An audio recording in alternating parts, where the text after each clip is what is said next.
Ooh, when two girls get together and talk on the phone, you never know what they're going to talk about. Hear it all on 1-800-44-STERN. Call now. They're waiting for you.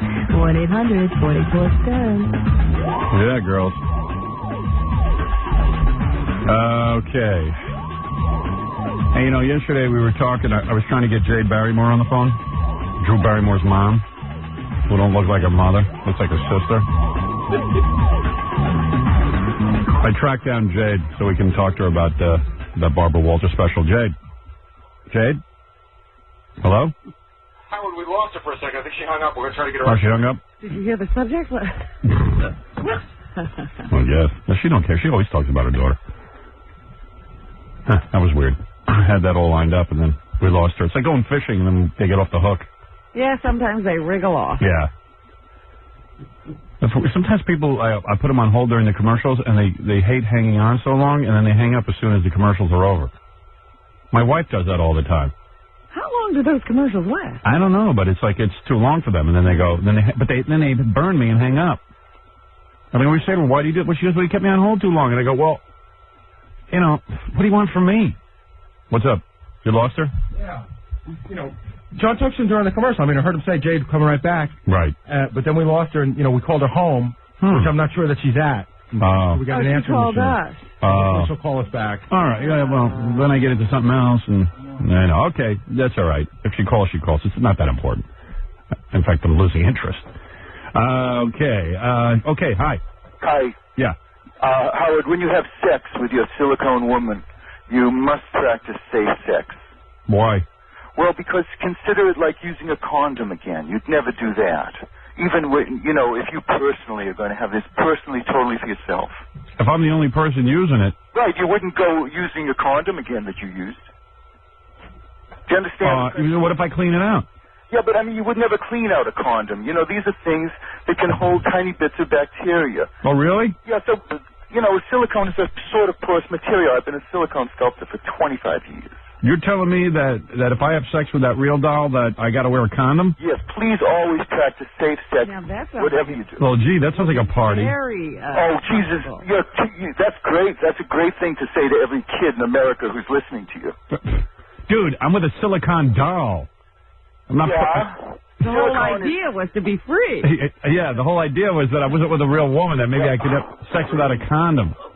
Wonderful. I like this guy. He goes, free to get sexy and have sex and practice safe sex. This is the world you're living in. Listen to this guy. Where did you get this? He's teaching me how to have sex.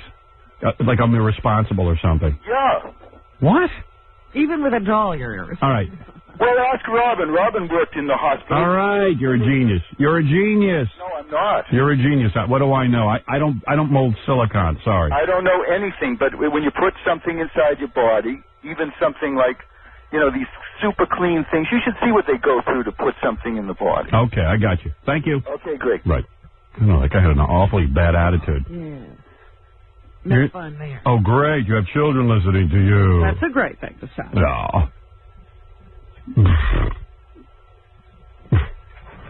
All right, Brian, you're on the air. Trying to wreck our fun. I'm sorry, Robin. I'm not wearing a condom when I have sex with a love doll. Okay? Yeah, Brian. Yeah, the other day, I was driving my car. Yeah. And I hit this little girl, and I ain't got a license or insurance yet. Right. And I just left, and it's just the most disgusting sight you've ever seen. I mean, we were smoking up one, and I was so high, and I just hit her, and we stopped and looked at her, and we jetted out of there. I don't know what to do. I have a guilty conscience. Oh, you hit a little kid and you ran? She's definitely dead if you would have seen her head. Really? Oh, man. I don't know what to do. I couldn't sleep. I can't do anything. Where was this? I was in East Islip. You're driving in East Islip. You hit a kid. How old would you say the kid was? About 7 years old. About 7 years old. And then you got out and you looked? We looked out the window. We seen her head. It was just... Oh, you looked back. Right. And she was a mess. Was she still alive? The sound of a skull popping. It's the most disgusting sound. Did you think she was alive when you left, or she was definitely dead? Definitely dead, and I don't consider myself a murderer, but... Maybe you should just kill yourself. Maybe I should. Well, here's the deal. I mean, the thing that you did that was wrong was you ran away from it, but, I understand you were scared, and you said, hey, the kid's dead anyway. Right. What am I going to do? You weren't sure she was dead, though. I'm positive. You've seen the sight. He says she was dead. You're still never sure. Right, that's you true. You gotta go look. Yeah. That's like Jackie's cat got run over by somebody, and maybe it was a lot. He could have suffered a long All time. right, Timmy the cat. Well, I really don't want to leave my friend Jimmy. Sorry. But, you know, I looked at the girl's face. You know what she looked like? This is a joke. This is a joke. Yeah. What she look? Horse-tooth jackass. Yeah, it wasn't even that good. Sorry. All right, hey, I gotta go. Bye. And I bleeped him too. He said that guy's name on the phone. Yeah. Jade's on line 1. Right. Baba Booey. All right, Jade. Yes. Hey, baby. How are you, my darling? Yeah, she digs me. I miss you. She got a young boyfriend, but she kind of digs me. Yeah. Oh, not anymore. You got rid of that guy? Well, no, it's not that I got rid of him. We're now best friends, which we were always meant to be anyway. Oh, so she's not doing it. So you're on the prowl again. I love the way you put that. Yeah, do you have any ideas? All right, so Jade, anyway, I'm watching the Barbara Walters special. Yes. And, by the way, what are you wearing right now? My nightgown. I'm pulling it on as we speak. By the way, Jade is hotter than her daughter, Drew. That's not true. Yeah, it really is true. I love Drew's kind of chubby, and, you are so mean. Did you watch the Barbara Walters special? First of all, I'm the CEO of the Last to Know Club. This was a rerun I heard, and I didn't know the first time it was on. I didn't know that this time it was on. Because, you know, Jade's always going around saying, hey, you know, Drew Barrymore is my daughter, and like we're getting back together. We're getting back together. We've had a reconciliation, and then she gets on TV, and her daughter goes, hey, man, I don't even have anything to do with my mother. I'm an orphan.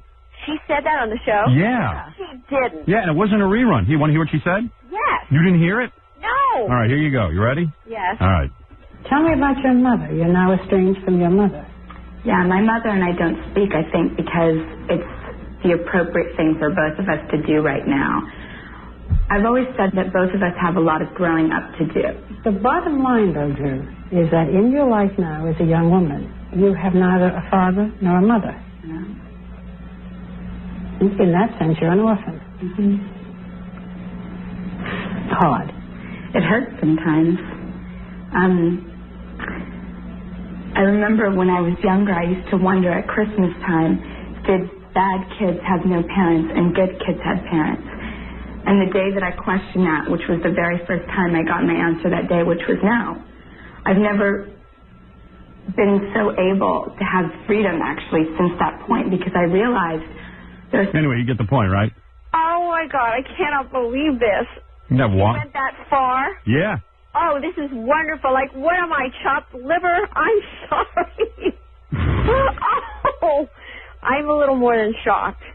Barbara Walters. Neither mother nor father. I mean, Orphan Annie, move over. Is she starring in a revival or what? Yeah, it's trying to get everyone's sympathy. You're there for her, right?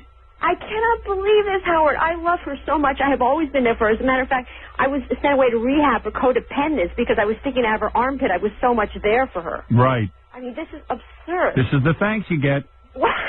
This is the thanks. Yeah, but someday she's going to have a daughter of her own. With my luck, she'll probably be a daughter with her hands folded and wings and a halo. I don't know. Right. But if she has a daughter anywhere remotely like she is, she will realize what it was like from my side.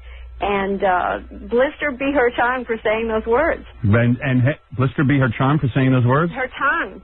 Her tongue. Her tongue. It's a wow, that's a hell of an expression. Blister be her tongue. Yeah, blister be her tongue. No, I was a Shakespeare fanatic way back, obviously. I'm really up with the current lingo. So when is the last time you really spoke to her? Okay, the truth of the matter is, even when I did your show last time, when I first started in the play, which I'm still in, by the way. Grandma Sylvia's Funeral. Still in the play, and I'm doing a movie now, Last Days of Disco. Go ahead. So even when I was doing that, we weren't speaking. What is Last Days of Disco? Isn't that porno? No. You're thinking of Boogie Nights. Oh, okay.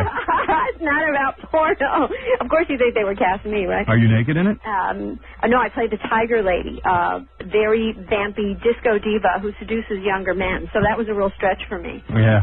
As an actress and an artist. All right, so go ahead. So, and then also in the special, they accused you of feeding off of your daughter's name.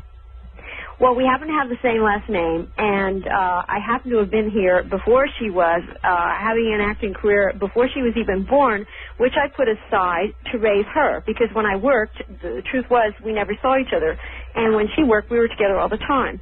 So at 4 years old, she wanted to be an actress, announced that to me, and so I thought, okay, fine, if this is the case, rather than have her be a starlet pounding on producers' doors at 18 years old. So what happened? So you said, the truth be told, that you really haven't been seeing her at all? We haven't been seeing each other. We haven't been talking.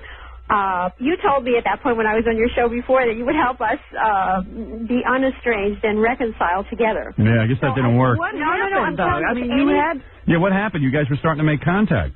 No, not at that point. We still weren't. I thought that she would come and see the play and that all would be well. Wait a minute, Jade. What are you telling us? That you never saw or talked to Drew? No, we reconciled after I wrote the book. And we were reconciled for a while. Right. Yeah. And then all of a sudden, out of the blue, for a reason that she didn't care to tell me, she decided that we would unreconcile again. I think she has some falling out with her father. And decided she needs some time away from me as well. Right. So she took the time away, and the time has trickled into months, and it's been over a year now. I've made attempts to reach her, to send her flowers, to call her, to write to her, all of which have been met with nothing but a cold shoulder from her. Wow. So I have kept my mouth completely shut, been a lady about the whole thing. Right. Hoped that she would come around, and she hasn't. And at this point... And now she's bad-mouthing you on Barbara Walters. Well, you know what, Howard? I love you so much, and Thank you've you. always been a really good person to me, and you really are a straight shooter. So when you're going to ask me, I wouldn't tell anybody else, but to you, of all people, I'm not going to sit here and lie to you. Thank you. This is what happened. I respect you in the... I'm like Barbara Walters. Pardon? Barbara Walters is the incubus. I'm convinced of that. But She creates all these problems. She does. You got to have something to say to Barbara, so you have to stop talking to your mother. Yeah, so you stop talking to your mother so you can cry on camera. She got a little teary-eyed when she said it. Anyway. No, Barbara goes for that in a big way. I think she has that Kleenex with onions in them. I don't know. Yeah, I mean, let's face it. Drew, must have harbor some resentment toward you. I mean, she was an alcoholic when she was 9 and everything. No, she definitely does. She has a list of resentments, a lot of which are legitimate. Right. And I made many mistakes with her. But right. You were sticking out of her armpit, Jade. How'd she get the pot? Yeah. How'd she what? How'd she smoke pot?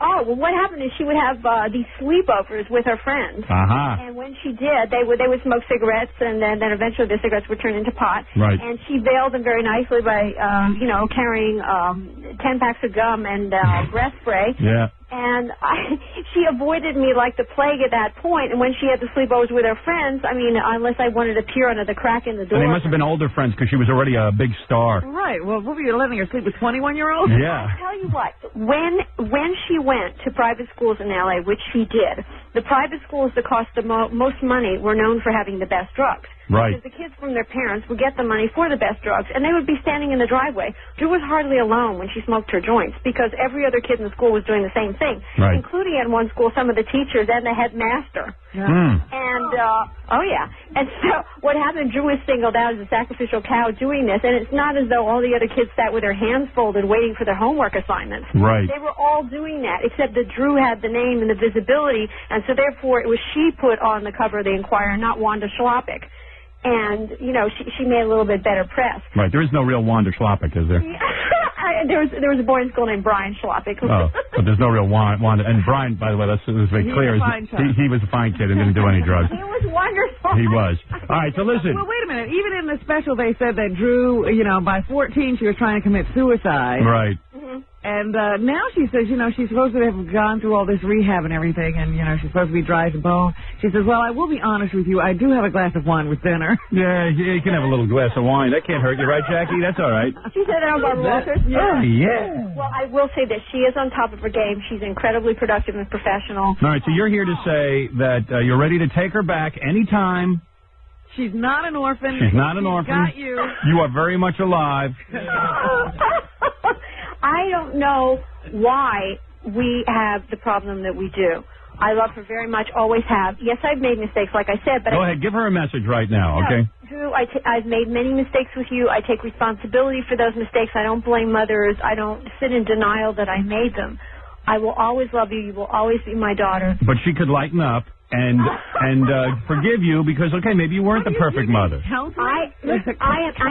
I am at this point making my life. I'm doing this play. I'm doing a movie. And in addition to those two things, I'm doing 2 shows on America Online, Tuesday and Thursday nights, which I mention you constantly. You shows on America Online? I have my own shows on America Online, Tuesday night at 10. What do you mean, like a chat room? A chat room on Tuesday and an auditorium Q&A, Jade Barrymore Uncensored on Thursday. Howard, I think I read about this. Is this thing real audio? Is it almost like a radio show with a picture of you? Oh, no kidding. We have an auditorium with over 1,000 people in it. Started out just a couple hundred. We have thousands of people in it now.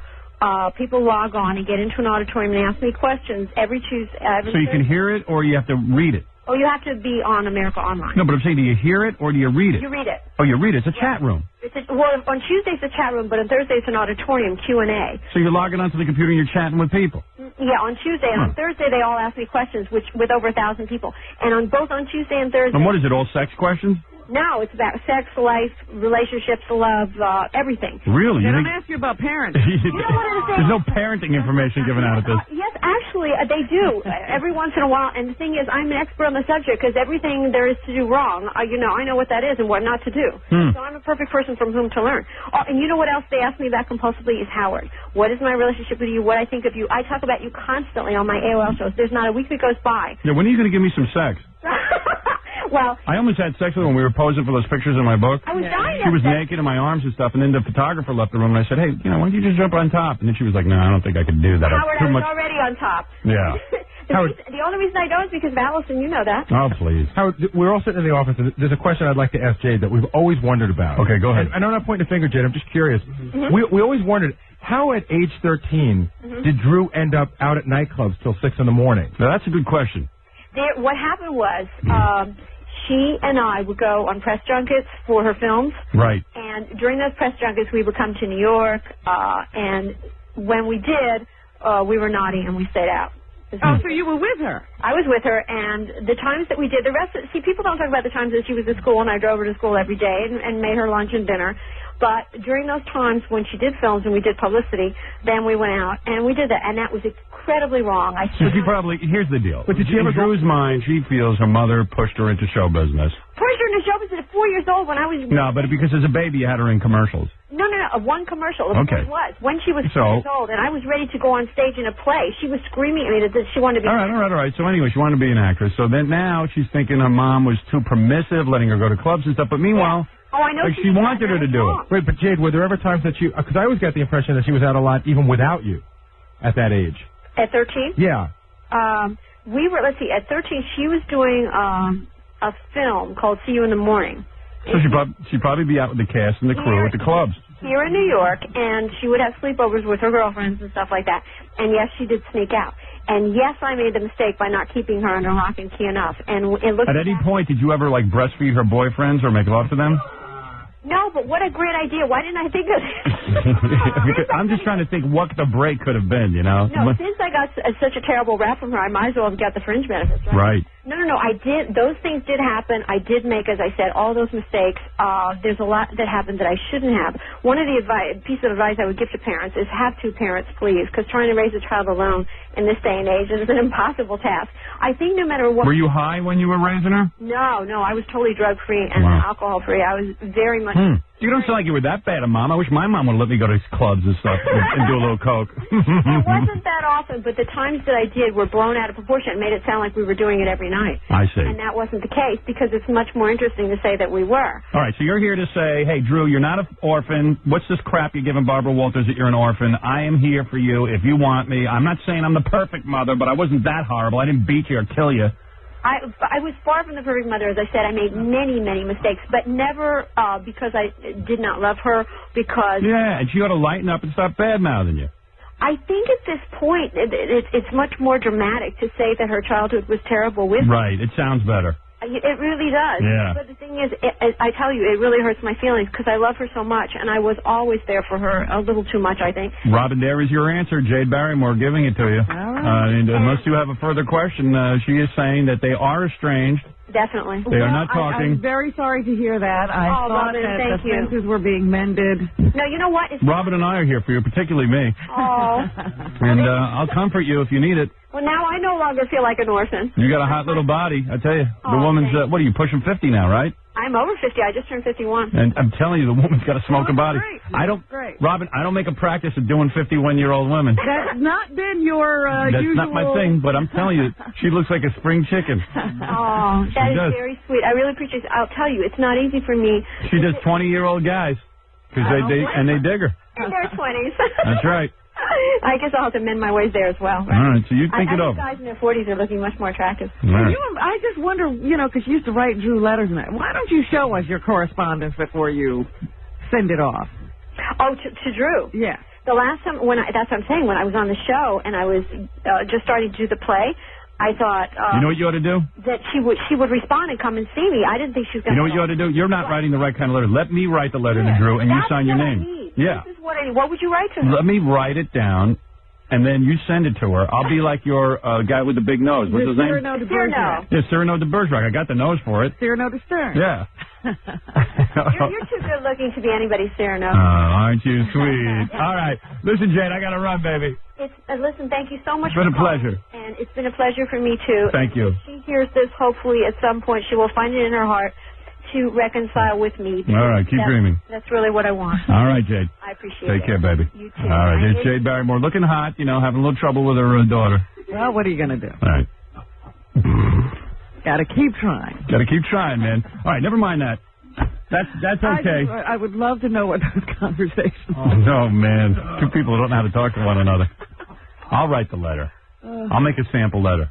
Dear Drew, I love you. You don't understand that I'm... Yeah, I get the whole thing. You got it in your head? Yeah. It's pretty funny because Drew says she feels closer to her dead grandfather than she does to her two living parents. Yeah, something must be up with that. What's up with that? All right, so Marv's sex secrets. Prosecutors say he loved cross-dressing and threesomes. Marv Albert now. Yes. They say he likes to wear panties, women's panties. This is too great. Weren't you ecstatic? Weren't you like rolling around on your floor? I was laughing. I was back there with Tony, who does the hair for the E! Show. And I picked up the paper and it said, Marv Albert likes to wear, panties and lingerie. And I'm like beside myself, rolling around on the floor. And you look at that funny hair, and you say, this is the guy who likes to wear women's undies. What I think's funny is Marv Albert in the front row of his trial yesterday had his whole family come, which meant his mom, his dad, or his dad anyway, and his mom, I guess his dad's friend here, some older woman, and his daughter, and they're all sitting in the front, and at the beginning of the trial, the dad's beaming because his son is Marv Albert and everything, and, and hey, what's the big deal? So my son likes to have sex with a woman, man. Who doesn't? And, threesome. I'm a woman. I like women, too. Yeah, I can see having two women at the same time. So anyway, he comes out. Marv Albert enjoyed wearing... So then the prosecutor starts his arguments. He starts talking to the jury, and he goes, listen, Marv Albert likes to dress up in panties and run around in lingerie. And he enjoys threesomes. With another guy. Yeah. And then all of a sudden they describe in the paper Marv Albert's father's head just went way down. Yeah, I wondered... I told you yesterday that he had reserved a whole row for them. Yeah. I was like, who do you invite to this? I'd be embarrassed. Marv Albert enjoyed wearing women's underwear, and his fetish for three-way sex turned violent when his longtime lover failed to recruit another man to join them. Do you get that, Howard? They say that he had gone along with it a couple of times, but in the last several episodes or encounters, she had refused. Oh, here, you've been a bad girl. You didn't bring anybody. The sports... You've been a bad girl. You didn't bring it. You've been... Daddy's girl's a bad girl. You've been a real bad girl. You didn't bring anybody, the sportscaster allegedly told the woman before viciously biting her back and sodomizing her. Well, this is her side of the story.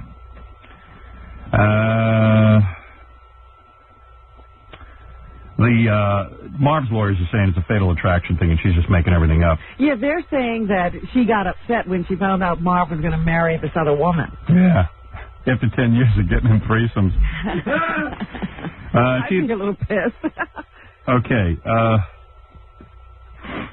Marv's lawyers are saying she's a 42-year-old broad who collects celebrities and bragged about relationships with famous men, including Peter Jennings. Yeah. So, Jennings is known for, he's a real ladies' man. Well, Jennings says he doesn't recall ever meeting this woman. Right. Okay. And then she was down on her luck. She lost her job. She broke up with her boyfriend. She had been released from a mental hospital. That's according to them. They said the prosecutor seemed to be surprised by that bit of information. Anyway, and they claim that, you know, she said to Marv, "Bite me," and he did. And you know, that's like a phrase people say to each other. Yeah. And they say everything was consensual. Including the flaps of skin hanging off her back? Yes.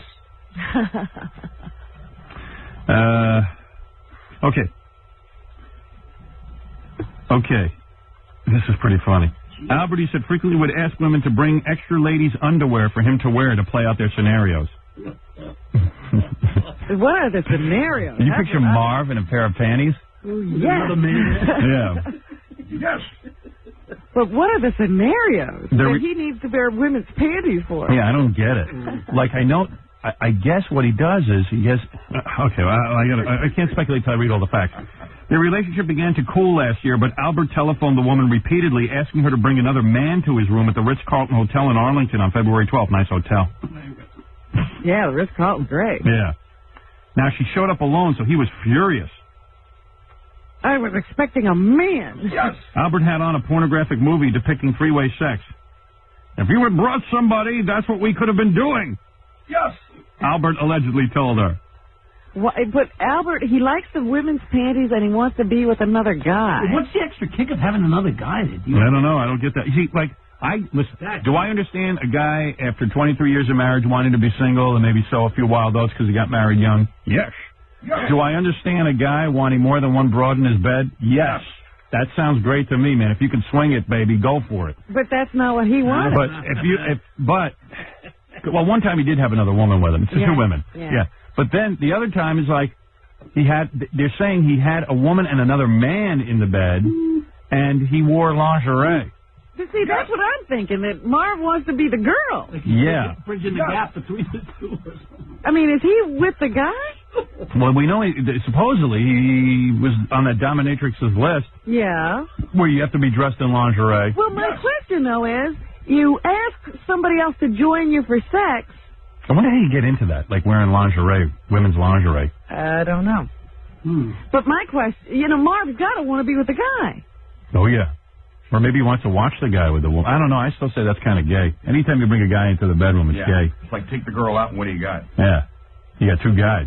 Yeah, I mean, if you ask another girl to be there, it's because you want to touch her too, right? Mm-hmm. Yes. So anyway, she was supposed to bring a guy with her, and she didn't. She came empty-handed. Then Albert threw the woman clad in a robe, negligee, and panties on a hotel bed and began biting her back, ignoring her cries of "Stop it, it hurts." Big baby. Albert said, "Oh, come on, you know you like this." And then he forced her to perform oral sex. Come on, you know you like this. She claimed she went out to her car and vomited afterwards. Ooh. Well, you would too, Robin, if you had a... I would have vomited before. Looking at that tube. The vomiting would have started early. How'd she wait so long? Yeah, the New York Post had even better stuff. They got some wild stuff. Marv Albert. Yeah. So 7 women are on the jury, 5 men. They said they looked impassive while they heard these opening statements. They're like, hey, we heard of this all. It's a big deal. I wonder what they're up to. I don't know. If I was on the jury, I would be like, you know what? Marv's got too good a life. I got to send him away for a couple of years. Out if you start snickering and yeah. You know they kept mentioning you on the radio yesterday, right? Did people tell you that? No. No, they asked all the jurors, all the questions. They picked the jury pretty quick, and they were asking them, how have you followed this case so far? Have you been listening to Howard Stern on the radio? You said that all day yesterday. Oh, really? Yes. And what'd they say? Well, they didn't say what the jury responded, but I guess they picked the jury pretty quick. Yeah. Yeah, the jury's already intact. Have you been listening to Howard Stern? Yeah, I seem to be the main reporter on this. Yes. The in-depth coverage. Yes. Yes. Yesterday I played some of the opening of the trial. Let me see if I still have that. I got so many damn tapes here, I don't know what I got. Oh, here it is. Mr. Albert, Would you please raise your right hand? Yes. Would you please put down that microphone, please, sir? Yes. And would you please, sir, remove your hat? This is not a hat. This is my hair. Well, sir, would you please remove all of it? That was all of it. Well, sir, what is that on top of your head? Oh, this is just some leftover duty. Oh, my. Well, sir, we'll have to remove that, please, if you please give that to me. Oh, no. Oh, my hair. You flushed it to the other end of the court. All right, sir. Well, Mr. Marvell, do you swear to tell the whole truth and nothing but the truth to help you God? Yes. No, sir. You're supposed to say, I do? Yes. No. You're supposed to say, I do, sir. Yes. Cannot you say, I do? Yes. Do you know the difference between yes and I do? Yes, and an emphatic yes. Your Honor, he does. You know, he must be freaking out, Marv Albert. This has got to be tough. Because after these allegations, all right, let's say. These are panties. That he's going to have to take the stand, I'm sure. And he's going to be questioned as to the panties. And didn't you love women's panties? Yes. I'll find the post. They got even funnier stuff. Marv's sex secrets. The Daily News is taking the high road. You want this? Yeah, let me have that. I thought their coverage was a little better. It says, here's the front page. Menage a Marv. It's a special kind of menage. Albert engaged in three-way sex and wore lingerie. Prosecution claims Marv wore panties and liked threesomes. Who doesn't? Albert's slip is showing. Do you have a tampon? Marv Albert wears ladies' underwear and like three-way sex. Yes. Beyonce must be so proud. Defense lawyers for their part said, we went through the defense. Who cares about the defense? That's boring. More often the two just, here, listen to this. Let's do threesomes. Albert would ask his alleged victim to bring along extra underwear for him to wear. Yes. Let's do threesomes. Yes. Albert would suggest during frequent phone sex calls. The prosecutor said charging Albert and the divorcee had group sex at least twice, once with a consenting and participating man in Miami in 1991. A participating man? Yeah, I wonder what he did. What is he participating in? Marv, you look really gorgeous in your panties. Yes. I must say, you look so pretty, your feet and your slip and shoes. Can you imagine Marv prancing around pretending to be a girl? Oh, man, with that toupee. If he has, like, girls' wigs. Carl, call me Marvella. I wonder if that comes off. You are so sexy, Marv. More often, the two just talk dirty on the phone with Albert's fantasies centering on wearing women's underwear and joining in group sex, particularly threesomes with men. Whoa. See, it's more a man thing. Well, it could go a couple of different ways. What? It could, in the least sick scenario, it could be that he just digs watching a girl do a guy. Camaraderie. Yeah, so when he's done, he's got something to do. Yeah, but personally, I'd rather watch two girls get it on, being and somewhat thinking selfish. They need you for something. Yeah, and being somewhat selfish. I don't want him digging another guy. I don't get that. But maybe in the worst case scenario, Marv likes to dress up as a pretty girl.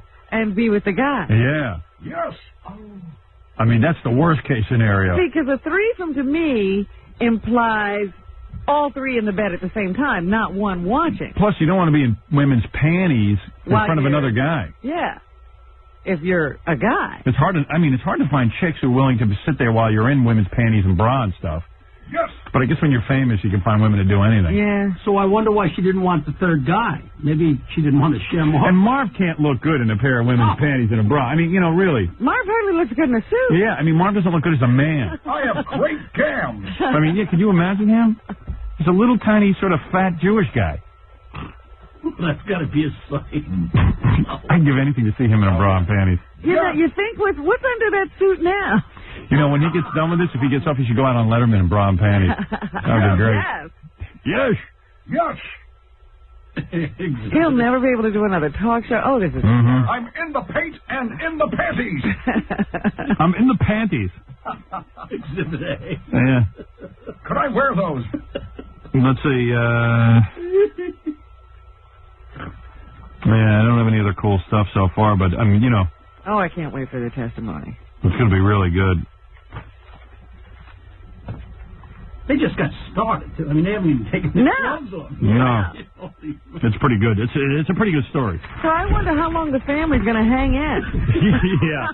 Would you show up on day 2 if your dad was running around in panties? Yes. All right, anyway, who knows? Do you think he tried to warn them? Yeah. I think there must have been like a little powwow before the the big trial. Yeah. And he sits there and he says, look, this woman's going to make a lot of accusations. None of them are true. They're just going to try and paint me into a corner and make me look like a douchebag. Right. Like, what kind of things, son? Stuff like I like to wear women's panties, stupid stuff like that. I want to be with guys. Yeah. See, Mars already lost to me because even if everything is proven to be untrue, right, I will never stop thinking of him in women's panties. Me neither. But, that wouldn't affect me listening to him on NBC, though. I would still be into it. I don't mind him doing the Jet game. Yeah. Yes. Howard, the guy who's going to get a lingerie and stuff is here. Oh, okay. It's perfect because, first of all, he's got to be like, I don't know, 275 pounds, 250, 275 pounds. Oh, good. Oh, that good. He'll look good squeezed into that little lingerie. I was going to say, can he fit? Right. In honor of Marv Albert, we got a guy down here who's going to get naked and put on women's lingerie and go out and buy homosexual magazines. But I got to do this first. Hey, this is Elizabeth Berkley, and you're listening to The Howard Stern Show. He's great, you guys. Had a great time. Alan Six coming in tomorrow. Goof around on him. Japanese broadcasters.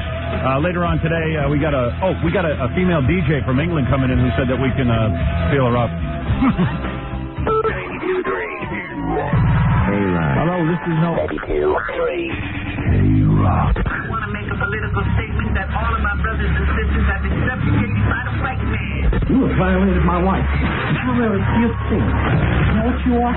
You will never be a great jockey. You're the Antichrist. What?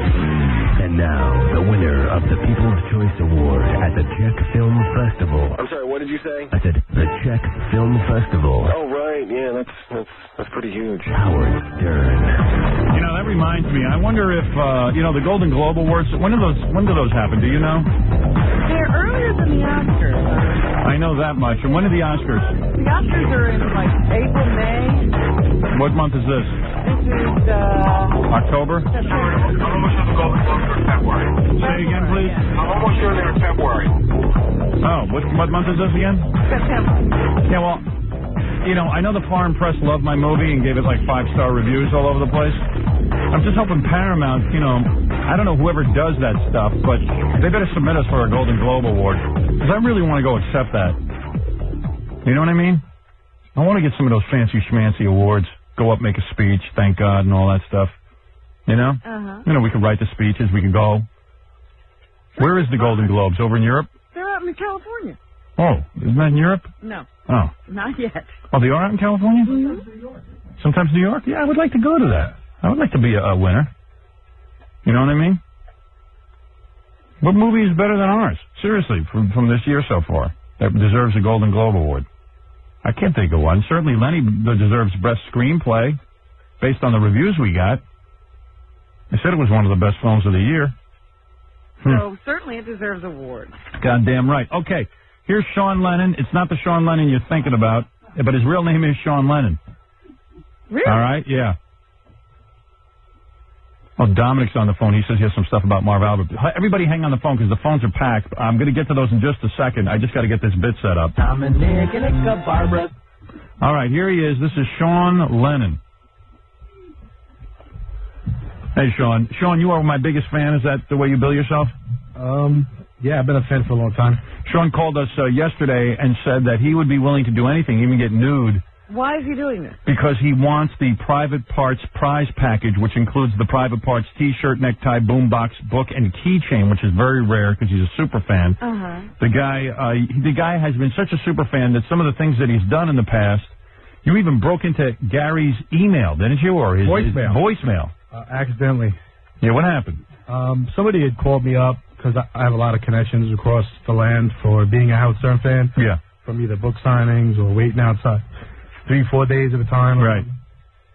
So people called me up and told me that if you call up the Can I say what I did, or? Yeah, if you call up to Gary's voicemail. I think I fixed it. We think we have it fixed now. All right, so I called up, and I just listened to the style of the way the auto meet works, and I just listened. Somehow you figured out how to break in, and you listened to Gary's messages, his personal messages? Yeah. Yeah. And what's the coolest thing you heard? About the guy from Liquid Bullet. Oh. Was talking about how he was going to mace somebody. Right. For money, and I just had to be the one that got based for the money. So he was listening to Gary's messages. Wow. Yeah. And I knew what was going to happen on the show the next day. Right. So I made sure I was up at 5:30, well, actually 5 o'clock in the morning, calling the 1-800 number to get through so I could ask you if you'd race me. But of course, I had to throw off John and give him some other topic first. All right. So the point is that you are a super fan. In fact, are you breaking up with your wife now or something? She said that if I did it, she would not be there when I got back. Did what? The liquid mace? No, the getting in a bra and panties. Oh, really? Now, what's the story on your wife? She's thrown you out of the house before. Because what are some of the reasons she threw you out of the house? When I stayed at Call Place for 3 days. Because we were doing a book signing? Yeah, and I had pictures of Oozer in the backseat of my car. And she didn't like that. Well, what happened? You didn't come home for 3 days because you had to camp out at the book signing? Yeah, I was actually like within the first 100 kids that were there at the book signing. Right. I was with the kid that got his hand cut open during playing football. Right. I was standing right next to him when it happened, actually. So when you go away for 3 days, your wife gets so mad, she says, hey, man, what is this, either me or Howard? Right. So you're a super fan. She yells at me for being on the phone all morning. I tell her it's an 800 number. It's free. Right, right. And what do you do for a living? Yeah, he's calling all the time. What do you do for a living? I drive car service. Right. Big red car service. Right. Sean, how many times have you been on the show? About 57 times. About what, calling in and stuff? Yeah. But what are some of the reasons you call in? Like I knew Wyclef from the Fugees. Right. And I know that he's not a racist, so I figured I'd tell you guys that. Right. I went to college with him. Right. Howard, he claims he manages a rap guy. You know, he was here as one of the managers at the Rap Summit. Oh, really? Yeah. Oh, yeah. So you always manage to work your way into the show. He's a busy beaver. Well, he loves the show, man. That's it. I'm managing Madonna's sister now. Are you really? Yes, so if you need her on the show. We're always up for that. You know that girl who calls herself Madonna's sister? Yeah, not really Madonna's sister. Yeah. Hey, is Queer Donna calling in or something? Who? Queer Donna? You know who Queer Donna is? No. It's that big fat guy who's a impersonator, Madonna impersonator. He went on an airplane or something. Oh, I thought Queer Donna was calling in. Oh, okay. I got that wrong. I just like the name Queer Donna. I wanted to say that. All right. So, okay. So since you said you do anything for the private parts package, which is very rare to get, you said you would even be naked. Yep. Now what do you weigh, about 250? About 290. 290? How tall are you? 5'10". If poor Robin, you're lucky. You got a big fat guy who's going to get naked. Every time a guy gets undressed around here, it's a bad thing. All right, so what you're going to do now is we got a bunch of women's lingerie over there. And your wife really says you're out if you do this. She said it's not the moral thing to do because I have kids and, you know. Yeah, but forget them. You'll see them on weekends. I got to get that boombox. You got to have it. Boombox is nice. What is it, a Howard Stern boombox? It's a little boombox, you know, radio, AM, FM radio cassette player, and it says Howard Stern's private parts on it. Really? I didn't want to see it till I was done. Right. Because I was afraid it was going to be a little one. I was hoping it would be like some big double cassette CD, you know. All right, you like the idea Mega that it's a little bass and all one. that. You like that it's a little one. No. See, I would have rather not to even known what it was. Oh, But I will tell you, the tie is amazing. Okay. The tie is really good. I was at the appearance and saw some people fighting over the tie this weekend. Really? All right, well, listen. All right, so which lingerie do you want to wear? We have a selection. I think we ought to have a fashion show. Yeah, I guess it's up to you guys, you know. And you will get in your women's lingerie. You will walk out onto the street, get a cab, and get over to the magazine stand. Yep. And once you're at the magazine stand, you will buy gay magazines. Yes, I will. That's right. And then you will get... Wow, this is unbelievable. You're like Marv Albert in a way, aren't you? Yeah, right. Okay. And your real name is Sean Lennon, huh? Yes, your parents' name you that? I'm older than Sean Lennon, the original, you know. Right. So you are the original Sean Lennon. That's right. That's amazing. I figured I'd put my name on an album and just put it out. Is your sister's name Yoko? No. Wouldn't that be coincidence? That would be unbelievable. There's got to be a Sean and Yoko somewhere. All right. So you ready? Yes, I am. All right. Now, which lingerie? How old are his kids? How old are your kids? 2 and 7. 2 and 7. That's all right. This won't affect them. My dad. Are we getting pictures of this so they'll be able to see? Pictures. This is on video. Hey, Sean. All right. There's Sean. He's wearing an Adidas sweatsuit. Well, he dressed properly for the gig because it's going to be easy to get out of what he's wearing. Why do fat guys always insist on wearing exercise uniforms? It's always funny to me. Now here you got a bra. You got oh, here? Yeah, you got a bra and panties. Panties. Another bra, panties, white silk. Got a lacy pink down here. What would you like to see, Robin? I'll let you choose. We have red. That animal print thing. Let me see think that. Would be very nice. Let me see the animal print. I would never have picked that. Wow. But that's a little too long. Don't you want to see his pretty legs? Here. I think the pink teddy is the way to go. I have to guess. So do I. Let me see that. Wait a minute. Let's try him in a bra and panties first. All right. You know what? Why don't you put on the bra and panties? Because maybe that's all you'll fit into. I'm thinking he'll never even fit into Never it. get into that thing. I thought at least this other thing stretched. All right, Sean, put on your bra and panties. Sean is taking off his clothes now. Sean, you got nice breasts, too, because you're fat. I was going to say, he's got actual cleavage, yeah, right. There he goes. He's actually getting naked. I just saw the scariest butt crack I've ever seen in my life. Did you do that Jenny McCarthy commercial? Now, Sean, don't get shy on us, man. I ain't shy, bro. All right, go. Oh, man. Do you think your wife is listening? She's packing her bags right now. Yes. Sean, you got big breasts. Look at the size of Sean's breasts. You got female breasts. How does this thing go on here? With the bra, Gary, help him on with his bra, or Jackie, run over and help him on with his bra, will you? I can't believe she didn't pack before this. Oh, my God. You know what? It fits him. He can fill it. Yeah. What do you got, a B cup? Probably like double D. Yeah. Well, that's why I always say fat chicks who have big breasts that don't count. Jackie is putting on your bra. Me and Gary are digging this. Yeah, we're thinking how good we feel about ourselves. Wait a second. Don't put those panties on over your underpants. Yeah, go ahead. Turn around. I want to see that. Well, he can leave his bra loose. We'll tie it up with some string. What? I'll get some rubber bands. You can hook it in there. You got it. It's hooked. He's got a nasty-ass butt crack. Howard, I'm going to turn around so I don't have to look at his penis. Yeah, we don't want to see your penis. Oh. He was going to put his panties on over his underwear. I said, don't do that, dude. Oh. Look at the size of his ass. I just see the hair hanging off it. Hey, let me see those panties on you. Get around. Get out. That's how Marv must look. Come here. Look at that. How do you feel in those bra and panties? Pretty fat. I've never taken my shirt off anywhere. Oh, man, I don't blame you. Look at the size of you. You don't look that much fatter than Gary, I'll tell you. Dude, it's not even in the same... I don't know, man. Take off your shirt, I'm telling you. Spin around. Look at that. Do a little walk. Don't touch yourself. Yeah, what are you doing? What's the matter with you? You playing with yourself? It's pretty tight. Okay. Turn around, let Robin see in your panties and bra. All right, now, what you got to do is go downstairs. Yes. Get in a cab, go to the magazine stand, and buy gay magazines like Blue Boy. So I have to flirt and get the number, like you guys said as well? Yeah, do it up. Do I get autographs if I do that? Yeah, we'll autograph stuff. All right. You deserve it already. All right, so Sean Lennon now is going out onto the street in his bra and panties. We should have gotten him proper shoes. He's going to have to put back on his running. He's got to go out and buy gay magazines. Have you ever bought gay magazines before? No. Have you ever bought, like, Playboy and stuff? The one that you were on. Yeah. Other than that? Nope. Yeah, so it's embarrassing, isn't it? Not to buy Playboy, just to... Yeah, I mean to buy a gay magazine. If you were on the cover, I'd buy it. Really? Oh, what a super fan. What is he looking for? Cigarette. Cigarette? Oh, that's got to look good. All right, I'm off. There goes Sean. All right, take it easy, Sean. Sean is going down in his bra and panties. Hang it. I know with our e-camera we can actually follow him out onto the street. Yeah, they have a whole setup. Yeah. Let me get Dominic on the phone while they're doing that. He can tell us his Marv Albert stuff. Dominic and except Barbara. Dominic? No. Oh, wait a second. Is this Marv Albert? Yes, this is Marv Albert Howard. I'm on my way to Arlington, Virginia. And yes. I'm a little bit jealous of Sean. Some of us have to wear a miracle bra.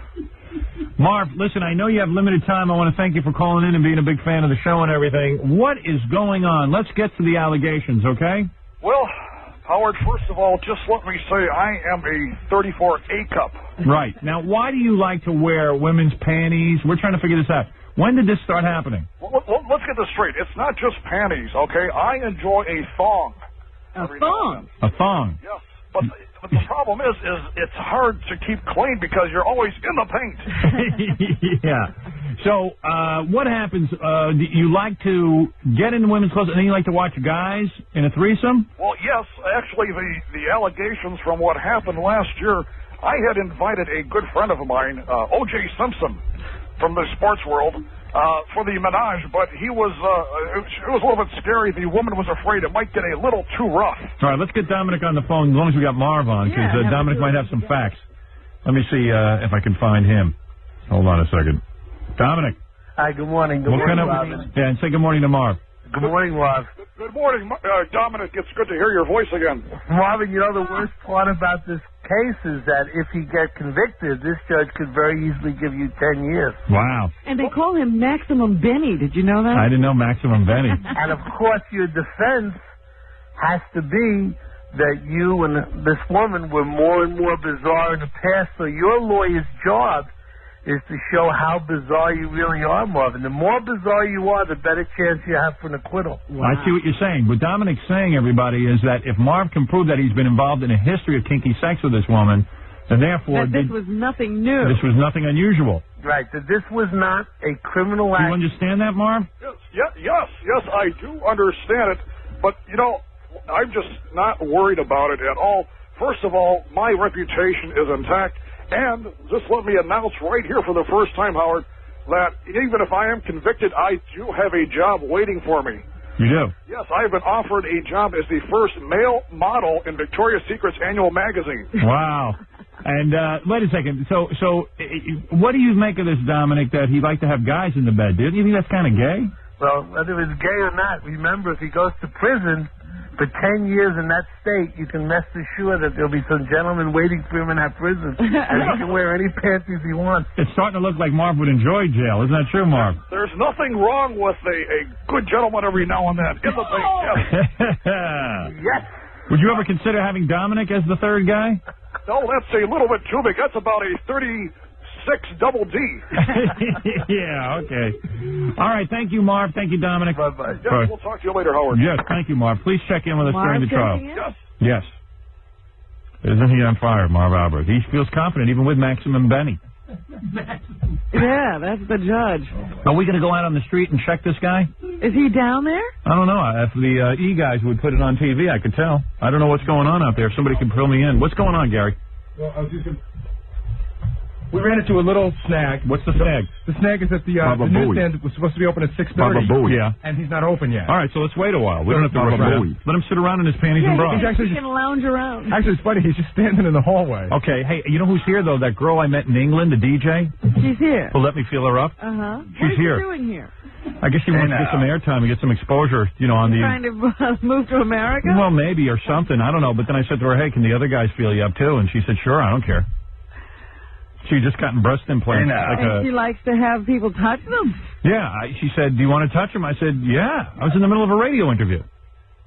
I said, sure, I'd like to touch them. And I was touching them, and they felt good. You've touched implants before. Oh, yeah, sure. Were they good? Yeah. Oh, there she is. Hey, come on in. Here, take a seat. You're the chick with the implants, right? That's me. Yeah, and she's kind of cute, too, isn't she? Well, thank you. Imagine you're in the middle of being interviewed by this girl, and she says, hey, do you want to feel me up? Well, it wasn't quite like that, Robin. Well, what was it like? Go? Okay, this is how it went. He said, hi, you're nice. Are you wearing a bra? Right. So I said, no. Yes. And then he says, they're very nice breasts. I said, I know, aren't they marvellous? They cost me a fortune. And then he said, are they not real? I said, no, they're not real. And then he said, I said, well, you know, feel them if you want. If you've never felt them, it's fine by me. And she tells me her whole morning crew over there in England touches them all the time. They touch them for good luck in the do me a favor, take your sweater off just so guys can see what we're talking about. They are lovely. They are beautiful. What are they, a She's C? very proud of them. I'd say they probably wear a C. Yeah, aren't they? They're nice. You are the expert. Yeah, there's something sexy about you. Stand up. Stand up. She's not spring chicken either. Stand up. Look at that. Not a bad bod on her, huh? She's thin. Yeah. All right, listen, when we come back, can we touch them? Who wants to touch them? Hands up. Me. Jackie's hand isn't up? Yeah, we're all up. What about Robin? Are you No, thank you. Hey, Robin, come on. I'm interested in a threesome. Have you? Yeah. Oh, look, this is not a sexual... Can I put on a pair of panties and feel them? Hey, maybe I should put on... Not a sexual thing, so she's saying she doesn't get turned on when you touch her. Maybe I should put on a pair of panties and see if I like it. Hey, you could have... Wait a minute. Like Marv. We'll set up the whole Marv Albert scenario. Okay. You'll be going over to her... With me and Jackie and Fred in panties. Get some panties on and have Jackie or Fred join you. All right, when we come back, we can touch them. You were proud. Before you get your breast implants, you probably didn't let guys touch you all the time. Well, they weren't very nice before, but now they're lovely. It was particularly What was the problem before? Well, you know, I had a baby, smaller, yeah. Yeah, they look messy. Yeah, they were. Look at them, they're great. What are those, silicone or are they Trilucent. Trilucent? Soya. Soybean. Oh, That's right, you told me that. Yeah, that's right. Those are soybean implants. That's why we have to feel them to see if you they get feel one good. small feel. This is not a sexual thing. They say that soybean... Oh, please, it is too. It is not. It's going to be when I touch them. Soybean, I bet they're You're tasty. going to touch him like that guy was touching the love doll. Huh? You're damn right. No, I really want to be very thorough. The thing is, I'm one of these people. Why lie? I don't think you should lie. If you've got implants, yeah. Are you going to take them out of your bra, or are you going to... No. Over the bra? Are you wearing a bra? No. No, I'm not. You're not? Oh, good. So, like, right over that sheer shirt, we can touch them? Yes. Oh, cool. All right. Let me take a break.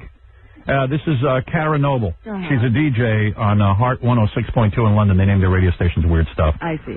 And I'm telling you, man, it was my good luck while I was over in England to touch her breast. He came back talking about it. It was fantastic. Soybean oil. I forgot that. Those are one of the new soybean oil. Did you notice you touched silicone? Can I be honest? It took me by such surprise I didn't have time to really get into them.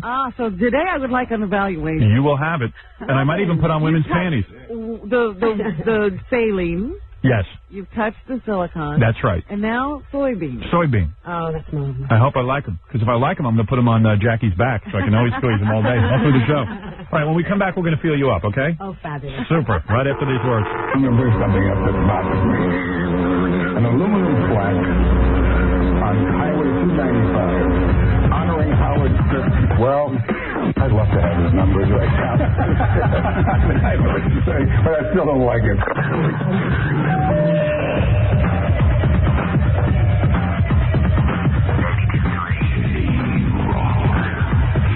You're listening to The Howard Stern Show.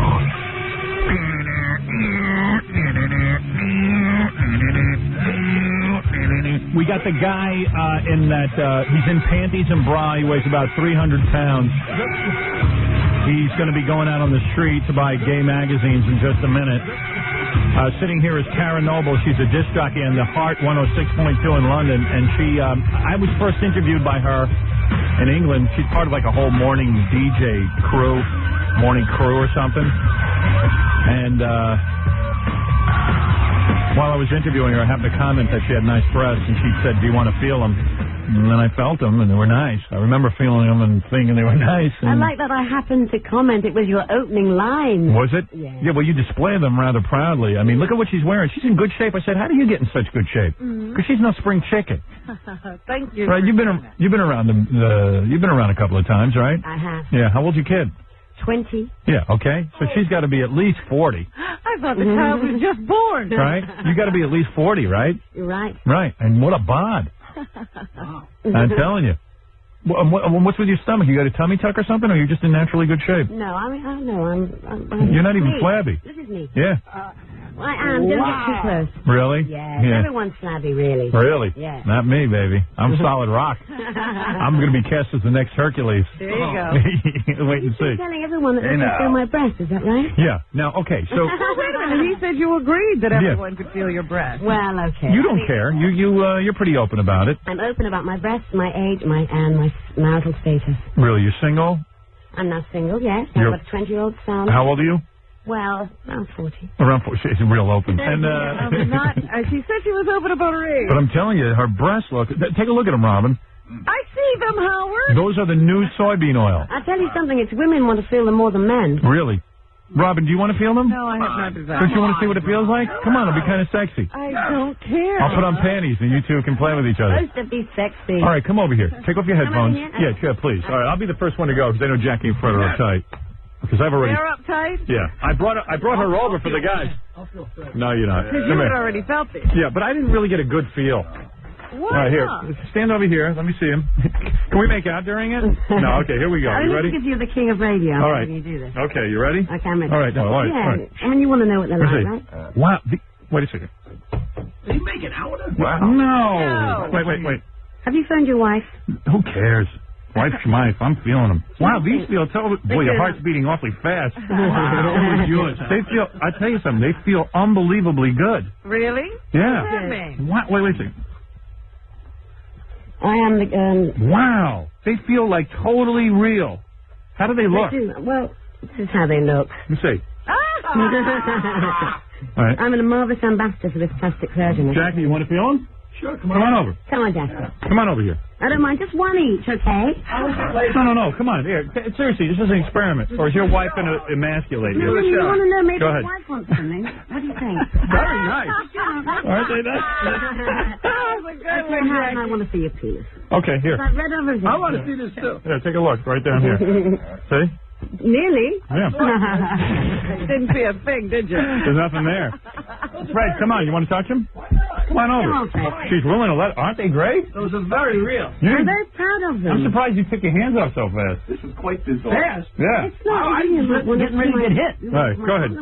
Go ahead, man. Well, okay. Go ahead. Doesn't it seem weird, but she doesn't care. It's very strange. Go ahead, man. It's great. Wait till you feel how weird it is. It feels so real.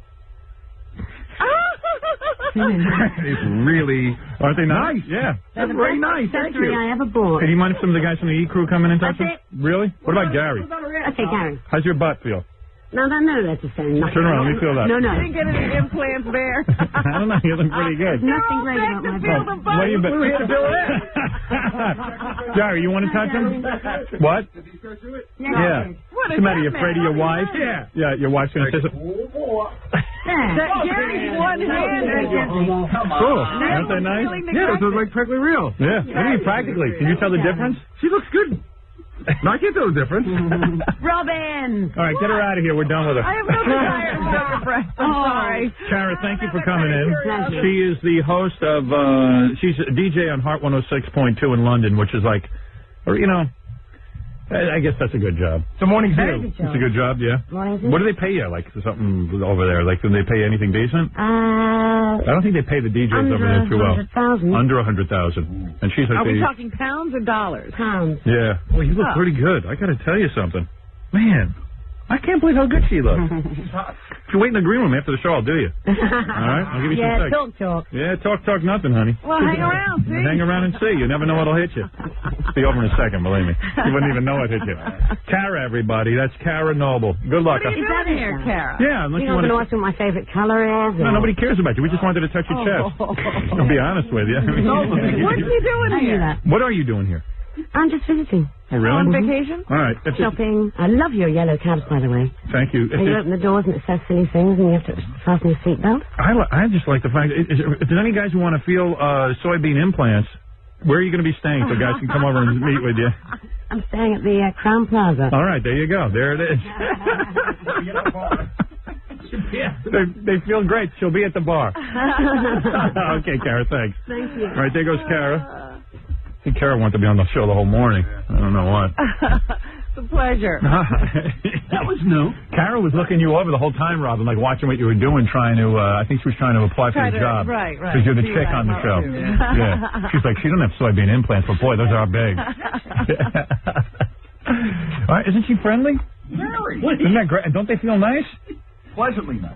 Wow, they felt so real. Well, can I tell you something? All right. Tell me the difference. I have felt saline and I have felt silicone. And every time you feel them, you feel like there's something in there. Yeah. But you guys, I didn't feel any kind of artificial anything.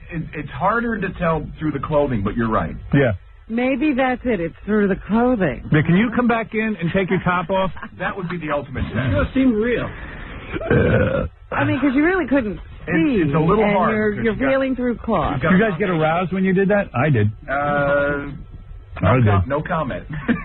I did. You should have seen Fred's face when he touched him. That was what made me laugh. It was like, wake up. I was going to do a Marv Albert thing and wear panties during it. I got these big giant panties. But those aren't even cute. No, I want to feel sexy in these. No.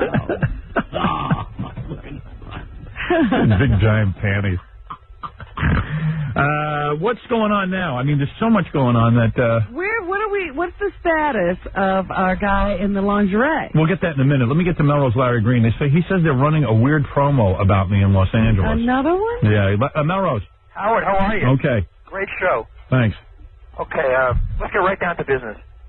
This promo is it talks about you having a big nose. What's going on in Los Angeles? Just play it for us. I asked them not to make any. Let me hear it.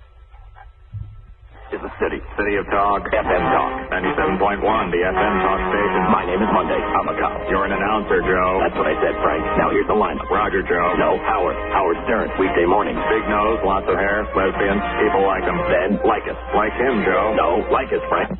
Well, that's... Well, I asked them to leave me off of the promos. Oh, they have a lot more besides that. Really? Oh, yes. Oh, yes. That's just one of many. I said, please leave my name off the promos. And you just heard that one, Larry, huh? That was a couple of days ago. Big nose, long hair. Not to play them. I'm working on fixing that nose. And then there's one that says, Hal will be right back whenever he feels like it. I have that. Well, that's all right. And then there's one about, I want to give a shout-out to all my peeps with an ad for Tom Likas. Oh. I have that one if you want to hear that one. All right, let me hear that one. All right, let me cue it up here. Afternoon on your ride home, you meet... Here it is. Here it is. People like him. Then, like us. Like him, Joe. No, like us, Frank. Tom Likas. Afternoon. Loud guy. Very loud. So, Here it is. Tom Likas. Howard's coming right back, so stick around. Honest to friggin' God. And this afternoon on your ride home, you meet me right here at 3 o'clock. It's a different kind of a radio talk program. The issues you really care about. And it's live for all of Southern California. It's the Tom Likas Show. It's coming up this afternoon at 3, right after Conway and Stecklet on the home of Howard Stern. I want to give a shout-out to all my peeps, especially my peeps in Los Angeles. See, now that's at the end. I don't want to be. I don't want to be on any station promos with the other the DJs of the week. Well, I got a lot more. They go through so many DJs over there. They go through like 900 DJs a week. They have a new one last night, Howard, called The Nasty Man. I don't know him, but Likas. This guy says that you endorse him. I got that on tape too. What are you, a spy? No. All right, let me hear that. This guy says that you endorse him. Let me hear that. This guy's the worst. I mean, Cato was better. Can you play that for us? Yeah, here it is. Stop with all the commentary. So we came on, we messed around and made the big introduction, and Stern was making some comments the other day, and I believe it was all positive. When Howard's in your corner, when Howard's backing you, behind the microphone. This microphone is the deadly weapon. When you get behind the mic and Stern's backing you, you got a lot riding on it. So I don't know him, but I do. Likas is the guy who used to dress like me. Right.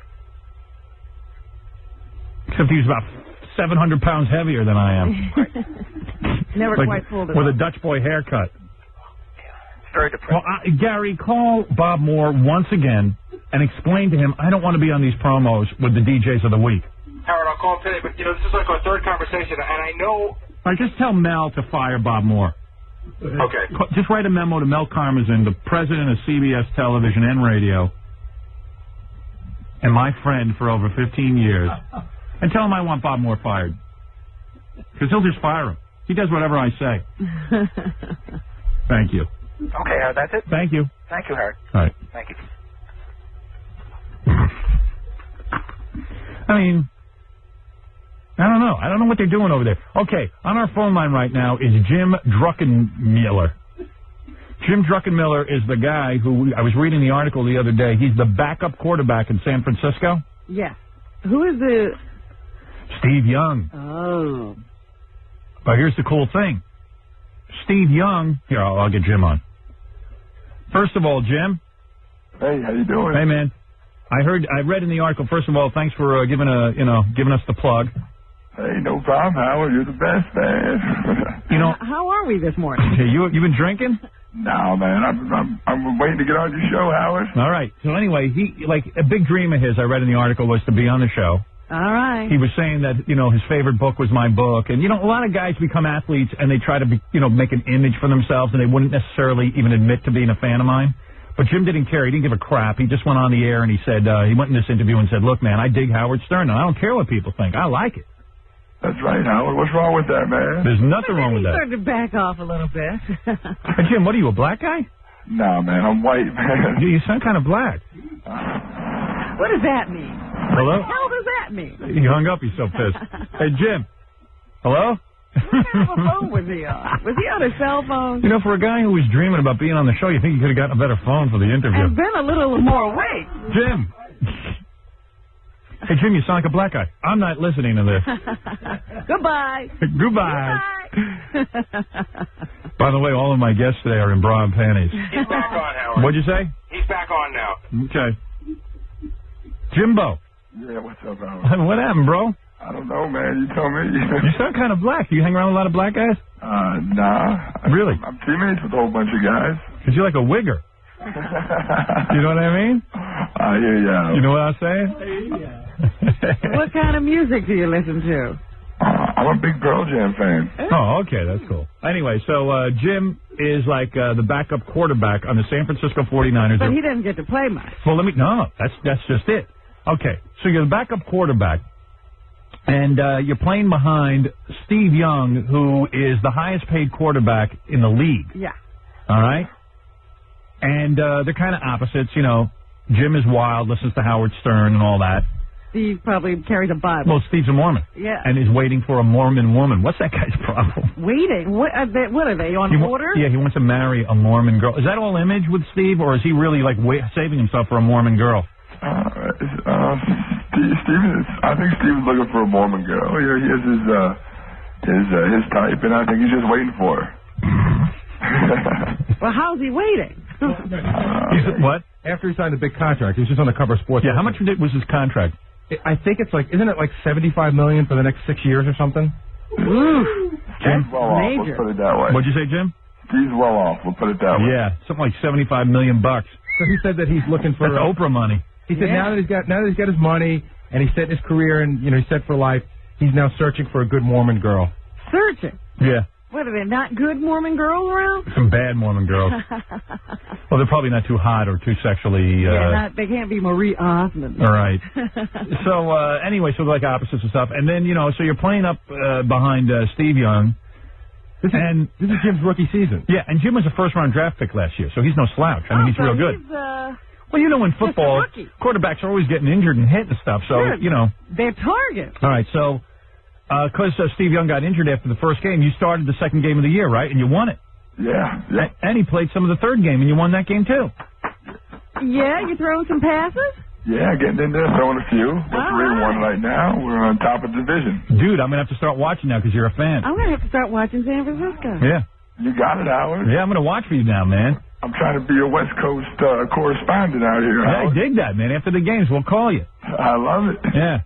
And what's your story, man? You getting lots of action? A lot of checks out there? How much do you get paid, Jim? How much do I get paid? Yeah.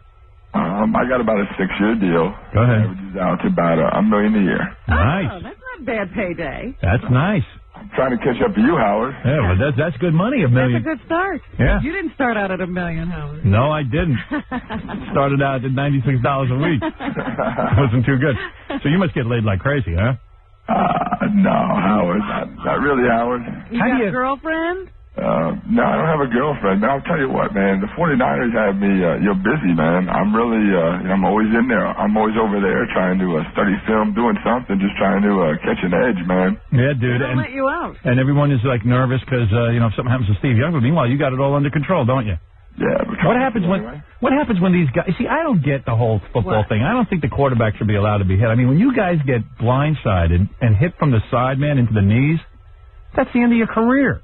Guy deserves $1 million a year because, I mean, it's like a dangerous... It's over in a flash. Hey, Howard, we need to get you on the staff for the rules committee. Well, no, I'm being honest. I mean, when I see these quarterbacks, man, and I'm not just saying this because Jim's on the phone. I've said it on the air before. When you see a guy out there playing football, and suddenly a 300-pound guy, wham, smacks you right in the knees with his helmet coming at you full force. And you're not even looking. God damn, it's over in a second. A finely trained athlete. So what do you want to be happening out there on the football? Two-hand touch. Flag football? Flag football. I don't know, man. It's just, and then, there's always late hits, and it's hard to even prove a late hit. Jim knew what he was getting into. Yeah. Jim, what are you wearing right now? Would you like to join Howard and Marv? Yeah, I'm looking for a threesome. Hey, what do you think of Marv Albert, man? Have you been following this morning? I haven't heard this morning yet. This morning, the opening statements from the prosecution is that Marv Diggs wearing women's panties and lingerie. And having guys join him. And he likes to have guys join him in the sack. How's that, man? That's not me, Howard. Hey, at least if you're going to be with a guy, it's got to be a guy with a good toupee. What's your story? You do a lot of threesomes? Me? No, Howard. I'm not into threesomes, man. Oh, come on, dude. You get 6, man. You get 2 at a time. Not quite into that, man. You must be in good shape. How much you weigh? I'm about 225, 230. What? 5'5". 6'5"? Yep. You're my size. Hey, now. Hey, man, I'm about as tall as you are. I like that. Well, when you come to New York, you go to Scores with us. Hey, I'd love to, man. Yeah, you see? That's good. That's cool. See, we got a little football buddy now. Yeah. And chances are he's going to be one of the number 1 quarterbacks. In a year or two, huh? Yeah, once you get that from Steve Young's shadow. Hey, Howard, you know I'm from Pennsylvania. I'm right there from Allentown. Oh, no kidding. Yeah, I'm right down south of you. All right, cool. So when you're in town, man, you come by and see us. Definitely. All right, man. Good luck this season. We'll be watching. You're not starting this Sunday, are you? No, unfortunately not. Steve's got the show, and he's going to do good. Don't you hope Steve dies and then you get to take over? Can't wish that, Howard. Don't you hope he gets a concussion this week and you Does get to he be... even talk to you? I bet you he's so jealous of you because you're the young guy coming up. Steve's helped me a lot along the way, so I got to at least give him some. Yeah, he taught you everything. Please, you need him like a... Jeez. Don't worry, man. You'll get that slot. All right. Thanks, Howard. Do you and Steve fly on different planes to games so that if one of you's died, the other one's ready to go? No. Really? We cruise. I got to buy him dinner for the plane. It's a rookie thing. That's a weird thing. Yeah, you got all the rookies got to buy all the vets dinner for the plane ride. So. What happens after the game? Will you guys shower together? Yeah. Really? Sort of. You're all naked in the shower? That's usually how we all shower, Howard. You guys ever? So how big is Steve's penis? I don't know, man. I've never really looked, Howard. Come on. I hate when guys say that. Guys always say they don't look. Every guy looks. Everybody's keeping their eyes up. Howard, I took a shower with Baba Booey once, man, and I didn't shower. I stayed in my underwear. Yeah. But Baba Booey, I looked. You were showing you were not in a stall. In fact, Gary's right out in the open, and his arms are over his head, and he's showing everybody because he's big.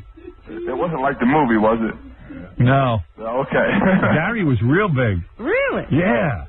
Damn, I was like, look at this dope. Baba Booey. What do you do? What does a guy do? Now, there must be some guys on the team who have a small penis, right? I'm sure they do. Yeah. What's a guy do if he's in professional sports and you have to shower and you know you have a small penis? I mean, guys notice that stuff. Seriously, right? I guess maybe if you're trying to check it out, Howard. I don't really know. I don't believe you. I'm with you, Howard. Right. You're not looking like a homo like you want to have sex with a guy, but you're looking like see how you compare. You notice oddities too. Yeah. You notice if something just doesn't look right. Right. You don't notice oddities. So you sort of take peeks, is what you're saying. Yeah, but you do too. I mean, it's just like you look at a guy's arm, you look at his penis to see what it's doing. I guess, man. It's not a gay thing, man. He's like blocking. You know? Howard, you know what you ought to ask him about? What? He plays with our old friend Dexter Carter. Oh, no kidding. Didn't we drive him out of New York? Yeah, Dexter was pissed at us, man. Wait a minute. Is that the guy we had on the show once? Yeah, twice. We were asking him a lot of black stuff, and he got all freaked out. Never talked. And then the coach of the team got a tape. I found out exactly what happened. The coach of the Jets got a tape and got really pissed off, and they got into a fight, and then went back to San Francisco. That's funny. Say hi to Dex for me. I'll tell you what, you do got a lot of new fans out here, I must say. You even got my offensive coordinator listening to Marty Morningwig. You're damn right, Marty. Let me give you a shout out to my peeps. Marty, yo. What's up? Yo. So, Jim, tell me the truth, man. So, like you're hung pretty well? I'm not saying I'm small or nothing, but... So, it's no big deal for you to take a shower. You soap up. Nobody makes any comments. Nah. I'm really small. And the thing is that I could never be on team sports because of the size of my penis. I didn't want to shower with other guys. I think the longer you're involved in them, the easier it comes. I guess that's the easiest way to look at it. Like after a while, you just sort of... don't even care because everybody's already seen it or something? But what if you have practically... I understand. Like when I'm with a woman in bed, they never scream or anything because there's nothing... They cry. Yeah. But I'm saying, like you must see some guys on the team are kind of tiny, right? Some maybe. Yeah, and do the guys goof on them? Nah, no one goofs on nobody. You just go about your business. Really? Yeah, believe it or not. I don't buy that. I'm sure the other guys go, hey, man, take a look at Steve. Yeah, they don't do it to your face is what he's saying. Hey, I think there's a girl in the locker room. You know what I mean?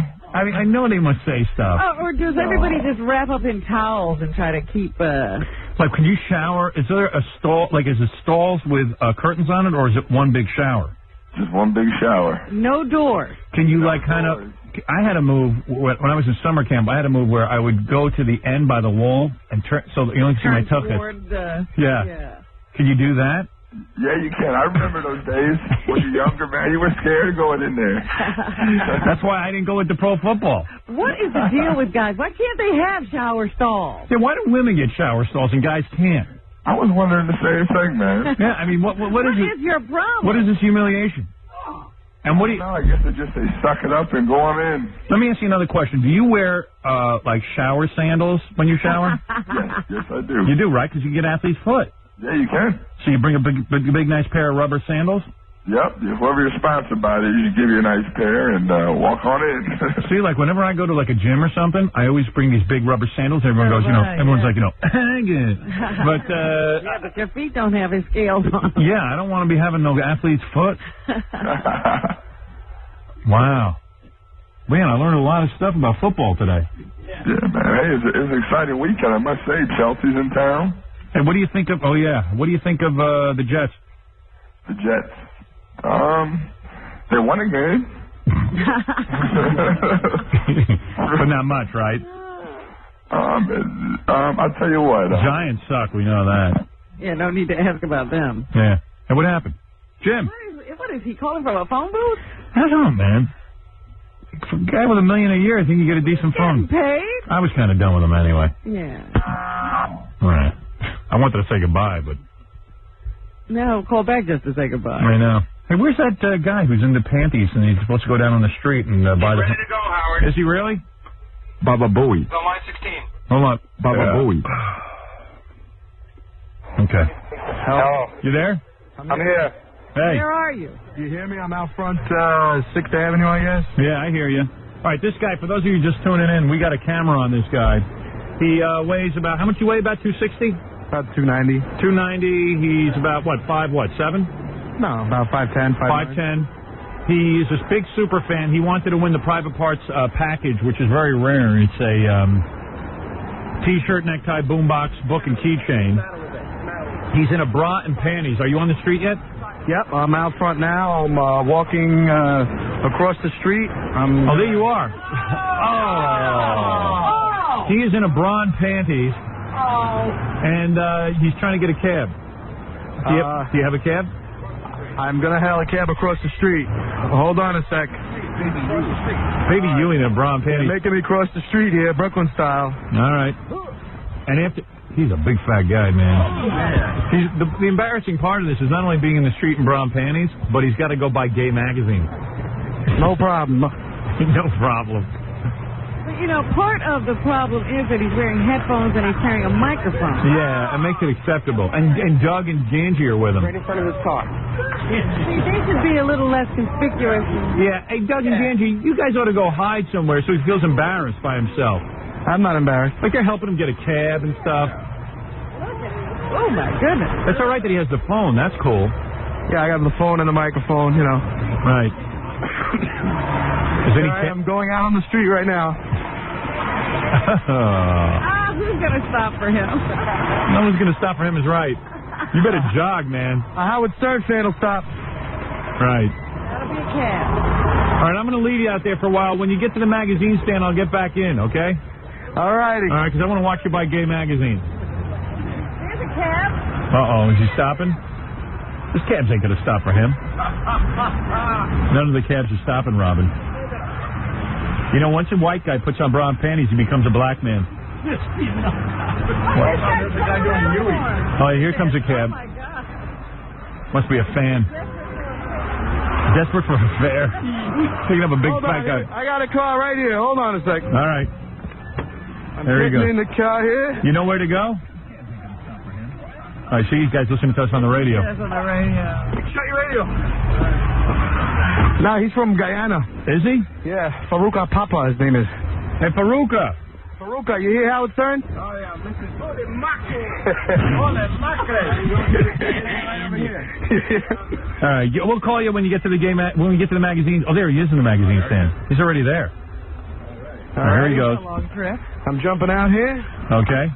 I got to get the guy's phone number and his. Hold on here. Why are you getting his phone number? He's going to flirt with him. Try to pick him up. Hey, what's up, bud? How you doing? Do you have Blue Boy magazine? No, man, I don't have Blue Boy magazine. Do you have any homosexual magazines at all? I was kidding before, not now.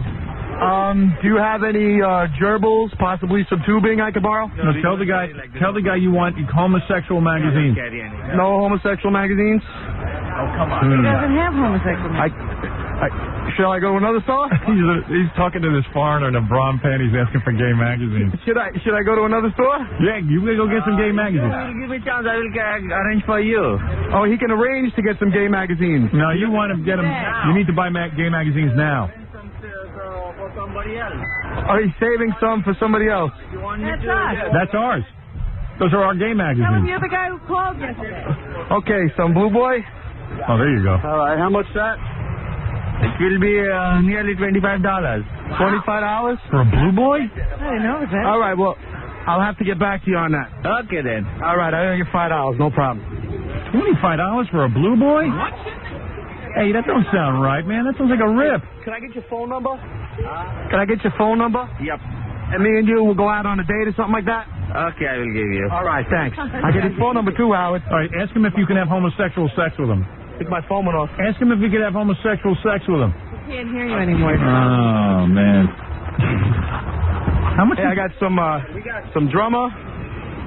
Ask the guy if you can go out on a date with him and have homosexual sex. Yeah, how you doing, Sean? Hey, Sean, ask him if you can have homosexual sex with him.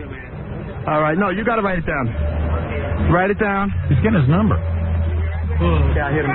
Sean, can you hear me? I hear you now. Tell him you think he's kind of cute. Tell him you think he's handsome and you'd like to have gay sex with him. I think you're handsome and I'd like to have some gay sex with you. Oh, no, man. Why not? Shall I force him? No, ask him why he can't have gay sex. No, man, I'm a nice guy, man. I don't want to do anything of that. All right, just give me your phone number and I'll take you out somewhere. Go ahead, write it down. Okay. What a pickup. You got this number. Write down the number. Look at it. Because I'm going to call you. And me and you, we're going to go out. So. Ask him how he looks. How does he look? Ask how you look. Like Ask your him, average Pakistani guy. no, ask him if he likes your bra and panties. How do you like my bra and panties? I like it, man. He digs you, man. Do you have any condoms or Vaseline? We don't carry like this of anything, man. We carry only candy and cigarettes. You want? Okay. Hey, I got what I need, bro. I got my gay magazines. I got your phone number. Ask him. I told you were handsome. All righty, bud. Ask him how many days. Ask him how long he's been in the United States. How long you been here in the United States? For 4 months. 4 months, and he's got a job. Check that out. And say you never. Ask him if you ever had any gay sex. Have you ever had any gay sex? No, man. No gandu. Tell him tonight when you ask him out, you're going to have gay sex with him. No gandu is Pakistani for no faggot. No, I'm not a Pakistani. I'm an Indian guy, man. But that's what I'm doing, right? Ask him if he's into fat guys. No, I'm not telling about that. Ask him if he digs fat guys. You like fat guys in bra and panties? No, man. All right. Okay, man. All right, you got the private parts package there, I Sean. got it. That's Sean, and back to my cab here. He's the winner of a private parts package, including a T-shirt, necktie, boombox, book, and keychain. Oh, some guy's giving him a high five. Yeah, look at that. Yeah, okay, I got rid of We him. lost. Yeah. Wow. Oh, man, that's pretty. He's getting on a bus. No, he's getting another cab. He lost his other cab. we should make him take a bus. Look at Come on. the cellulite on those. Come on, watch the fat guy run through the streets of New York. Oh, man. He's way too into it. Yeah. I can't believe the Pakistani guy gave him his phone number. He said, give me your number. I'm going to take you out. And he just kept writing. Yeah, that's cool. All right, there goes Sean Lennon. He's, that's his real name. His parents named him that before the other Sean Lennon. And he wins that package. Jesus Christ. He's got guts. We got to come back and talk more about Marv Albert and take some phone calls because there's a whole bunch of people waiting for us, and we have to give away 2 FMEs, and we have to do our play again. My Dead Lady. Yes, all right. Our next guest is already here. Who is our next guest? Jaleel White. Oh, Urkel's here. Oh, well, get him in a bra and panties. Yeah, make Urkel wear bra panties if he's going to come in, like Marv Albert. All right, we'll talk to Jaleel White next. Urkel. There's a kid who probably gets laid. Let's find out. I don't even know how old he is at this point. He's no kid anymore. Yeah, but he's not gay, that kid. No. You know, in a show he plays a kind of gay guy, but... Well, no, he plays a real nerd, but he likes women even on the show. Oh, please. Because that isn't a gay thing. Urkel. But I think in real life, man, he does a lot of chicks. Well, let's find out. You know? I mean, that kid's got to have serious bucks. He's got Oprah kind of money. He's kind of tall.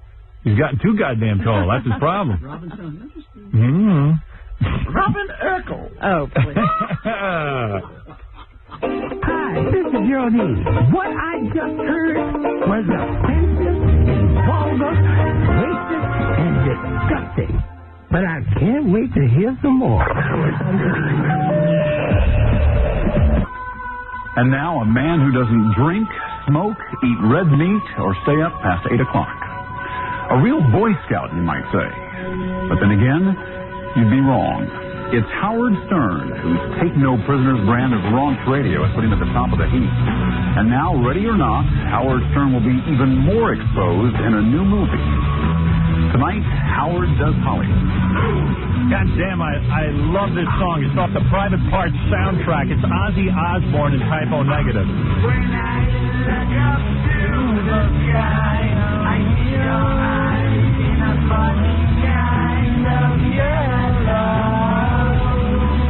Jackie Penthouse Joke Page Martling, his funny, dirty joke CDs, Joke Man, Sgt. Pecker, only $12 with $4 U.S. shipping.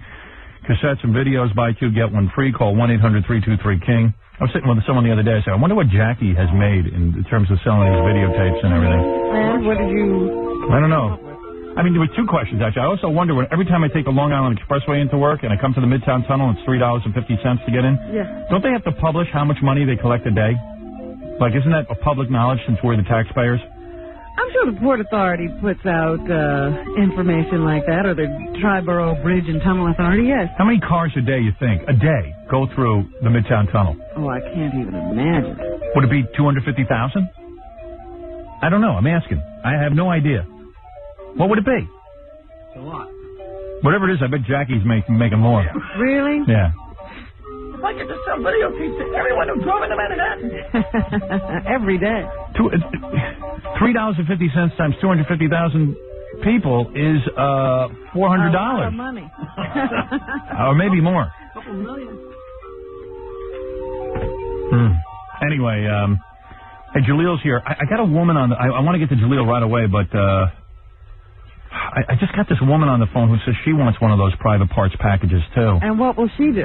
She'll do anything. Hey, honey, are you good looking? Of course, I am definitely very beautiful. How tall? How tall? I'm 5'5". What, are you foreign? Foreign, no.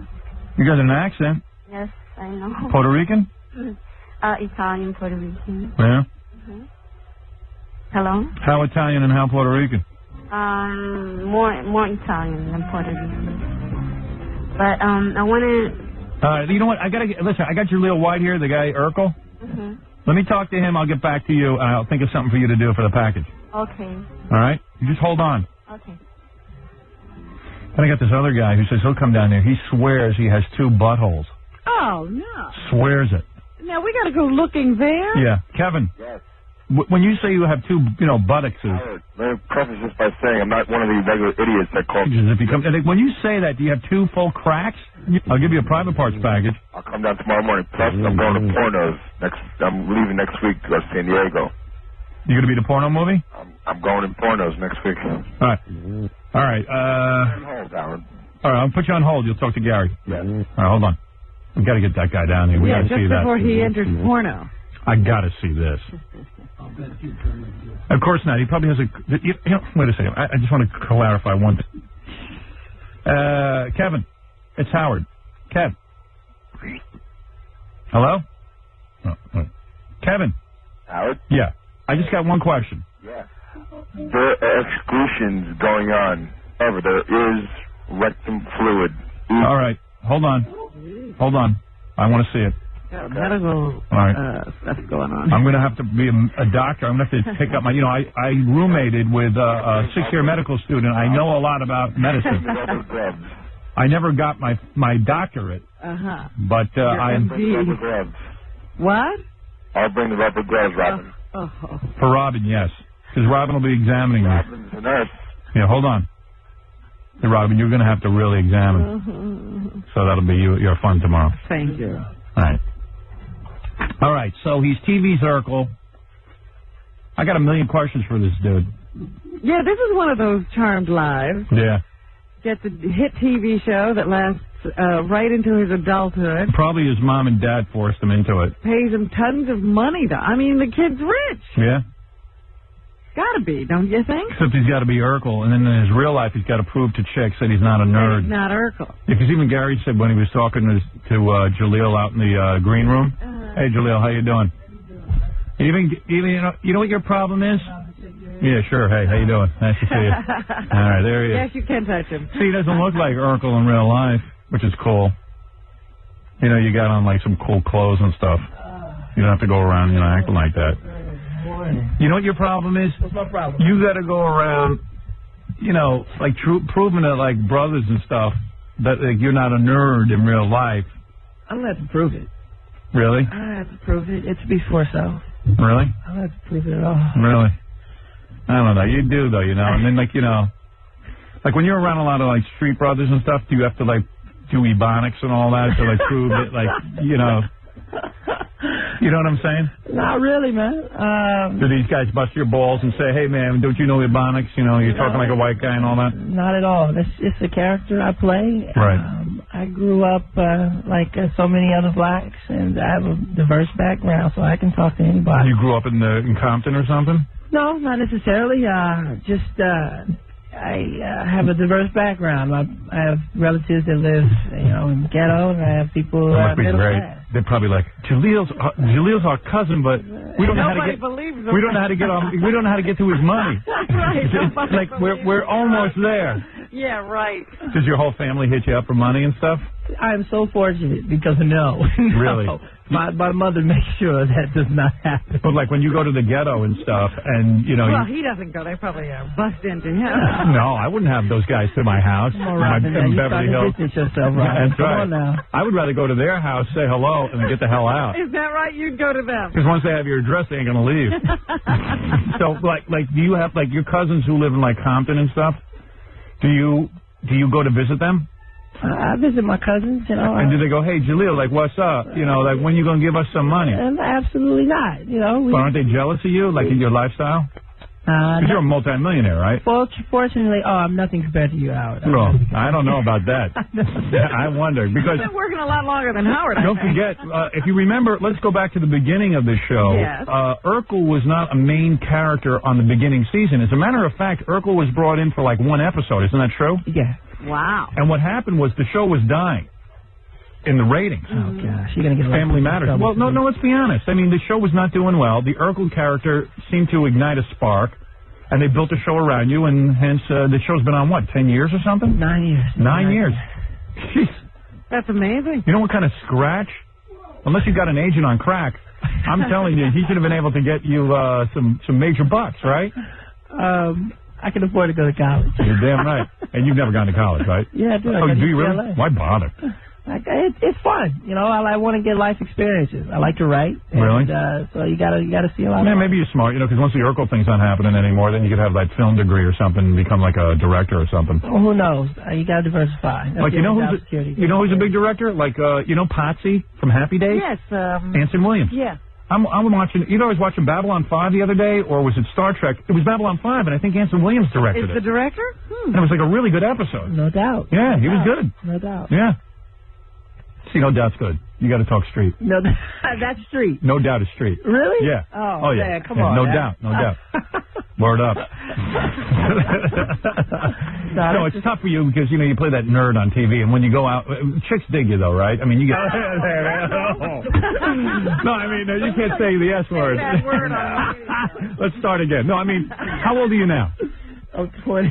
You're 20? Yeah. All right, you started on that show when you were 12 or something? Yeah. Okay. And, I mean, you probably started getting laid, what, around 15? Absolutely not. I'm a virgin now. Are you really? Absolutely. You're a virgin? Absolutely. Get out of here. I have to save myself for my wife. No, come on, let's be honest. When you're TV's Urkel, a lot of women are attracted to you because of your fame, and right? I mean, let's be honest. To a certain degree, but I don't really fit that stereotypical mold of what women go for. You're not a bad-looking guy. Without the Urkel crap on and those tight pants. Hey, I heard in the Inquirer, Mike Walker told us you've been complaining about the tight pants because it hurt your nuts. We did something about my tight pants this year. What'd they do? We lost the suspenders, and I lowered them a little bit. They're becoming a little uncomfortable. Because your voice is getting kind of deep. It's hard to do the Urkel voice at this point, right? No, it's just like a cartoon voice. Really? I can pop in and out. Nah, but I heard you on a promo. You're starting to sound a little deep on that, right? It's tough to do. I don't know. I mean, hi, I'm Urkel. Hey, what's happening, baby? Let me hear the Urkel voice. Let me hear where you're at with it. Can I do that? You know what I mean? Shut up, Jaggy. I'll pop it for you because I swear when I'm done with it, I'm done with it. Yeah. Nobody let me see it again. Yeah. That's why I have no shame about it. No shame. You should absolutely have no shame. Let me tell you something, man. You are a multi-millionaire, my brother. I enjoy it because... that's your ticket out of the ghetto. Were you in the ghetto? Were you born into the ghetto? Yeah, I was. I don't need to say the specific street now. Was your moms and pops married? Yeah. They were. They still married? Yeah, they still are. 20 years later. Are they your manager or something? They manage your life. They're trying to get a hold of your money, huh? No, they aren't. Absolutely not. Is it all in a trust? Yes. My money's taken care of. My parents, as a matter of fact, I'm proud to say, are one of the few parents to increase my allotment for that is supposed to go into a trust fund. You still live with your parents? No. Would you get a nice little pad? I just got a little bachelor pad. Little crib. When did you move out? Hey! Yeah, man. Oh, let me tell you something, my brother. I grew up in a blacker neighborhood than you did. He's read the same dictionary you did. Yeah. Your hip-hop dictionary, huh? I'll bet you 12 years old, a War Road lady came on to you and used her hand on you. Am I correct? Don't tell me. What age did you start having sex? Seriously. I want to know when he moved out of the house. Oh, I got so many questions. Let's see. I moved out of the house for freshman year of college. Oh, so you stayed all that time? I stayed right off campus, actually. You're not into Louis Farrakhan or anything, are you? No, but I love bean pies. You do. I know. I buy the bean pies all the time. Where do you stand on OJ? Where do I stand on OJ? Watch what you say, because the community will turn on you if you say he's guilty. Wow. No, I just felt like I have to understand. I was on a college campus when that verdict came through. Right. So I really watched all that division that everybody saw on television. That's true, yes. I saw the white kids, cheer, yeah. And I saw all the black kids, cheering and whatnot. And it was really weird because it just seemed like everybody just picked sides based on race, and That's nobody true. really analyzed the case. So, as far as I'm concerned, though, I just feel it's physically impossible for my man to have done that by himself. Well, okay, but you think he did He it? would have to be the baddest brother alive to Right. just cut up two people in that quiet section of Brentwood So you and just think- walk away. But somebody did it. Somebody did it, exactly. But I don't even know if he was there or what. OJ did it alone. I'm just saying he would really have to be. But you think he did it, but maybe with somebody else's help? Perhaps. That's as far as I'll go. Oh, come on, man. Perhaps. All right. He's playing it smart. He doesn't need any once crap. again, we do have the question of his blood being there and That's their right. blood being where he is. Yeah, I guess. He's just trying to get through life. My man is hemmed up, All right. So, okay. So let's go back to getting laid and stuff. So what age do you leave the house? That's a good question. I leave the house freshman year. Freshman year, you get out So of you're like 18 years old? Yeah. You got brothers and sisters? I was 17, actually. 17? Do you have siblings? No, I'm an only child. Perfect. Or else you'd have to give them some of their money and make them rich. I'm an only child. Hey, what do you think of that kid who, what's the kid in Home Alone? He had to give his brothers and sisters money, right? Well, yeah, he was supporting the entire family. He was supporting the whole goddamn family. How'd you like to have that on your back? Did your dad work all those years while you were on TV? My dad's a dentist. Oh, he is? Yeah. Oh, so he's got his own scratch. Yeah. And what about your mom? Does she work? My mom is my manager now. Oh, yeah, okay, I hear you.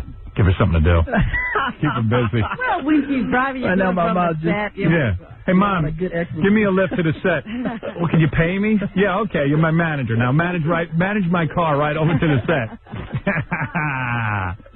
Let me tell you, it beats assisting her husband, the dentist. That's true. That's right. Yeah, because some of the wives wind up doing that. You know, they're Right. the office manager for the husband. Yeah, because I got a friend who's a doctor. His wife's always in the office. I'd rather drive Jaleel around. Yeah. As a manager, what she takes care of your ride and all that. Basically, like I said, my mom more or less manages my life. Like, what does she have to do? Like clean and stuff? Absolutely not. No, my mom's not a maid. No, you know what I'm saying. That's not a maid. That's called a manager.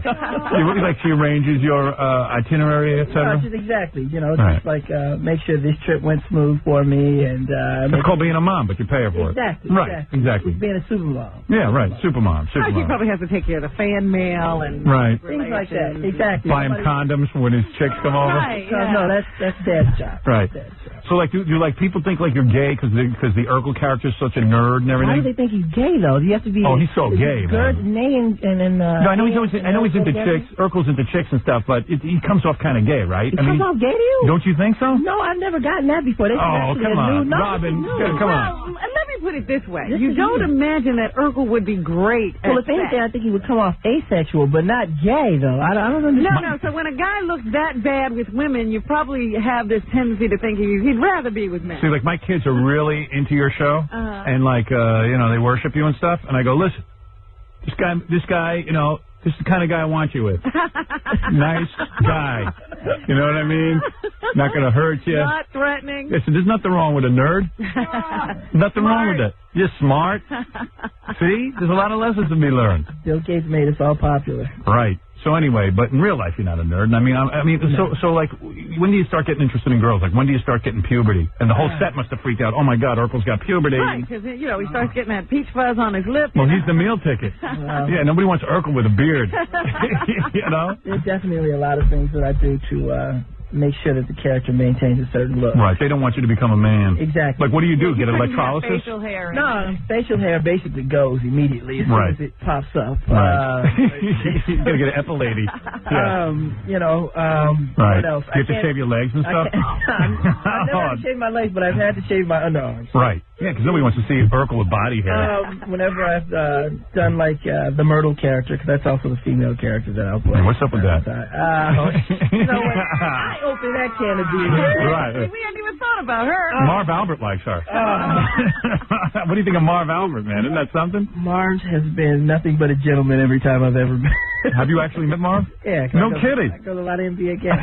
Wow. Did he ever ask you to participate in a threesome? No, Marv is that's why I don't understand. Is he a good kisser? Called you on the phone? Marv's a cool dude. He never said to you anything about women's panties or... Marv never said anything to me other than just pure chit-chat about a ball game. It says in the paper today that he likes to wear women's panties. Did he ever say to you, hey, I like that character you play on your show, Family Matters, where you dress up as a woman? You know, really? I can't. Like, where do you get your stuff for that character you play? Ask for tips. Yeah. All right, so wait a second. How old were you, like, when you started getting interested in girls? Actually, I was probably a late bloomer. I didn't, Like, when did you start to get body hair and stuff? When I started to get body hair. Yeah, like, you know. Like, my first pubic hair at 15. Is that true? 15? That is a late bloomer. I got mine at 14. I don't even remember getting pubic hair. Yeah, I don't think people do, huh? I don't think I like to look at my private parts except to see if they grew, and they never did. And after a while, I gave up. I'm telling you. When I started the show, I was like 5 feet tall, and I had a growth spurt from 15, 16, and 17 of 3 inches a year, and, wow. You know, it just, And how old are you when, like, girls start coming on to you? Girls started at least looking in my direction, I'll say. Yeah, because you're a multimillionaire, too, you know. I have no money, Howard. Why don't we Chicks dig guys with money. Please, Look at Marv Albert. You've got money. You got plenty of money. I've got no money. Are we going to find out? Free fleece top. Where do your parents put your money? In what? Bonds, stocks? They put it away. Do they? Put it away. Where is it? Do you know where it is? I have no clue. When do you get your hands on it? When I get actually, I have my hands on it. He's 20. He's got his hands on it. I didn't know when that happened. Oh, it happened, Robin. Jump on top. I've got.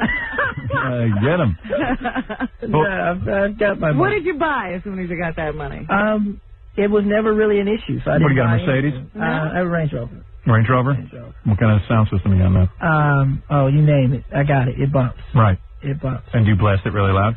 Every blue moon. And do cops pull you over to the side of the road because they see a brother with... Oh, yes, but when cops pull you over, you have the special news station that you turn to. I see. Yes. And then they go, hey, wait a second, it's Urkel. It's cool. Yeah, exactly. Yeah, he's a white guy. It's okay. He's like one of us. You know, they're not threatened by Urkel. Right? The same with Sinbad. He never gets threatened either. Right. If that's what gets him off, you know. You're damn right. You got to be careful, brother. No. You understand that. All right. So when do girls start getting interested? When do you start dating? Let's see. One of my first date was an awful experience, though. I got pimped. Black chick, white chick? Black girl. Yeah, go ahead. Black girl. Yeah. It was awful. What was so bad about it? I talked to the girl for like 2 weeks. She bit you on your private parts? No, that problem was I got absolutely nothing, but I spent about $150, and I'm only 16 years old at the time. So where'd you find this black chick? I met her at an award show. It's kind of funny because she's listening now. She knows darn well who she is. Right. So it was a hot-looking chick. She was somebody's daughter. Yeah, so you should have gone down to Compton or Harlem or something. You couldn't impress her. She was already somebody's daughter. Yeah. No, but I'd say I was the equivalent. Oh, she was a famous person's daughter? Yeah, that's what he's saying. Yeah. Who was it, Berry Gordy's daughter or something? No. They're a little old. Whose daughter was it? It was Richard Lawson's daughter. Who's that? Exactly. Who is he? Got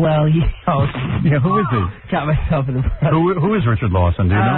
I think he played on a soap opera. Oh, did he? Really? Yeah. Yeah, those guys, that's hardly being in show business. I think that's lower than me. That's like being Lurch on the Addams Family. That's almost clown level. By the way, Lurch's son is going to be calling us in a couple of days. Is that right? Oh, yeah. What it's like to grow up being Lurch's son. Oh, my God. Yeah. Clown level. Come on, Robin.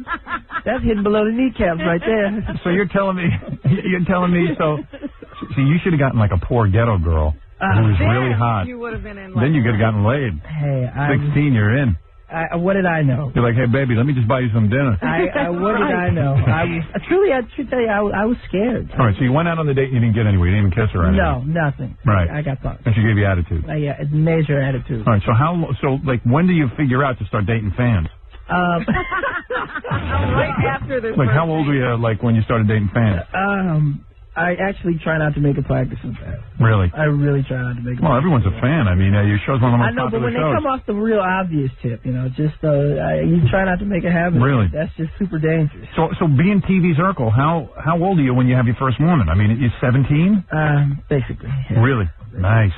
Well, did nice. you had that on the set education, right? They had the tutors there. What'd you do, your teacher? Don't you start. Really? You must teach it with a man. Oh, really? Oh, I didn't know that, baby. Don't you go there. All right, I thought you had a broad, okay? Take it easy. Is sex in your dressing room exciting? No, I've never done anything like that. Really? Never done anything like that. Take them back to your crib? Never do anything. That's your workplace. You don't crap where you eat. Exactly. I hear you. Wow, you're pretty professional. I didn't expect this. You didn't expect it? He's not like one of those, Corey Haim kind of kids. Yeah, right. I'm going to tell you right now. You ever done heroin? If I'm ever broke, there are going to be a lot of other people in this country jumping off bridges. Really? So a lot of people depending on you. No, I'm not an idiot. Right. So you don't do any drugs or anything? No, I don't even drink. I heard you were on crack. You had a crack problem. Is that true? No. Terrible. No rumors. Someone said you were smoking a pipe the other night? This is a terrible rumor. So what is your pickup line? You don't have to use a pickup line. People know who you are. How long? Well, everybody recognizes you, though. You don't have a problem with having to tell people who you are. No, not much. What really trips me out are the girls who like to come to you and try and act like they don't know who you are. Right. It took me probably about 6 years into the show before I realized that wasn't really... Yeah, girls will always use that line. Hey, I didn't even like you. I didn't even know who you were. Exactly. There you go. That's the famous one. I'm telling ladies out there right now, please don't use that. It embarrasses yourself. You don't have to like me, but you will know. How long does it take you on a first date to get in a chick's pants? Can you get her pretty much easily? You have no sense of reality, right? I'm not trying to do that on the first date, man. And you only date black chicks? I'm not. No, I'm you get them all, huh? I'm international, bro. No kidding. You have any Chinese? I'm international brother. International brother. So it's easy to, before they get in the car, you can get laid, right? Gosh. Ever get Drew Barrymore? You know what? I had heard your questions really come like bullets, and they really are coming like bullets. You're drowning.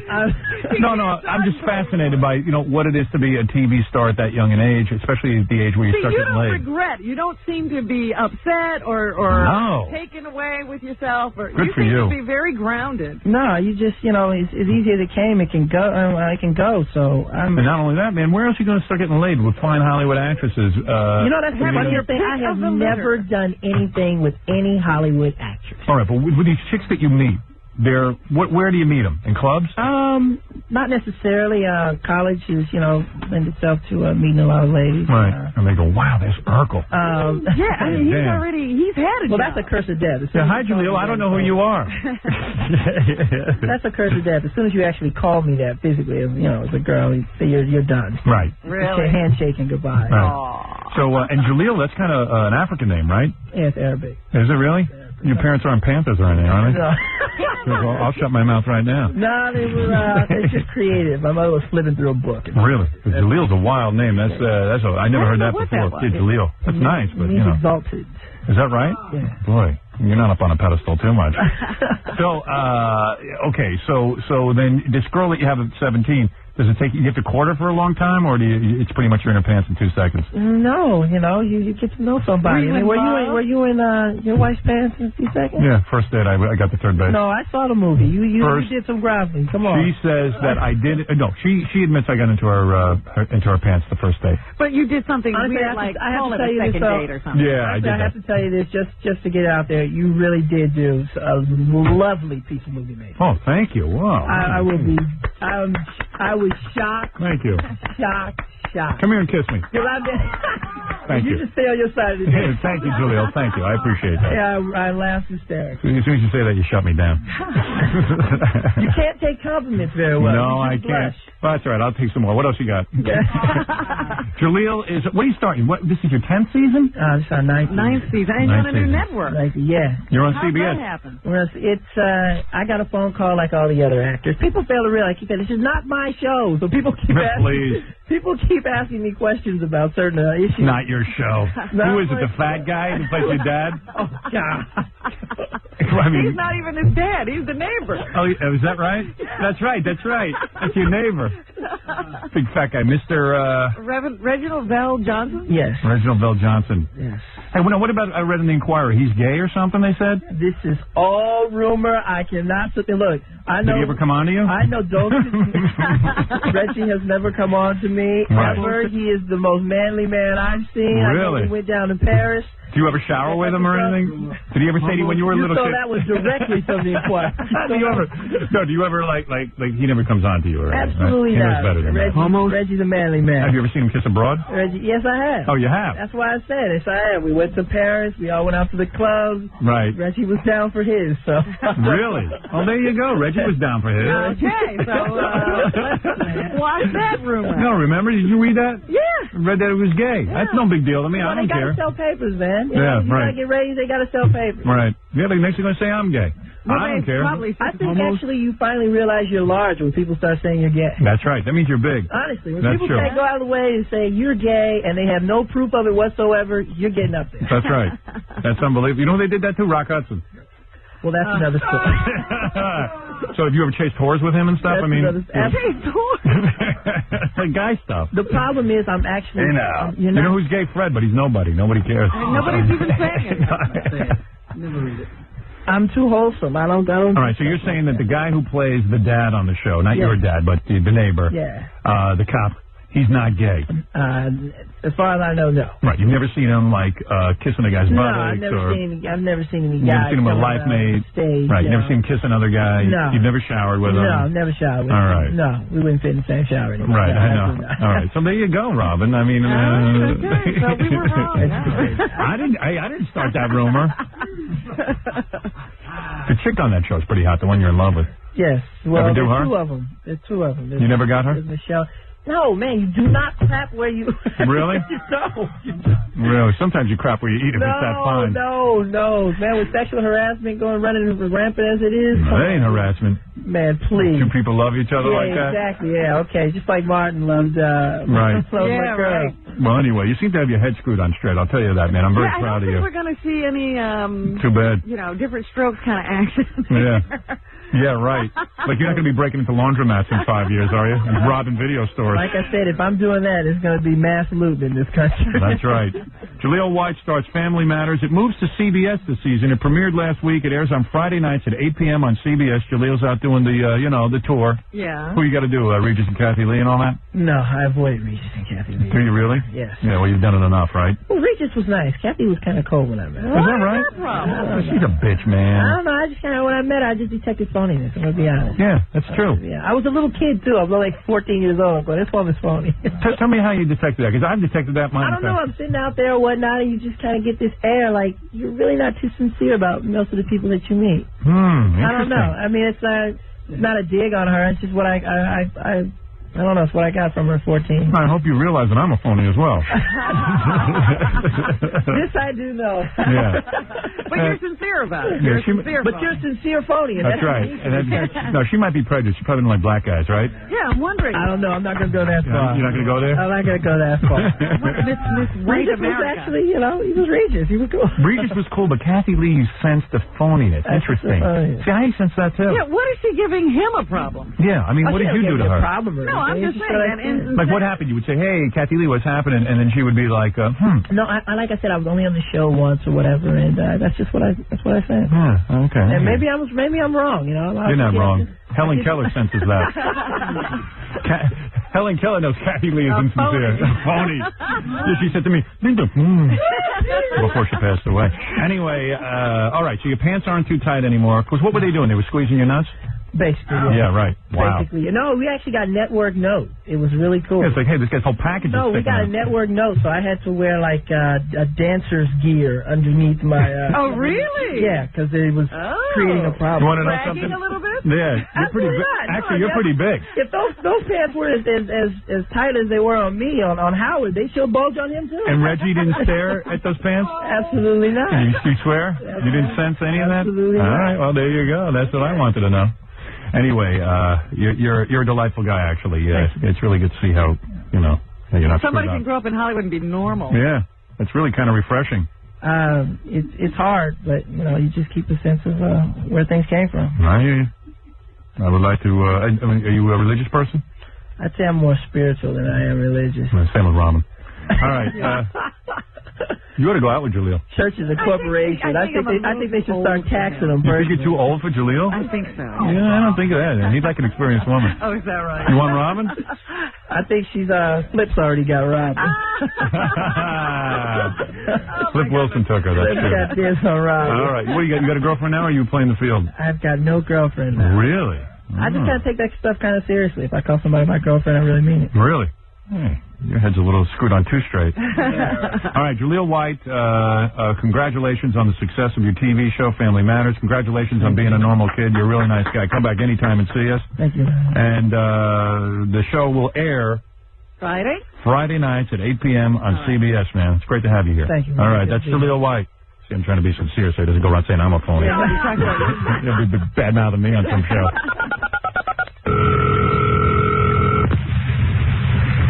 Hello? Yes. Phyllis. Steve Graves. Who do you want to talk to? Phil. Steve Graves. Phil the Gray? Phil is not here. Steve Graves? What are you trying to do? Make a check out of yourself?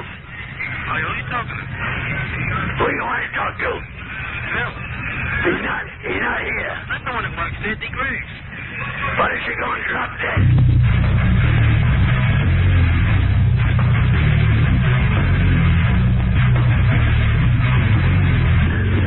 Hey, Beavis, get up and turn on Howard Stern. You get up and turn it on. I'm kind of busy. You're too busy to turn on the radio? I was having a dream about lesbians and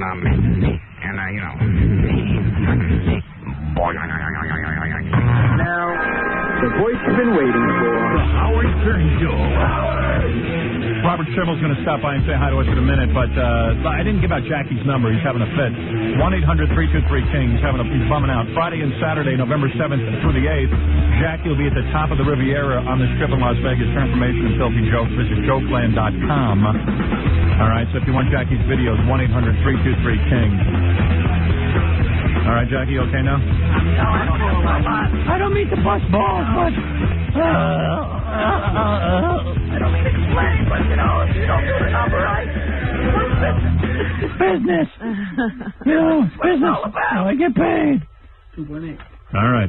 I'm sitting here laughing. I'm looking at the Marv Albert pictures. Oh, they're so great. The Marv Albert. I mean, I really had. You got to buy the newspaper, even if you don't like reading the newspaper because it depresses you. This will make you laugh. Great. Pictures of Marv Albert walking into court with his new toupee. He's got a brand new toupee for this. Yeah, he's got less hair up there. It's the worst toupee. It looks like a guy who just went to get a haircut. I think he's got like 4 different toupees. You think he lets his hair grow? Yeah. Yeah, so because that makes sense. It's like, you know, hey, my hair, I need a hair. And he goes, it's time for a haircut. like he doesn't think anybody knows he's wearing a toupee. He should really let it shine. Him and Charles Grodin. Charles Grodin now has a toupee that makes it look like he's going bald. Yeah. I think he wants to go bald. Thinning hair. Yeah, he wants to go bald, but now he's doing it by thinning out his toupee. I think you embarrassed him into it. Because you said his toupee was so obvious it was too much hair. Yeah. So now he's going to the thinned look. Yeah, I mean, he's actually listening to me. I don't know, but toupees are a weird thing, you know. I'm sure there are guys who wear good ones and I can't detect them, but so far, the bad ones really stick out. Oh, they stick out. Burt Reynolds. It's like wearing a turkey on your head. Cy Sperling will be calling us, too. He's going to out some people who wear toupees. Excellent. Yeah, I got him lined up. I don't know when that's happening, but let me just take care of this girl who I had on the line before. Hi. Hi. You want the private parts package? You heard the guy who ran around in a ladies' lingerie today, like Marv Albert, Yes. and bought homosexual magazines? Yes. And you're willing to do anything to get the private parts package? Yes. Would you like to see me naked and have my lover dominate me and show up me into submission? Are you into chicks or guys? Just to be your sex. I'm into both. Mm-hmm.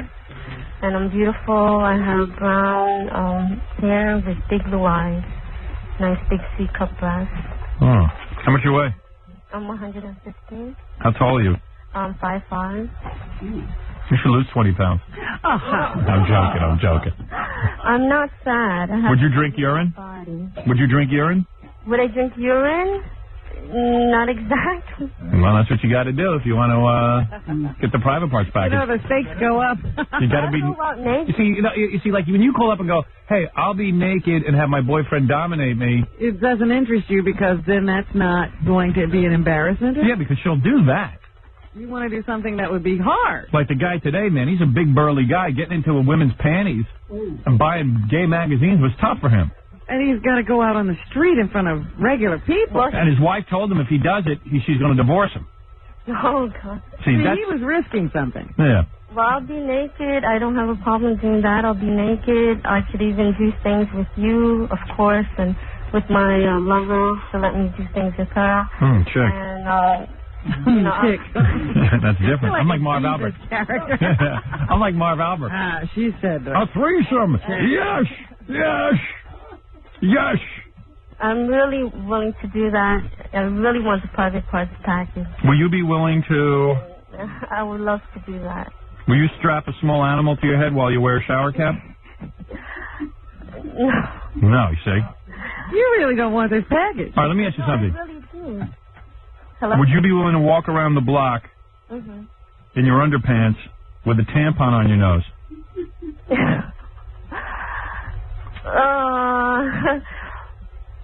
Could it be something more easier than... See, you know what's funny about you? You say you're into being dominated. As soon as I start to dominate you, you're oh, I don't want to do that. You no, but I want you to dominate me. Like that's dominating you. Dominating you. Put this tampon on your nose. I'm humiliating you. I want you to physically spank me and... Will you come down here and do whatever I say? What is whatever? If I tell you to drink urine, you have to? Like, what if it was your own? My own? Yes. If it's my own, then possibly. Oh, really? Boy, maybe this private parts package is worth more than I realized. Why am I giving them away? Maybe I should. We thought this was an auto-ran. Maybe I should stockpile them. Would that turn you on to see? It's not a question of me being turned on, honey. I've already been turned on. I've seen it all. Oh, okay. Now he's, he's like Marv. He gets kinkier and kinkier through the years. I need more. Yes. Yes. All right. Would you be willing? She'll make me eat whipped cream from her. No. Listen to me. Listen to me. I don't care what you're willing to do. That's what I want you to do. Here's what I need you to do: to come down here, get totally nude, yes, get spanked by me. Yes, definitely. To Led Zeppelin music. Oh, most definitely. All right. After I finish with your buttocks, you go downstairs in your bra and panties with a tampon taped to your nose. Why is that? And you walk around the block. With the tampon? That's right. Taped to your nose. Okay, inside or out? Inside of what? Inside the nostrils or Inside the nostrils. outside of it? Inside. I thought you were just taping it to her nose. No, I'm jamming a tampon in her nose. Okay, well, whatever. I mean, I really want this package, and I really want to be spanked. And then you got to stand on your hands nude for 10 minutes with roses. I don't know how to stand. And use your and after you do that. I do not know how to stand on my hands. Oh, all right, then you don't have to do that. I don't want you to hurt yourself. Those roses have thorns. Or you could not do any of that and just eat a boogie from my nose. Oh, God. That's easy. No, I think I'll do the other thing you just mentioned. The tampon? You don't want to eat a boogie from my nose? No. Maybe my lover might want to. Your lover. Mhm. All right, so you and your lover come down here. I'll get Gary to arrange it. Okay. Be prepared to be nude, spanked, possibly drink urine. No, can we keep that out, please? All right, and walk around the block in bra and panties, wearing the OJ mask with tampons coming out of your nose. No, just all you got to do is put the tampons in your nose and walk around the block. Oh, God. With it sticking out? Yes. Sticking out? With the string sticking out. Oh, God. And then the private parts package is yours. Definitely. All right. Definitely. All right, hold on, Rosie Perez. What's that Rosie always said in that movie? What is it? Moogie. Say Moogie. Me? Yeah. Say Mookie? Mookie. No, that's the same. All right. Really a moot. You're not an actress. No, not at all. All right. All right, hold on. I'm looking forward to meeting you. Okay, me too. Thanks. She's all deflated now. Because, that's part of, she wants to be dominated. She can't do what she wants. Right. She had a whole agenda. My lover will come down there and do things to me. I'll say, honey, if you want, what fun is that? We want to humiliate you, make you feel bad about yourself. Yeah. We like hot chicks to be humiliated on this show. Don't you like getting back at girls who wouldn't date you? She's so silly. There's another woman says she'll do anything. Oh, God. And then we're getting Bob Schimmel in here, Robert Schimmel. What? You'll do anything? Honey? Yeah? You say you'd do anything? I would. What's your name, Kara? My name's Kara. How old are you? I'm 25. You got a better phone somewhere in the house? Actually, we don't. This phone is a little messed up. Yeah, your phone sucks. Phone sucks. I'm not having phone sex, I'm having phone sucks. Would you let it? That's right. You would do that? God, there's some sick people out there. Are you good looking? Yeah. What do you look like? Okay. My breast size is 36C natural. Good. 5'3". Go ahead. About 124 pounds. Not bad. And I got long brown hair and big hazel eyes. Wow. And a beauty mark under my eye. Oh, good. Well, you always say you can't believe the girls that are in porno. They're so beautiful. So, I don't know, Howard. I'm really baffled. I'm pretty daring. Would you drink urine? I don't know. That's kind of poison, isn't it? Sure. It's got to be bad for you. You won't want to live after that. Oh, my God. I'm going to be late for work. This is so worth it, though. Would you go to the bathroom in a diaper in front of us? Sure. Oh, you would? Oh, yeah. Too eager to do that. Yeah, right. Yeah, that sounded too easy. Would you eat a boogie from my nose? Oh, definitely. All right. Chew it up in my teeth. I want to see that. Ugh. I'm going to pull a boogie. I'm going to get sick just the thought of it. I'm going to pull a boogie from my nose and you're going to eat it? I would chew it right up. All right, hold on. I feel like Marv Albert's girlfriend. I'm reaching. See, Marv dated the wrong girl. If he would have come on this show, I could have set him up with some chicks who wouldn't mind being They bitten. wouldn't have a complaint. Right. You would have gotten Marv another guy in bed with you, right? No big deal. No big deal. Would you be in bed with Marv Albert? Sure, why not? See? See, he can get I'd do girls. just about anything. I'm not lying. I really would. Why is that? Would you eat a cracker? Would you eat a... I almost died twice in my life. I'm pretty daring. I don't care anymore. How did you almost die twice? I had an ectopic pregnancy once, and I lost a baby. And I got hit by a drunk driver 10 years ago. My friend got killed in Long Island. Oh, no, you're not, like, all messed up, are you? No, not at all. Actually, I'm pretty normal. Do you walk with a limp? No, not at all. Because you're not allowed in the studio if you do. I was going to say, are we going to have another girl coming in here dragging a leg? Yeah, that's it. We had that a couple of weeks ago, man. That was depressing. All right, thanks. Hold on, we'll get you booked immediately. Gary, I want her on tomorrow. Immediately? Oh, my God. I want all these girls on. Okay. All right, hold on. Wow. She's going to eat my boogie. Oh. I better save up. I got a lot in this nose. Unfortunately, I just clipped my nasal hairs. When I make nasal hairs, more gets trapped. Oh, don't worry. I'll catch it. Tomorrow I won't blow my nose, that's all. Go jogging. Oh, stop. Mike, you're on the air, and then Robert Schimmel. Go ahead. Hey, Howard, last night I witnessed one of the saddest things I've ever seen, which was Andrew Clay. Yeah, Andrew Clay. On the Later Show with Judd Nelson. How horrible was it? It was awful. He just... The key to the whole thing, the worst part of the whole thing was, get this, Judd asked him why he wasn't on other talk shows. Yeah. And he said that because Letterman was scared to have him on because he was too strong a comic. And that Letterman is afraid of him. You know what's really sad? I understand a guy saying that when you're at the end of your career, like Dice is. Right. He's hit rock bottom. I mean, that show is horrible that he's on. When you're at the end of your career, and like, you know, to save face and you're on a TV show or a radio show, you say, hey, Letterman and Leno won't have me on, I'm too dangerous and all that. God only knows why he'd be too dangerous. We've seen him on talk shows. He doesn't do anything. It was so sad. So, he kept talking 100 times about how he loves his wife and his kids. He was so embarrassed that he is Dice. Yeah, but wait a second. Listen to this.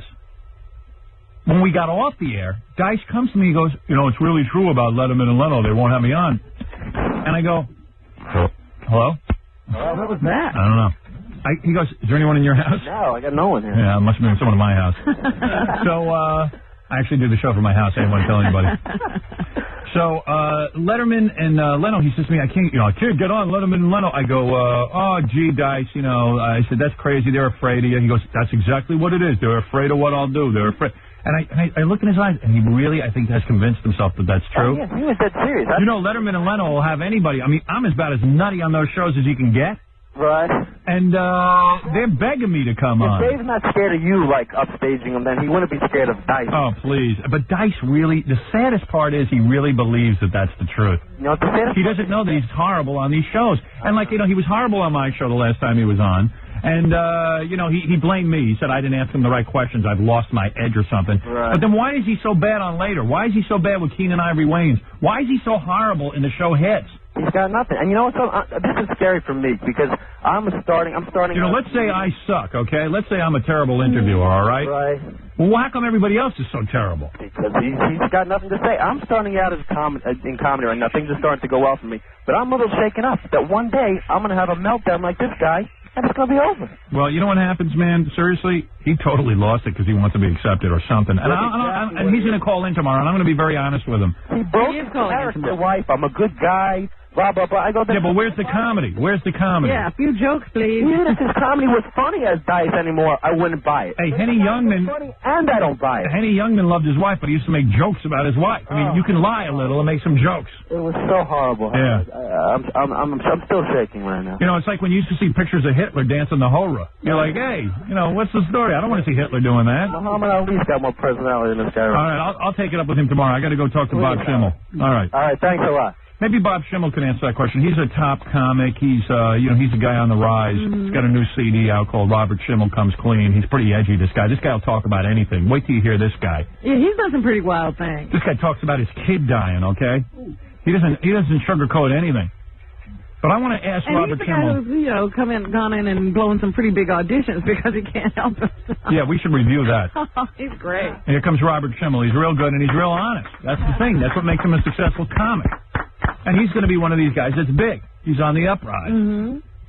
He's on the up and coming. What happens to a guy like Dice, Bob? You know, like, how do you so lose it? Because he was funny at one time, wasn't he? I mean... He was hysterical. Yeah. What happens to a guy like that?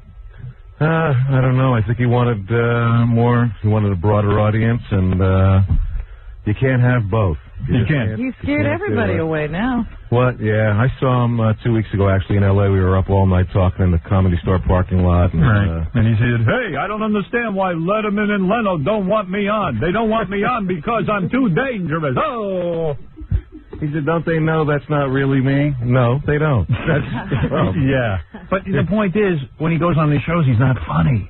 Yeah. He's just not funny. I don't know why he would do that. You know, you can't, your fans love you, and that's who made you who you are. You can't try and make Hollywood happy. They have a different idea of what success is. Hollywood can ruin you. Did he beg you to write some material for him so that he could be funny again? No. Too proud, huh? He couldn't be, no, he is too proud, and he couldn't do that anyway. Once you go there, you can never come back. So you're an edgy guy. You go on talk shows and you talk about what really goes on in your life. Like the last time we talked to you, just to review, you were talking about how, what is it, you tried out for a part? I don't even remember the whole story. I don't remember exactly what he was trying I just remember it was real funny. What were you trying out for again? It was a pilot for a sitcom, and I went in, and I was standing in front of the lady's desk, and she said, tell me something about Robert Schimmel, and I said, well, I'm 38 years old, I'm married, I have 2 kids, and I'm a latent homosexual. Right. And she said, yeah, you're not really right for the part. I said, what, I can't read for the part because I'm a woman trapped in a man's body? She said, this isn't working out. Now, this is a true story. I mean, you're not making this up. Yeah. So you're living on the edge.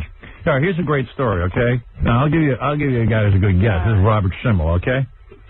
So, and by the way, Robert will be at the Comedy Connection in Boston this Thursday, Friday, and Saturday if you want to go see him. But, all right. And he's got a new CD out called Robert Schimmel Comes Clean. And I hope Dice is listening to this, because this is how you go on a talk show. This is what you do on talk show. That's why I invited Robert on today, so Dice could hear what you're supposed to do.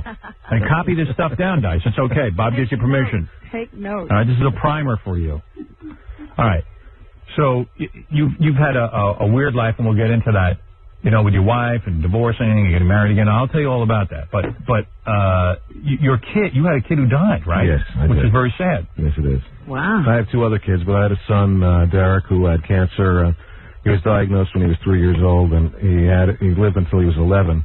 And when he got really sick, the Make-A-Wish Foundation came to our house, and they said, we'd like to make a wish come true for your son. Now, this is an amazing story, because you know what Make-A-Wish is. Sure, that's the last, the dying wish kind of thing. Yeah, and Bob took advantage of the situation. Go ahead, yes. So they come to the hospital, and he hooked up the IVs and everything. Right, we got to be careful how we word this story. Yeah. Okay, go ahead, yeah. And, it's a woman from them, and she goes, we'd like to, what would he like, And I said, well, he always wanted to watch Dolly Parton perform oral sex on me. And, now, this is a true story, okay? Yeah. He said this to the Make-A-Wish lady. Because you know what it is? They want to take the kid to Disneyland. Right. And Bob's realistic. He goes, hey, look, my son's not going to be here that much longer. I might as well get some enjoyment out of this. Yeah, they said we were actually thinking of Disneyland. And I said, well, she could do it to me at Disneyland. She could do it at Magic Mountain. I don't care where it is as long as it's happening.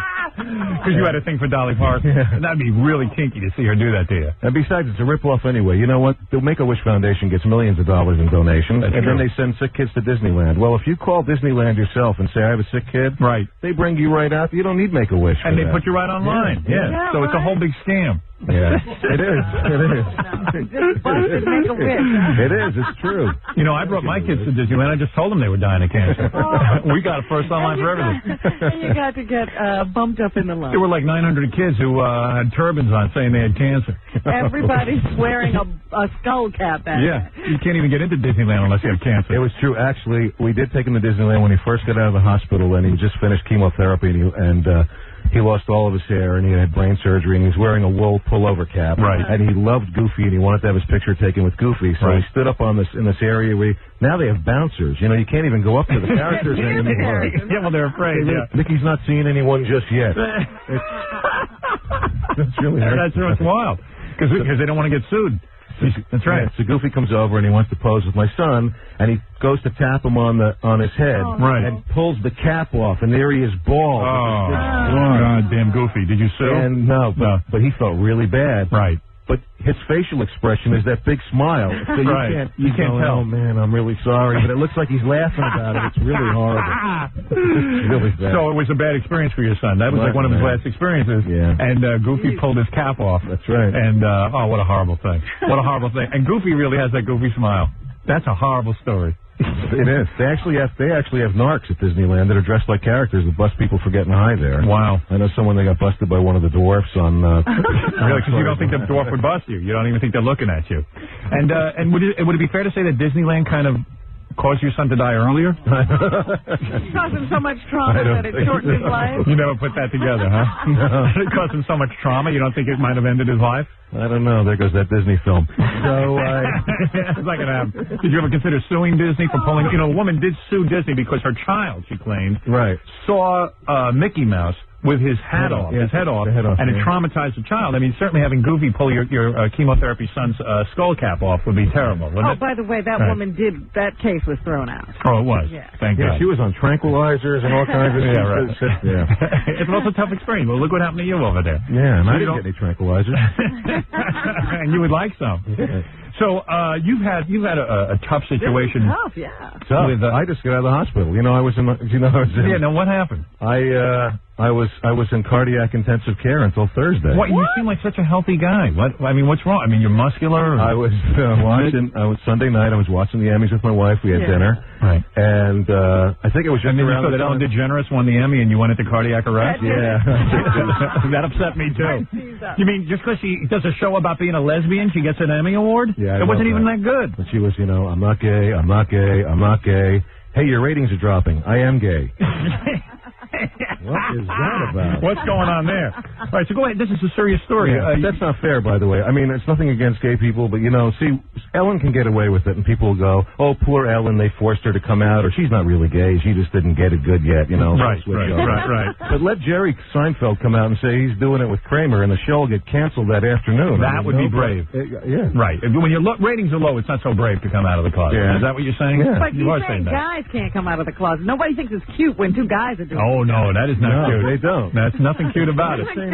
You're absolutely right. Well, that's the difference. I mean, women can, even when you're growing up, I mean, you know, girls can have sleepover parties, pajama parties, you could dance together. I can't say to a friend, hey, Joey, you want to dance with me? It doesn't work. It doesn't work. So Sunday I'm watching the Emmys, and all of a sudden, I think it was really when Chris Rock got his second award. I had a... It upset you. Oh, you like Chris, don't you? No, yeah, okay, you dig him. But all right, you just got jealous. No, his special was phenomenal. And all of a sudden I get this pressure on my chest and this pain shooting down my arm, and my fingers are numb, and my jaw hurts, and my lips are tingling. I'm not making this up. Right. Wow. And I told my wife, I said, you know, I don't feel good. And she calls the hospital, and they said call 911. And then I wanted her to take me to the hospital because I know if she called 911, my wife, you know, would leave me in the bedroom alone and straighten up so the paramedics don't think we're living like slobs. Right.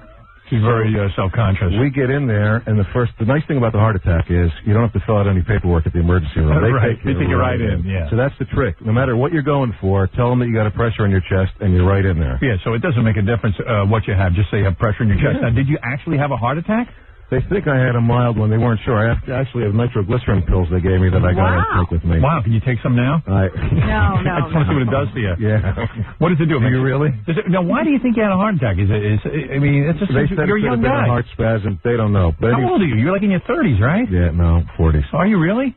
So I'm in there, and the doctor says, Mr. Schimmel, this is the best place to have a heart attack. I said, thanks. I said, not really, because you see this stuff all day long, like Wet and Wild. That'd be the place to have the heart attack. Yeah. I mean, because me having a coronary and a kiddie pool, I mean, how many kids get to see something like that? That'd be good. Hey, so now, what are the odds that you'll die during this interview? Are there any? Because I have never had that happen to me. We haven't had any. Really? Are you feeling any heart palpitations? Because that would be great. You would go down as the greatest guest. Yeah. I have to get an angiogram on Thursday. Oh, you have to shave my pubic hair off, which is really... man. Are you well hung? No. Oh, you're like me. See, I would have thought that you're pretty big. No. You get that nice deep voice. You seem kind of masculine. Yeah, it's very deceptive. Really? Yeah. Really? I can't even get guys. Are you really that small and you were nervous about being shaved? Shaved. Well, they take me in, they go, we have to give you an angiogram. And I said, what's that? And they said they stick a catheter in your main artery in your thigh, and they feed it up into your heart, and then they take pictures. So you're nervous, huh? They said, we're going to have to shave you. And I said, okay. Well, I go in, and there's like 3 guys and 2 girls in there, and the cardiologist. So I said, which girl gets to shave me? And this guy goes, I do. He's this big muscle guy, like, you know those muscle twins that do those phony Rambo movies? Yeah. They're really horrible. Yeah. It's like a guy like that. Really? He goes, take your underwear off. And I said, please don't laugh. And he's shaving me. And you're small. And you're probably shrinking was it an attractive guy at least? What? He was all right. So that would be my biggest fear. I'd rather just die. You want to have the heart attack. Tiny Tim was like that. They could have saved his life And he said, you know what? But they were telling him he had to have open heart surgery. Yeah, and Tiny said, you know what? I don't want to be looked at naked. I don't have a great body, and I have a small penis. And also, I don't know if he said all that. He did. I swear to God. And he said, you know what he said? My life isn't that great. He said, I've lived enough. He says, I'm ready to go. He says, quite frankly, my life's been pretty painful. They had me ready to go. They already were shaving my chest in case I had to get a bypass. Wow. Is this genetic, you think? No. Wow. You think you're just nervous? Fluke thing. Wow, that's so weird. I can't believe it. It was very, very You know why? scary. Because you had a lot of stress in your life. That's what I think. Now, talk about your marriage. How many times have you been married and divorced to the same woman? We've been married 3 times. You're married to the same woman? Yes. Now, go through the history. Twice. We got married. When did you meet her? How old were you? I was 25, and she was 18. It was in Arizona. That's where I met her. And we started dating each other, and we wanted to get married, and her parents weren't too hopped up on it, and my parents You're a comedian. weren't, and I wasn't a comedian yet. I was a stereo salesman. Oh, really? But you were 25 and she was 18. Yeah. And she hadn't sown any wild oats, I would imagine. What? No, she hadn't yet, and almost still hasn't. So she hadn't gotten her oats yet. Yeah. And really had a period. Her father's a 20-year Marine man, and I don't fit into his type. No, that's for sure. He wanted to know who I killed for my country, and what'd you say? Start with you. So it was not easy even getting to marry her. No, and about 6 months later, it was really getting bad, and we decided to get it annulled. Right. And so then we got it annulled, but we started seeing each other. She moved back with her mother, I moved back with my parents. Wow. And we were seeing each other secretly, and then one day she called me and said she was pregnant, and I didn't want to tell her to get an abortion, so I had my brother call. No. So you have your accountant call. Yeah. So okay, so she got pregnant and you had to get married again. Well, we didn't have to. Right. But, I really didn't want to, be on the skeet shooting range with her father. So, right. No, So I took her to Vegas. We got married right away. You were against abortion? You did not want to have an abortion? I didn't want to. Well, she didn't want to do it, and I wasn't going to make her. You were going to force her, yeah. Okay. And I do love her, and I wanted to have the kid. Okay, cool. It just wasn't. She must be a nice little piece of ass if you keep marrying her. Like that. Yeah, right. She's all right. You've had better. Okay. So you worse. Right. And then we had our daughter. Our oldest daughter was 19. And then about 2 years after that, it started getting bad again. And we got separated. Then we reconciled. Then we got legally separated. Then we got divorced. Wow. And then by then I was a comedian, and I was living in L.A. She moved back to Arizona. Right. I went to go visit my daughter. And her parents were probably like, you see, we told you about that shimo guy. Every time she comes home. Right. All right, so go ahead. This is fascinating. She moves back to Arizona. You moved to L.A. because you're a comedian by then. And then what happened? And then I go to meet her in Arizona to see my daughter, and we go out one night to have dinner, and we have a glass of wine and spend the night together. And next thing I know, she calls me and says she's pregnant again. Oh, boy. Oh, my God. That's when I stopped drinking. So, right. And you knocked her up again. Do you ever wear rubber when you're with this woman? No, you don't care. But that's kind of a cool way to be married, because I've said this to my wife. I said, you need a few breaks. Yeah, I mean, let's take a break from one another. Let me date a while, and I'll come back to you. I still love you. I'll always love you. I love you my whole life. But she will not even let me date. Yeah. My wife's like that. She's a little jealous about stuff like that. Yeah, I know. I can't get a date. So how long do these marriages last? Well, this last one has lasted a long time, about 8 years, actually. Okay. Do you get a lot of broads in between? When my son got sick, things got real serious all of a sudden, and then we really bonded after that. That usually puts you together or breaks you up. Yeah, I heard that. Like when someone has a kid who dies, usually couples break up. Yeah. But I have a little 6-year-old daughter who I really love, and she's a real lifesaver. And did Make-A-Wish ever provide Dolly Parton, or that never happened? No, they didn't. And then we had the Starlight Foundation. It's not any wish. What's the difference between the Starlight Foundation and the Make-A-Wish Foundation? I don't know. The Starlight, they're like them, I guess, but I think they scam more money off the top. There you go. I said my son always wanted to see the pyramids. They said we were thinking of something in the continental United States. Yeah, tell your kid to reorganize. Send him to Vegas to see the Luxor Hotel. Well, okay. So there was something else I wanted to ask you about, because you talk about adversity. To me, this is what I know about you, and I think after having a kid die, after having been married like 3 or 4 times to the same woman, I still think the worst thing that's ever happened in your life is the fact that your mother got hooked up with Steven Spielberg. Tell us about that, will you? This is unbelievable. His mother's a Holocaust survivor. Yeah. All right? So you tell the story. Okay. All right, go ahead. I'm not even supposed to. This is totally against her wishes. So. All right. Go ahead. Just tell it anyway. So is your mother a Jew? Yeah. Or is she a gypsy? Yeah, she gave me a gag one, a Hungarian. All right, go ahead. A couple years ago, my mother took my sister to Hungary to show her where she grew up and everything. And on the last night that they're there, they're walking along the Danube River, and there's this castle wall, and there's a heart carved out in the wall with my mom's initials and somebody else is not my dad's. Right. And she tells my daughter that she was engaged to another guy before the war broke out, and that Jews were put into ghettos when the Nazis took over in Hungary, and that he was in one ghetto, she was in another one, and they had a curfew. They could only be out certain hours during the day. Right. And that wall was the meeting place where they used to meet every day. Well, my mom was in Eichmann's last March, and they took her to Auschwitz. And when she came back, this guy was dead. His family was killed, and she met my dad in the displaced persons camp in Germany. Right. Wound up marrying him and coming to the United States. So then after she tells my sister the story, they're walking back to the hotel, and they see this little cafe where she used to go to with this guy every afternoon before the war broke out, and they used to, talk about... Hang out. Well, the guy's in there.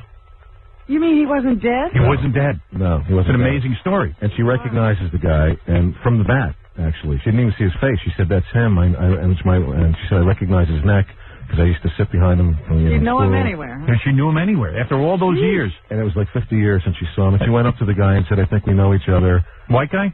What? Yeah, okay. Good. All right. Did she do him? Let's go. Yeah, go ahead, yeah. Story. Yeah, all right, go ahead.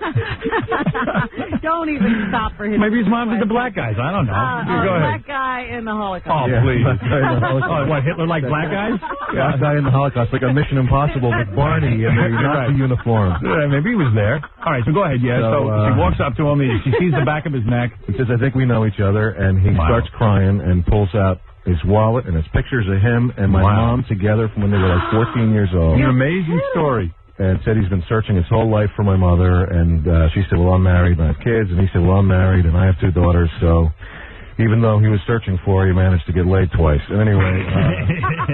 Like a guy. Yeah. And then, so what happens is my brother tells somebody in L.A. some story, and it's the producers of Forrest Gump, and they said, this isn't real, this didn't really happen, and I said, yeah, it did. They fly my mom out, and they want to option her life story for a movie, Paramount, right? So then my album comes out, and then I get one sentence in the Hollywood Reporter, Dirty Comic has a CD by Fluke, and then, on the next page, in giant letters, Forrest Gump team jumps for Betty Schimmel story. Right. Next thing, mom is doing better in show business than him. Yeah, but wait a second. Now, here's the kicker. Spielberg hears about it and buys the story from Paramount. Steven Spielberg buys this story. Now the mom's on a roll. But go ahead. None of this is important. Right. Okay. This is the worst part of the story. She said, I'd ask you to write the script with me, but this is a really serious thing, and you're a comedian, and we'll work on the next thing together. His mom. His mom won't even hire him. We'll work on the next thing. Like, there's going to be a next thing. Like my next film. Yeah, like you got another story in you, old woman. The next thing. Did your mom say it was worth being in the Holocaust? Because getting your story picked up by Steven Spielberg must be a great honor. I mean, that made it all worth it, right? Well, yeah. Actually, they came over to film them for the Holocaust Museum. They have, my parents were on a laser disc. Yeah. And they came to their house. My mother said, to come into the house, why don't you put on a nice suit and come over here? Maybe they can do something for you. Yeah, right. Yeah, what are they going to do for me? Yeah, Robert Schimmel's new comedy album. You got to check it out. It's really good. It's called Robert Schimmel Comes Clean. It's a new CD. It's real good. And also it'll be at the Comedy Connection in Boston this Thursday, Friday, and Saturday.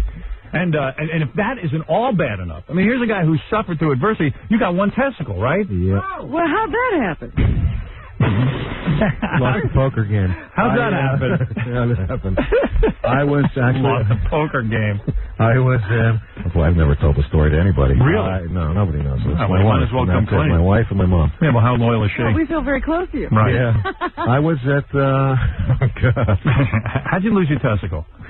I had to go for a checkup, and I had a problem when I was younger. I wanted to work out. And by the way, Spielberg is listening. Yeah, you need the story that gets you the movie deal. Robert Schimmel's bald story taken by Steven Spielberg. Maybe I can sue the Nazis. Maybe because my mom was in Auschwitz, I wound up with a defective ball. So Maybe. So anyway, go ahead. You were at an examination with a doctor. And we were a member of Kaiser Permanente. You know what that is? The medical thing, whatever. It's just like $3 to see the doctor. He says your left testicle feels funny. And I said, what do you mean? And he said, I think it has to come out. And I said, oh, God. And I said, how old were you when this happened? What? How old were you? It was a couple of years ago. So he says, I think it has to come out. And I said, oh, my God, you've got to be kidding. Yeah, I got enough problems. He said, it's only going to be like $6. And I said, what are you talking about? No, it isn't. He said, the parking is more here. Yeah, maybe get a second opinion. And plus, what if Dolly Parton sees that? That's right. All right, go ahead. No, but they saw it the other day on the shaving. They said, what happened here? So, go ahead. So the guy says to you, and this is some doctor, he says it's got to come out. Okay, go ahead. He said it's got to come out. All right. Well, first he said we got to do a biopsy. And he said we take out the testicle and we dice up some of it and look at it under a microscope and everything. And I said, well, how do you put it back in after that? And he said, we don't. And he said, but don't worry, a lot of famous people have one testicle. Belzer. Bruce Lee. I said, great, he's dead. All these people are dead that have one testicle. Right. No, I know Belzer has one, too. Belzer has one. He's not too vocal about it. I always have to drag it out of him. Just want to talk about it. Well, I was getting it out, and then they told me, my doctor said, listen, if you're thinking of having it was a weird spot to be in because I was right in the middle of a legal separation, which is not the way you want to go back to the dating world with one testicle. Because women do notice stuff like that, right? Is there anything they can do cosmetically for you? Why don't they put in a prosthesis? Yes, they did. And what happened to that? No, I still got it on me. I don't like it. It's really? It feels different? Yeah, it does feel different. Well, if you take a hot bath and you get out, the rest of your body cools off before it. It's like a thermos. Wow. Cooler. And it's wow. Yeah. And you went to a cheap doctor, so what do they put in there, like a ping pong ball? I think it's one of those little balls that makes the noise. It is. It's the thing the cats play with. It's a Benoit ball. It's got catnip in there. So but before I did it, the doctor said, well, he talked me into getting it. He said, look, if you're going to be dating again, you don't want someone to find out that you have one testicle. Right. And I said, nah. So then I'm laying in there ready to go in for the surgery. Well, first they take me to, he said I should donate sperm and get it frozen. Right, because just in case I want to have other kids. Right. So I said, okay. So I go to the sperm place, but, they never really tell you what to do in there. No. I go in there, and they give me this cup, and they go, here's cup. Go over in there. Go produce some sperm. Yeah, like you're a cow or something. Yeah, they don't say, do it in the cup or we don't want it. We want some of your sperm. We don't care how you get it. Just get it and put it in here. So wow. Go in this room if you need any movies. Yeah, you got Godfather Part 3? Yeah. I got that. So, and they have a two-way mirror in there, and they have, like, theater seating on the other side with all your ex-girlfriends watching you. You see, a guy like you has a lot of nerve. I'm surprised you just didn't say to the nurse, come on, you come in the room with me. I don't need no goddamn movie. I would just love to work there for one day. So when the guy came out with the cup and said, here you go, what's this? That's my semen. Semen? We wanted a urine specimen. Where were you brought up? Semen, that's my coffee cup. Little candid camera. Yeah. So anyway, so you did that. You donated the sperm. So somewhere you have your frozen sperm. Yeah. And then how many times did you do that? Just once? What? Yeah. Once is enough to make like 100 kids. Is that that's what they say. Oh, sure. And then I'm laying in there ready to go in for the surgery. So he said, "Come on, are you gonna get the ball or not? I mean, now's the time. You got to tell me." So it's like I feel like a car salesman. Right. And he said, "You want to see what it looks like?" And I said, "Yeah." So he says to the nurse, "Give me one of the, prostheses to show him." Yeah.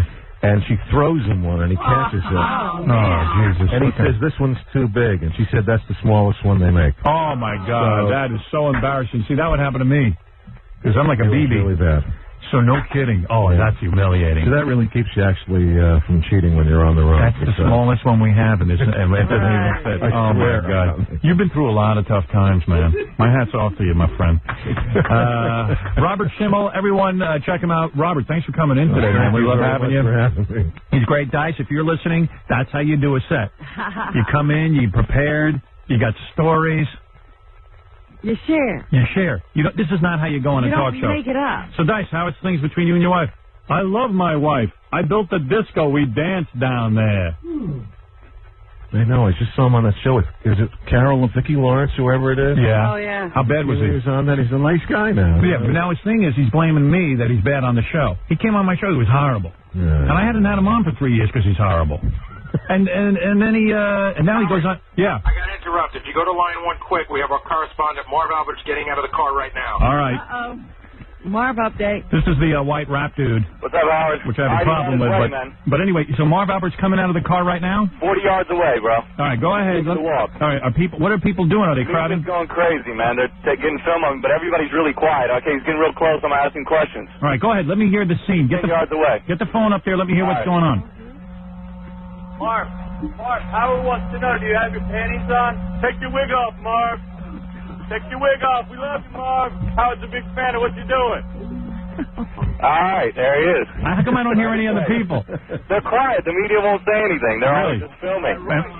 Oh, wait, I hear something. He's a big fan of what Marv's doing. Okay. All right, thank you. All right, there he is. You heard the show, man. All right, thank you. This is the white rapper at the Marv Albert trial. The prosecutor said he heard the show? Yeah, he loves it. I hope it's not windy out there because his wig is not stapled on.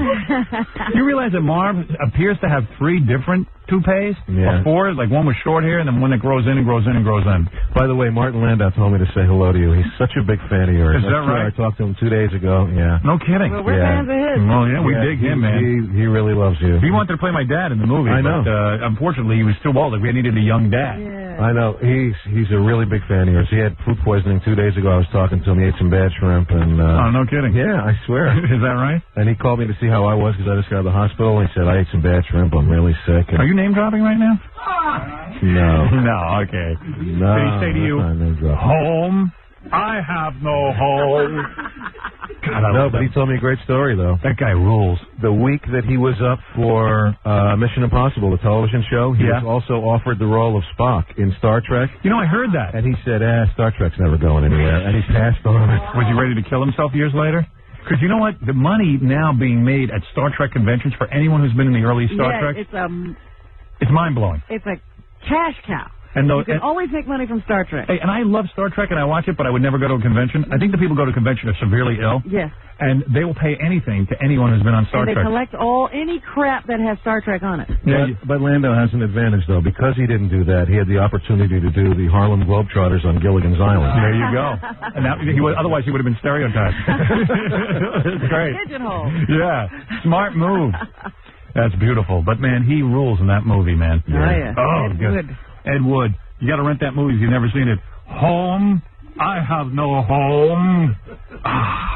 He hung out with Lugosi's son, he told me, for a long time. Is that right? Learned all about it, his father and everything. And he's a great guy. Does he have both balls? What? Oh, no. He says that he's big. He's big. He said he's up there with Milton Berle. No kidding. I'd like to have a contest the next time that guy comes in. Robert Schimmel. Check it out. Robert Schimmel comes clean. Dice. There's a good appearance. There's a guy who knows how to kick ass. He's got Eye of the Tiger. That's what you got to do. You got to come on. You got to have something funny to say. I let this guy. Like, see how I ask you questions and you answer? Wait away. Ellen DeGeneres, he has a comment. You know what he said to me? I said to him, hey, Dice, all those years you made fun of gays. Now you got a gay assistant. He goes, well, that's not why I hired him. I hired him because he's very good. I said, whoa, that's a joke? There's nothing wrong with it. What are you talking about? Yeah. You know, and then he says in an interview, it's my fault. I lost my edge. He goes, Howard went to the phones right away. I went to the phones because you got nothing to say, you goddamn idiot. You schmo. Well, I might have the Eye of the Tiger, but I got the ball of the ping pong table. I'll hear you. Sure. I hear you. Anyway, Robert Schimmel, everybody. I love this guy. Too bad you don't have somebody here to confirm it, because usually you have women on the show. You want someone to check? Have like a blindfold test. Yeah. Well, I just didn't think you'd want to be dropping your pants. Robert Schimmel, his comedy CD is called Robert Schimmel Comes Clean. Pick it up in the stores and go see him in Boston this Thursday, Friday, and Saturday. And blah, blah, blah, blah, blah. We'll be back with the news right after this. When I was a little girl, Daddy wouldn't let me play very far away from home. But I always did. We'll be right back.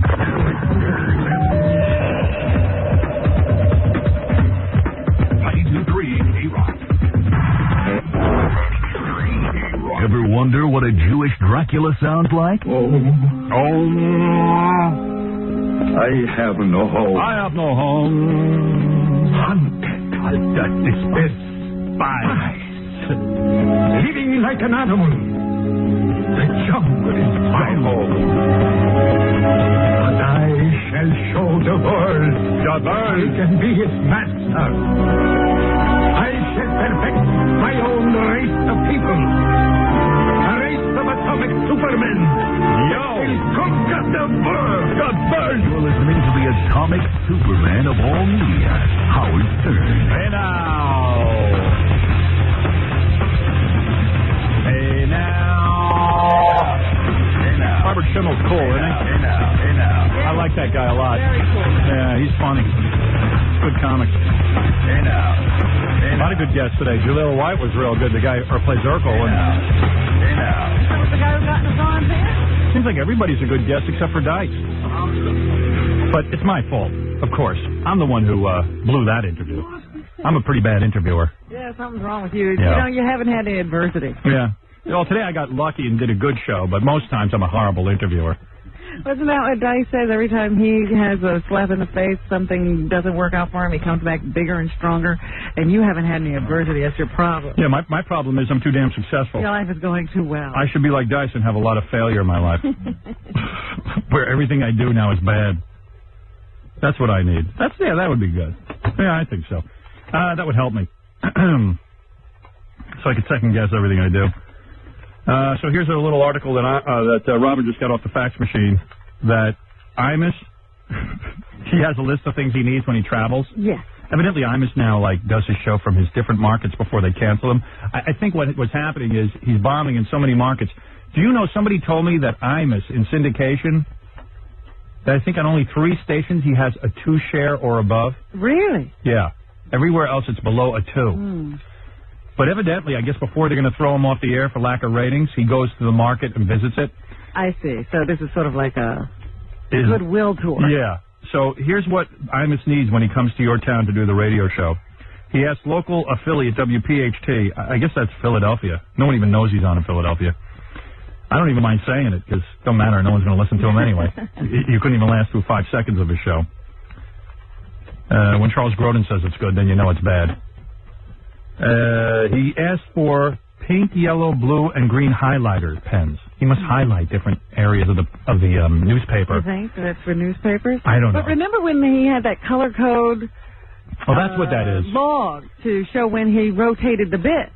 Oh, that's right. Yeah, when we used to work at NBC, Imus had his producer do different color pens next to his bits, so that when he rotated them, he liked to play them at least 4 or 5 times the same bit during the show. He could color code them, and he would know where his bits were. What a dick. I think that's the only original thing he didn't steal from me. I have yet to color code my bits. So I guess that's what the pink, yellow, blue, and green highlighter is for. Then he needs 1 Pentel fine point. That must be his pen of choice. Okay. Is that what I write with? No, I use a Sharpie.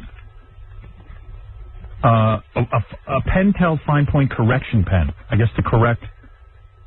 McCord's writing? Yeah. 1 black, 1 red Uniball Onyx metal point pen. Everything seems to be pens. A lot of writing stuff. 1 black, 1 red Bic pen.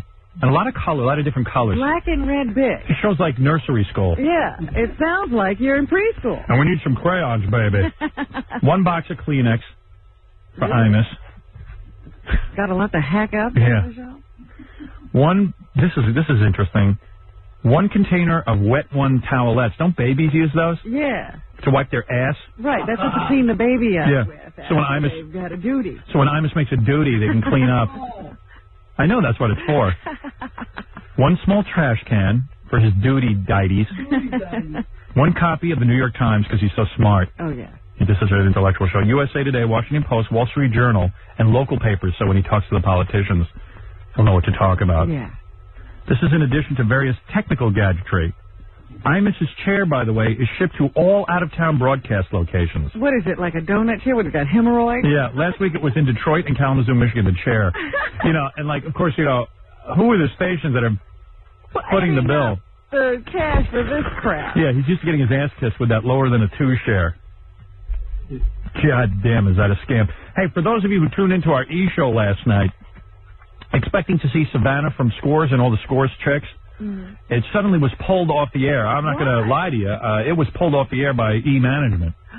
For? Well... Was there a censorship problem here? Yeah, we had put some footage in there. I'm not going to go into what it was, but we had included some footage that we thought visually was up to broadcast standard. Evidently... As usual, you were wrong. Well, I don't know that we were wrong. They just disagreed with us. So, for those of you who tune in tonight, and we had called them at the last minute, Scott Einziger put up a good fight and said, you know what, black out the whole thing. Just let it air. They said it was too filthy to even black out. What happened on that show? I don't know. We had pulled some tape from somewhere. Anyway, it was a visual thing. So we apologize for any confusion this may have caused, and this show will air tonight on the E! channel. Well, what aired last night? I don't know. Who knows? Who knows? But that'll air tonight, that show. If you must see it. That is funny. Then I must see it. Yeah, what are you going to see, though? Oh, you'll see. You'll see plenty. You'll see enough. You'll see more than you see on any other television show. You know, because like Stephen Bochco's crowing because he got some guy getting his head blown off on Brooklyn South. I saw that last night. I watched that first 9 That's pretty minutes. good. Whoa. Yeah, that's pretty wild. Yeah. And they better do that every week, otherwise I'm not watching. Well, you got to see brain splatter every week. Yeah, like I mean, I want to see tons of blood and guts and brains. Man. Well, so I'm not watching. And I'd like to see people killed at closer... Close range. Close range. Okay. Is that better impact? Yeah, like the Bud Dwyer thing. I don't remember. I was trying to forget that. I want blood to hit the camera lens. Okay? Into reality programming there. Give me some reality, goddammit. I'm ready. You want to be up close. You want to smell. There you go. I want to smell blood. I want to smell it. Robin, geez, it's been a jam-packed morning. I never got to the FMEs. I didn't get to... We didn't get to sing our new Lady Di play. Nothing. I've been putting together so many songs. It's just ridiculous.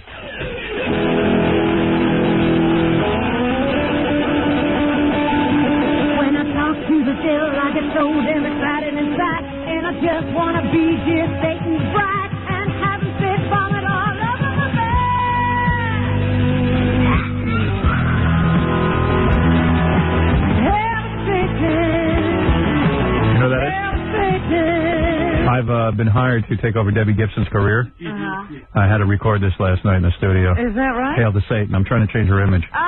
Get the young kids into her. I had no idea. Yeah. I got blisters on my hooter. This is going to revitalize her career. I'm telling you. That's pretty funny. That's really Deborah Gibson. Oh, yeah. Sure, I guess. If you say so. What are you saying? I don't know what I'm saying.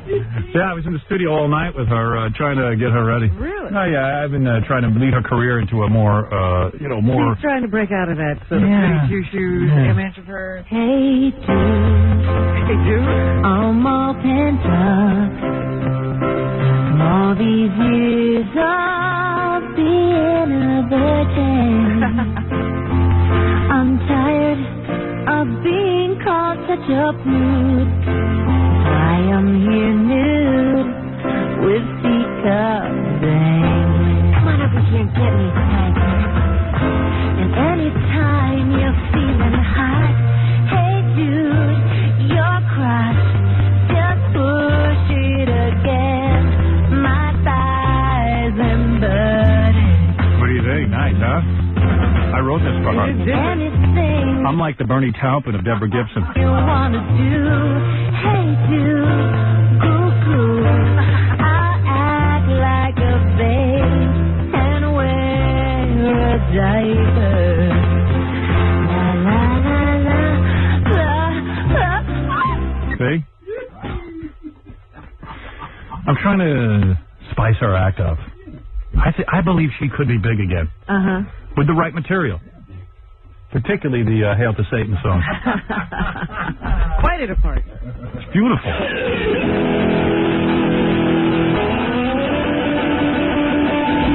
When I talk to the devil, I get so damn excited inside, and I just want to be dear Satan's bride and have him spit vomit all over my back. Hold it a vomit there. Hell, Satan. Hell, Satan. Hell, Satan. A hit.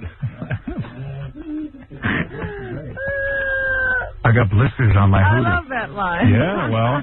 I'm sporting wood. All right, Robin, what's in the news? Marv Albert, and more Marv Albert. Yes, yes, yes, yes, yes, yes. By the way, who is it that said that when the jury... This is all Marv all the time. When the jury was being selected, I swear to God this is a true story, the process... Yes, this was all... Yes, this was on the news this morning on another radio station. Yes. So we're not making it up. No. They would ask the jurors, have you been influenced by the Howard Stern show and their Marv Albert coverage? And if your answer was yes, yes, you didn't get to sit on this jury. Yeah. I wonder if any of Marv's jurors wears a wig. Ooh. Yes. Are they prejudiced toward wigs? Yes. Yes. Yes. Yes. Yes. Can't believe how jam-packed we've been today. Guy naked buying homo magazines, and we felt up a English disc jockey. Yeah, you forget everything that happened on this show. A long goddamn show. Bring it back. Is it Wednesday yet? Hey, I gotta go home. Sit in my rotten bed. The prosecution begins presenting its case today, Howard. So we get the best part first. Yes. Yes. Against Marv Albert's Yeah, the defense is boring. contention that he did nothing. Yes. The prosecution will be testing that theory sorely as they present their facts in this sexual assault trial. By the way, Marv Albert might be calling from the actual courtroom in just a second. Okay. You know he called in earlier. We heard he went in. Yeah. Yesterday, both sides presented vastly different pictures of what happened on the evening of February 12th. They say that Marv and this woman had a 10-year relationship that turned sexual almost immediately. All right. And that because of Marv's traveling, his globe-trotting, yes, they weren't able to get together frequently. So, oftentimes, their relationship was confined to phone sex. Yes. In which Marv would present different scenarios. His favorites being, of course, dressing up in women's clothing or women's underwear. Yes. And adding men to his sexual fantasies. Oh, man. Yes. Yes. Yes. Yes. And on the night of February 12th, he was enraged, they say. Or at least the prosecution is saying, because the woman showed up alone when Marv had asked her to bring another man to join in their hijinks. Yes.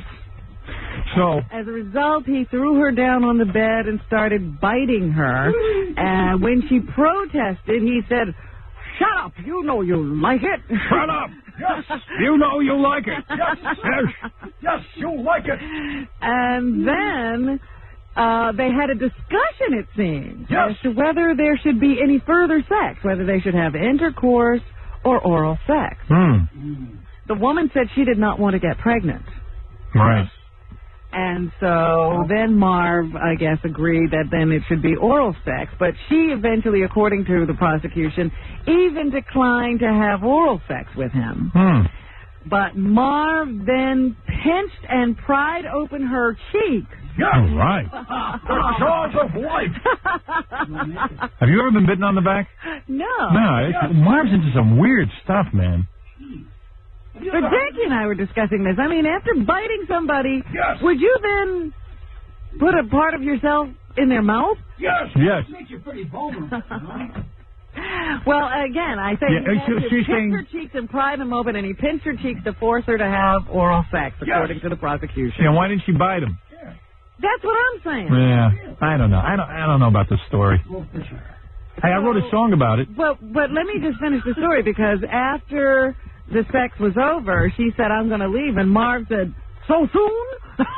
We got more biting and pinching to do. And then she went out grabbed her clothes, got dressed, went out into the parking lot. She spit the residue, if you will, Marv's residue, into her underwear. Yes. Why? As she was getting dressed. Why would you do that? No. I don't know. This sounds fishy. But then she went outside, and they say she was in shock and was sickened by the experience and was seen by a patrol car coming by, retching at the side of... If you had to do oral sex on Marv Albert, hey, he's pretty hideous. I'm no chick, but I don't think there's much attractive about him, is there? No. Right? Not really. He's not all that charismatic. No, you wouldn't chase Marv down. He's no Brad Pitt. Oh, I wrote a song about this. You know how DJs are always taking the song Tears in Heaven? Yeah. This is a sad story, so here it is, Robin. The Marv Albert song?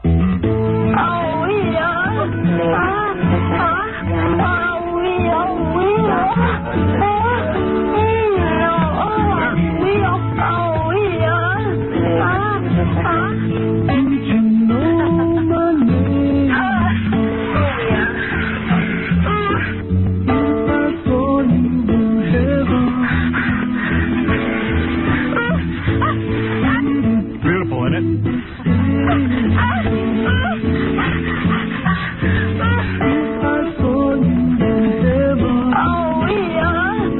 That's pretty much it. Goes on like that for hours. That's the Marv Albert song. Yeah, it's beautiful.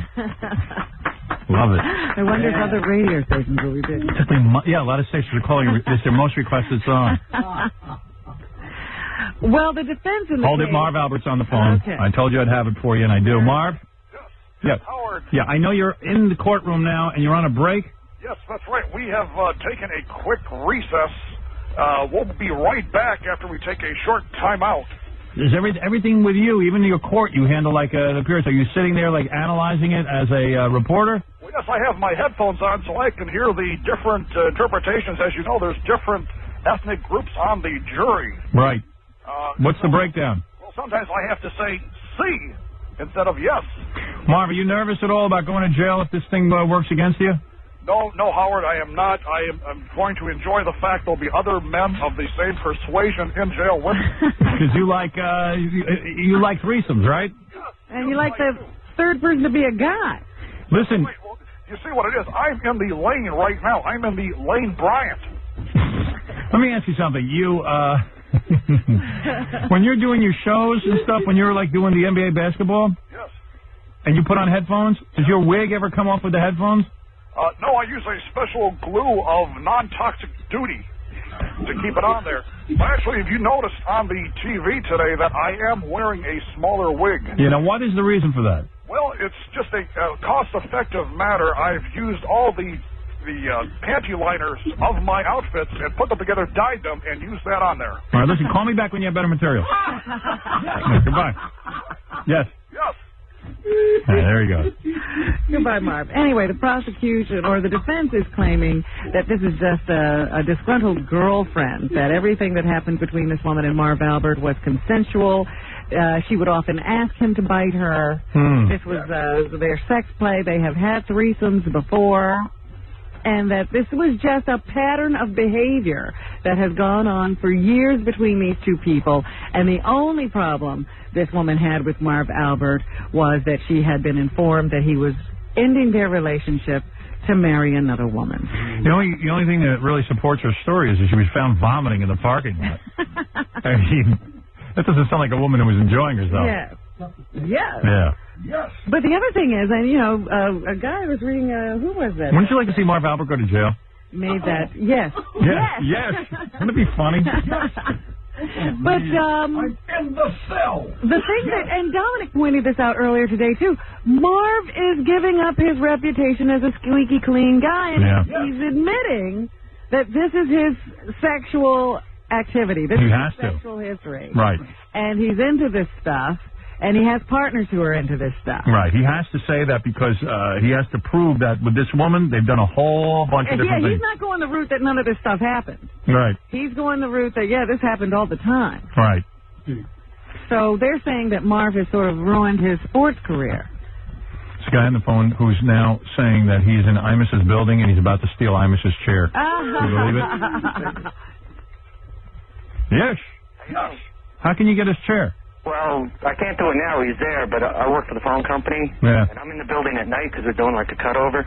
Listen, I can't condone stealing in any way. You understand that would be wrong. Okay. All right, so I'm not involved at all. Okay, I'll borrow it then. Well, you do whatever you want, but I tell you that that's against the law, and I would never steal a chair. Okay.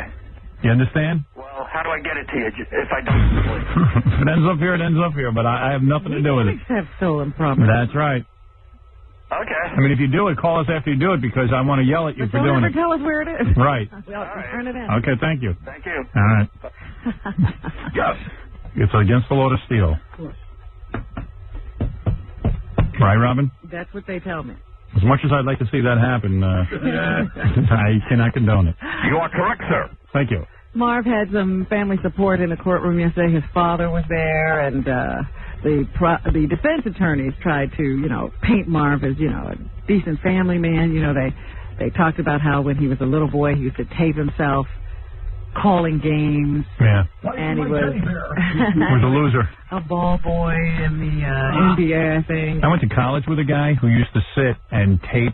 He'd go to hockey games and talk into a tape recorder, and people would be staring at him and stuff. Because that's really a douchebag move.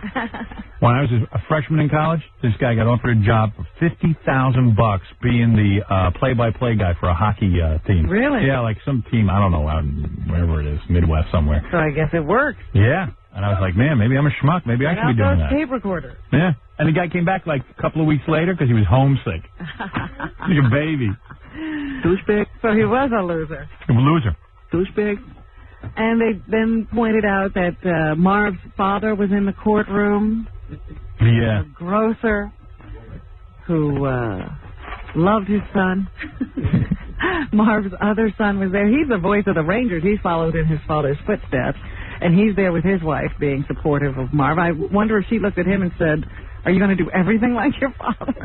Yeah, I know, because everyone in that Albert family does the same thing. They're all sportscasters. I wonder if they all wear lingerie and panties.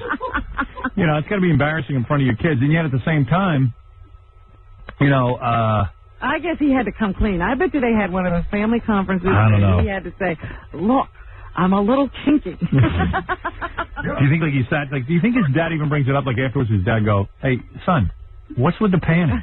What's with that guy? Yeah, what's with having a guy in your bedroom? It should be a wonderful Thanksgiving dinner at the Marv Albert. Even if he is let go, I mean, it's still going to be embarrassing. Yeah, because he's admitted to doing all this stuff. I said, you know what?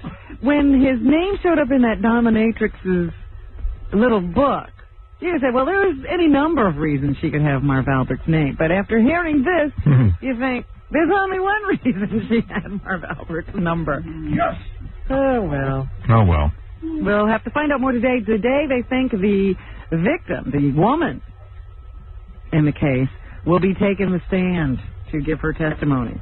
So that should be interesting. I love it. You don't have to wait another day to buy the Elton John tribute to Princess Diana. Now, who's buying this? I don't know, because as of today, Candle in the Wind 97 is on sale in stores in the United States. Now, in England and France, people, got caught up in the moment and bought it, because they put it out right away. Yeah. Even though I don't understand that. And they were buying it by the armload. They weren't just buying one copy. I know, and I guess they think it's worth something. I don't know what they think, but it's not. I mean, they're going to be printing those forever. And now they're saying in the United States it could become the fastest-selling record. 7 million copies were shipped to stores today. Wow. Or sometime earlier for today's release. And they think it'll be the hottest-selling single in history. Wow. Like, who buys that and puts that on at home? Even if you're a Lady Di fan, you got to be a little depressed. I guess you want to sit there and cry some more. Yeah. I don't know what it is about people, but they're heavily into this grief thing. I know Jackie's into it. Yes. Yes. All proceeds from the single will be donated to the Princess of Wales Memorial Fund. Yeah. What's funny about that? Yeah, I'd check on that. Remember? Think about it. What?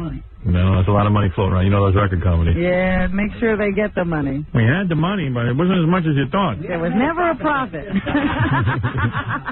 Charity. There were costs involved.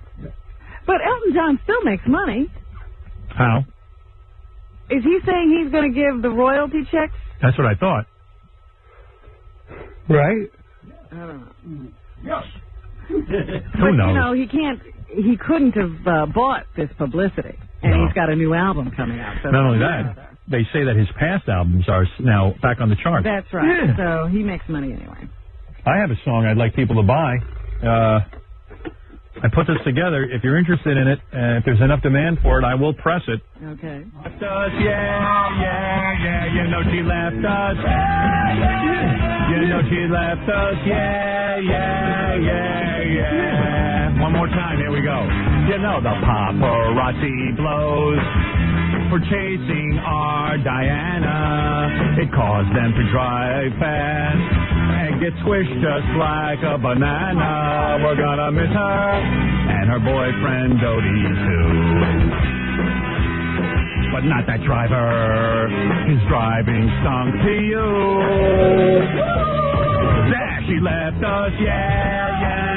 You know Di left us, and with Diana gone, you know we'll all be sad. And with Diana gone, you know we'll all be sad. And with Diana gone, you know we'll all be sad.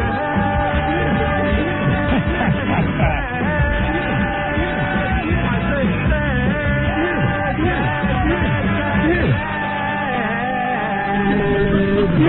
Flip side. You're listening to a man who pays my salary, Howard Stern.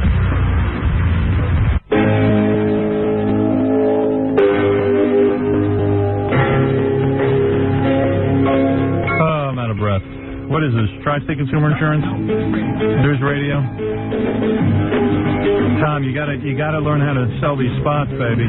Record them ahead of time. You gotta do me that favor, okay? And dope. He really is stupid. My voice is shot from this. Where am I? On NBC tonight? What am I talking about? News Radio on NBC tonight at 8:30 after Mad About You and before Frasier. You ever see News Radio? It's very good. It's about a bunch of people who work at an AM news station in New York. You might not have seen the show before because it's been moved around a lot, but now it's finally back on Tuesdays for good. Tonight's episode is about Phil Hartman trying to talk a suicidal jumper off a ledge live on the air. The episode was inspired by the time that I saved that guy's life. Paul Sims, the guy who writes, is a big fan. We got Phil Hartman, Dave Foley, all these people. That might be me on a ledge tomorrow. They're going to do an episode about me jumping. Anyway, check out News Radio. All right, they finally got the day straightened. It's like they keep moving the show around. It's upsetting Paul. News Radio, check it out tonight at 8:30. The new 92.3 K-Rock. It's time for a little inspiration on the Howard Stern Show. You've been passed by.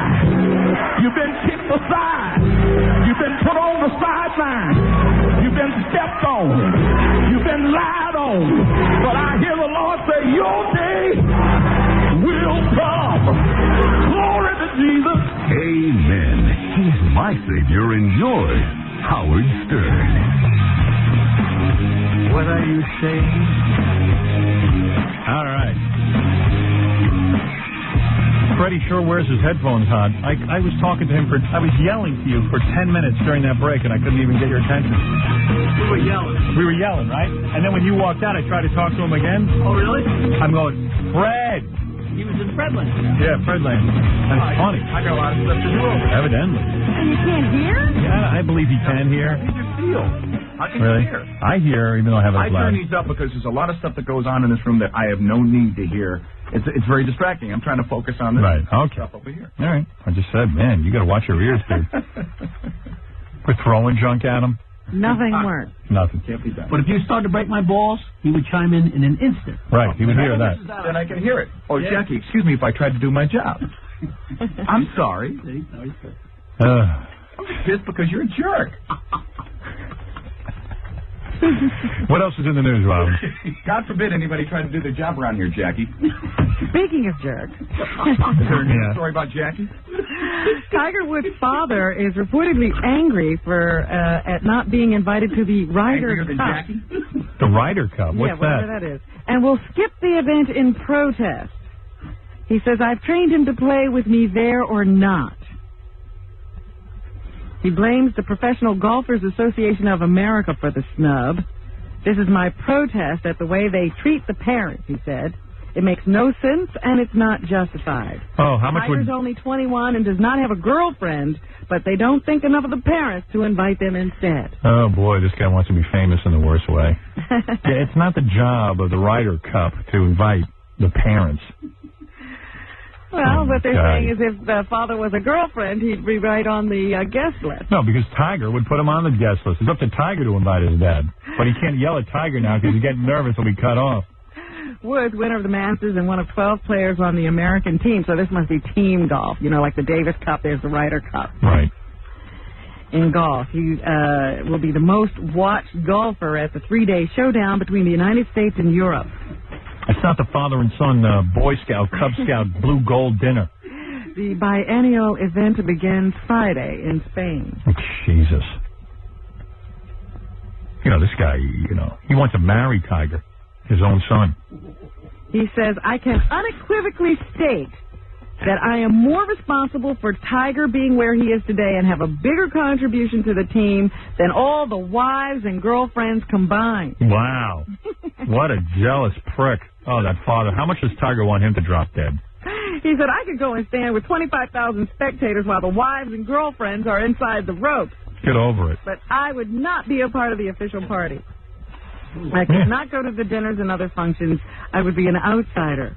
Hey, dude, your son grew up, man. Time to let go. Why should I go all the way there to be treated like dirt? Huh. Wow. The more he thought about it, the more he realized that he had to mount some kind of a protest. Good. Well, we're the only ones paying attention, I'm sure. Because we're ball busters.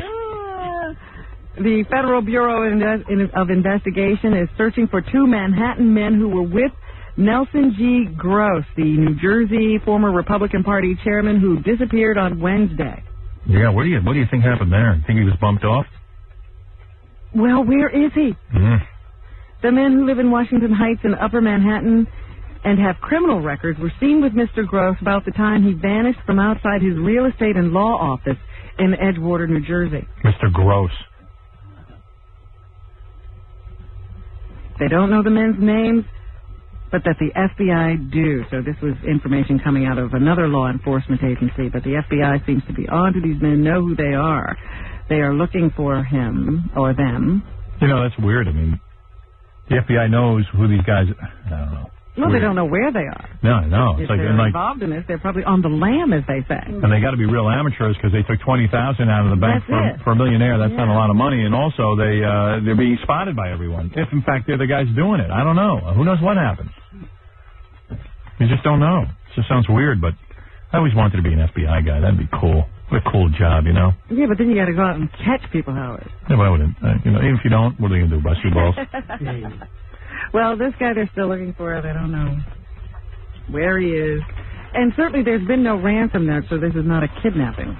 You get to do cool stuff, like go down to Waco, burn up houses and Well, that was the Firearms and Federal Bureau of Tobacco and Firearms. Yeah, that's cool, too. But I'm sure some FBI guys got their hand in that. I'd love to blow up a house in Waco. Well, I'm sure they'll let you if you want to go. Oh, I would love to have been a part of that. The Mir crew members had to work through the night, but they got that main computer up and working again. I hope it works until Friday so that they can have that shuttle that's on its way there with supplies and a new computer dock. They need that computer for that operation.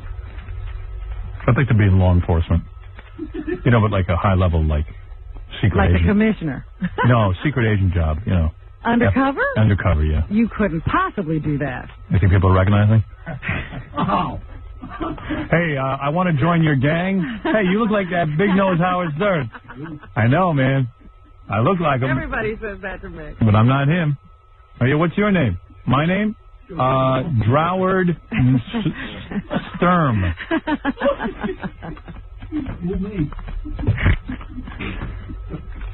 Yeah, man. I'd like to join the mafia. Thank you. Is your father Italian? Yeah. Are you one of our friends? Yes. All right. Then you're it. Then you're a mafia. Then they start speaking Italian to you. What do you do? I say, what's master do?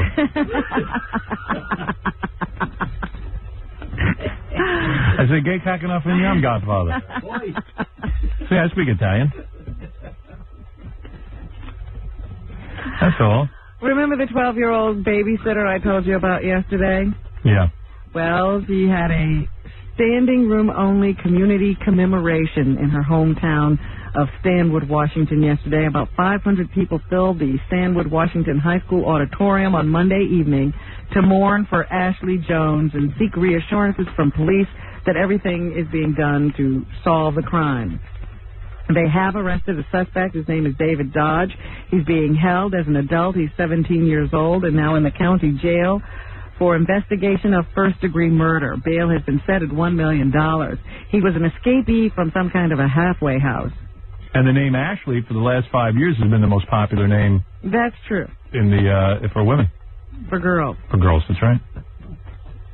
The girl was babysitting 5 children. All of the children were left undisturbed, but she was bludgeoned to death.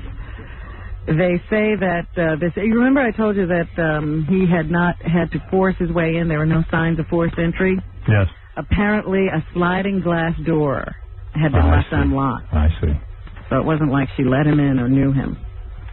they think that this murder occurred in an attempted robbery. I see. Well, that's very sad. Used to be one of the scariest drugs, thalidomide. You know that one? Yeah, I'm on it. I've taken it. Not on it. Yeah, that's why one arm is shorter than the other. There were a It's a lot natural high. of birth defects attributed to thalidomide in the 60s after many women were put on the drug. And once their babies were born, they discovered all these birth defects. About 35,000 babies were born with birth defects as a result. Didn't Hank the Dwarf's mom OD on it? Guess not. Well, they're bringing the drug back as a treatment for leprosy. Yeah, I heard about this. That thalidomide that caused all these freaks can cure leprosy. Thank you. No. Who has leprosy? People in India. Ugh. They should get rid of India. To avoid the chance of more birth defects. For a place that's so spiritual, Robin, why is everyone running around all diseased and hungry? Because people like Mother Teresa, I'll give you the answer, because people like Mother Teresa kept telling these people to keep having babies.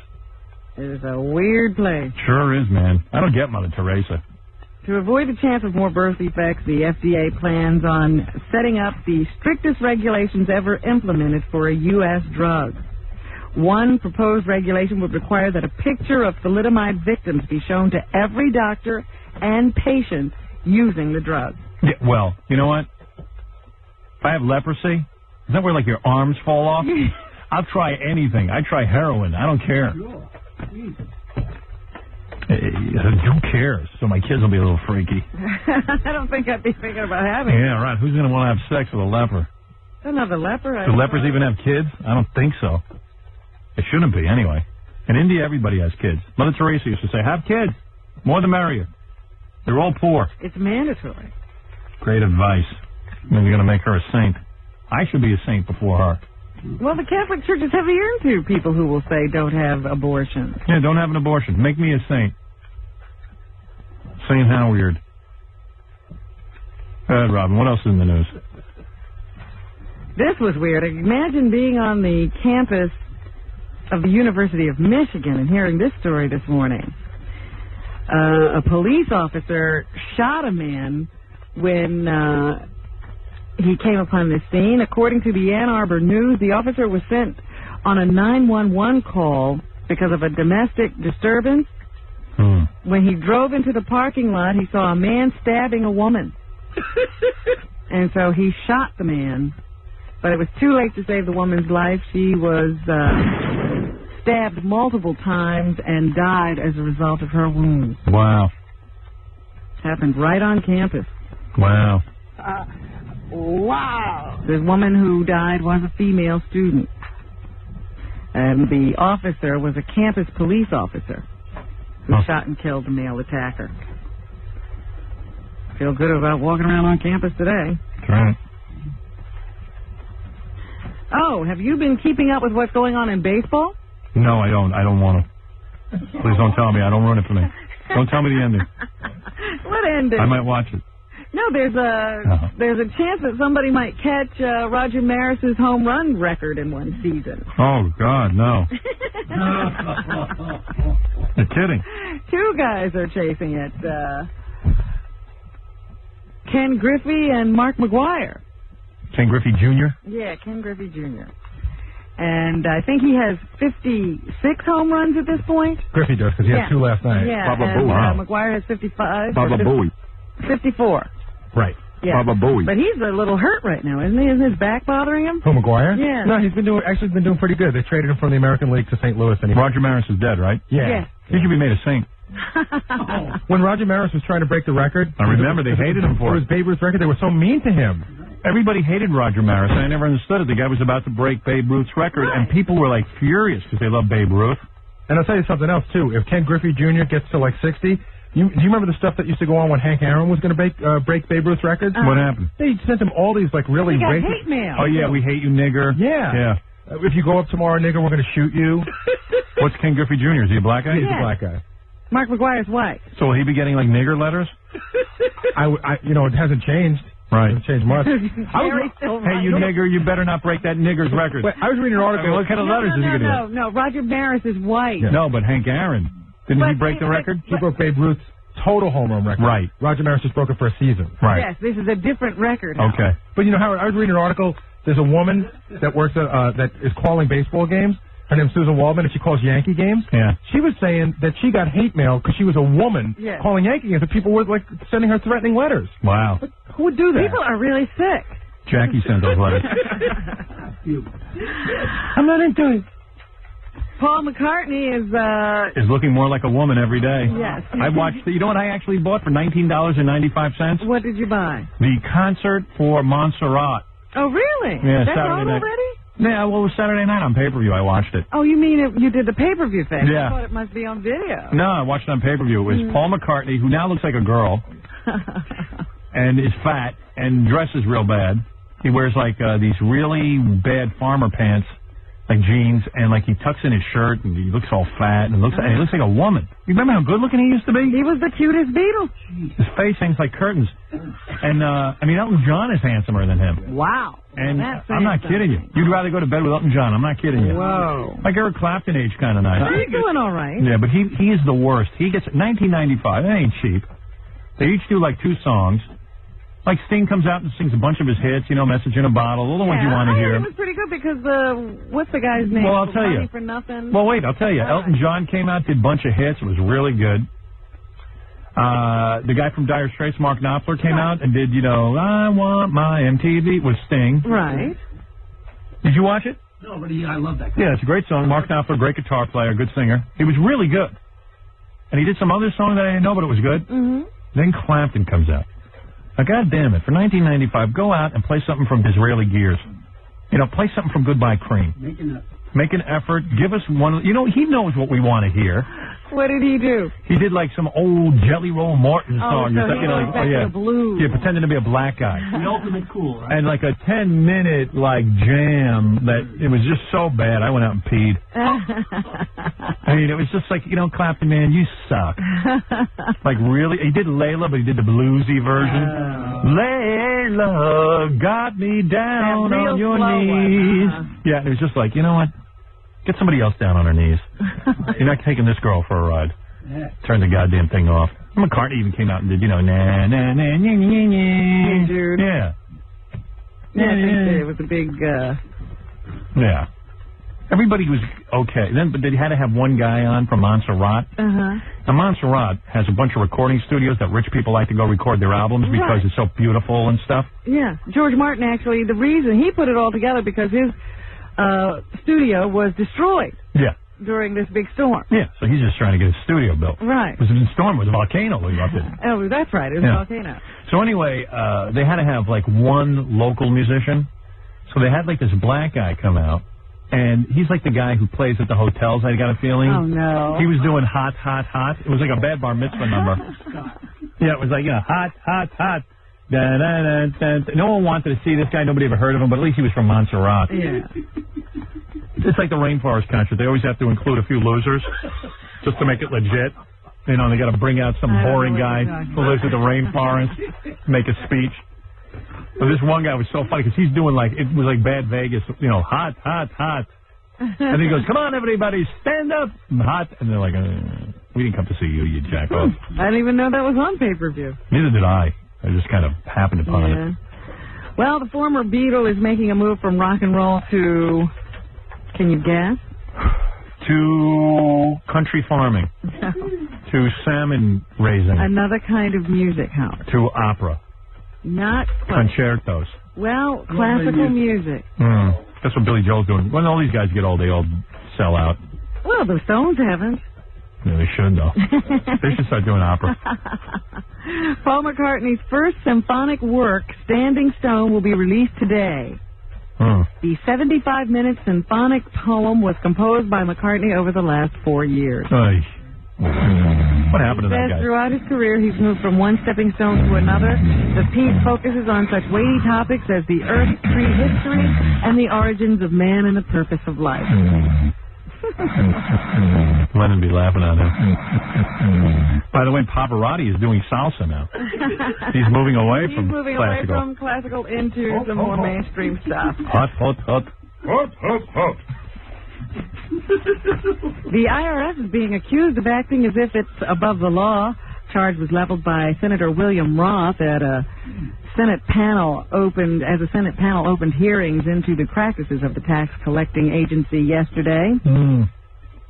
Says that the hearings will reveal a picture of a troubled agency losing confidence of the American people. What are you saying? I'm saying that the IRS is power mad. That's what this senator is going to try to show anyway as these hearings progress. Wow. They say that they're really mistreating people when they do those audits and things like that, and they actually are working under quotas, to bring in more money, so could be a lot of pressure to find irregularities in people's tax returns. Yeah. It's scary when you get one of them audits. Oh, yeah. You don't want them coming up and saying you owe them thousands and millions of dollars. Yeah. They want it back. A Japanese soldier who hid in the jungles of Guam for 27 years before he found out in 1972 that the war was over. That's always funny. Has died. Wow. Can you imagine? Wasted his whole life. He said he did see newspapers that said the war was over, but he didn't thought believe it was it. propaganda. Right. I optioned his story. I'm putting on a movie about that guy. His name was Soichi Yokoi. Or Yokoi, yeah. Yoko. Yokoi. Said he didn't know World War II had ended. 20 years of eating insects. He became something of a folk hero in Japan. Yeah. He died of heart failure yesterday at the age of 82. He was a sergeant in the Japanese Imperial Army when American troops captured Guam in 1944. Instead of surrendering, he fled into the jungle. Smart guy. Like, you'd think he'd come out like every couple of years and say, hey, is the war over? He doesn't see anybody shooting. I mean, what's he doing? Figure it out. It's amazing. It's amazingly stupid. I'd turn myself in even if they were still at war if I'm the only soldier left. Right. Rip Van Chink emerges 20 years from now. That's amazing. And Abner Louima, the gentleman... The plunger. Who was accused the cops of putting a plunger in a bad place in the 70th precinct here in New York, has taken a turn for the worse. Oh, my. I mean, well, we make light of this story at sometimes. This is a very sick man, and he had a lot of injuries, internal injuries, and he is still in the hospital trying to recover from this assault. Hey, he could die, and then those cops would be up on murder charges. That's right. He has developed a blood clot in his left leg. I don't doubt it. Damn, I mean, imagine a plunger going in there. Well, they bruised a number of internal organs. What they did to that guy. Doctors at Brooklyn Hospital Center have listed his condition as critical but stable after the clot was diagnosed yesterday. Were any of those cops on steroids? I sometimes wonder about that steroid rage thing, you know? Some of these guys get all pumped up and they get crazy when because why would you even think you could get away with doing that? The hospital says Louima is getting bed rest and an anticoagulant drug.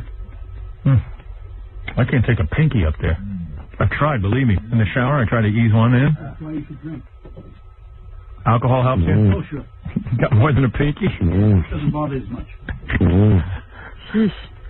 I still say you couldn't I don't care how much you drink. You did it yourself? Yeah. Oh, man.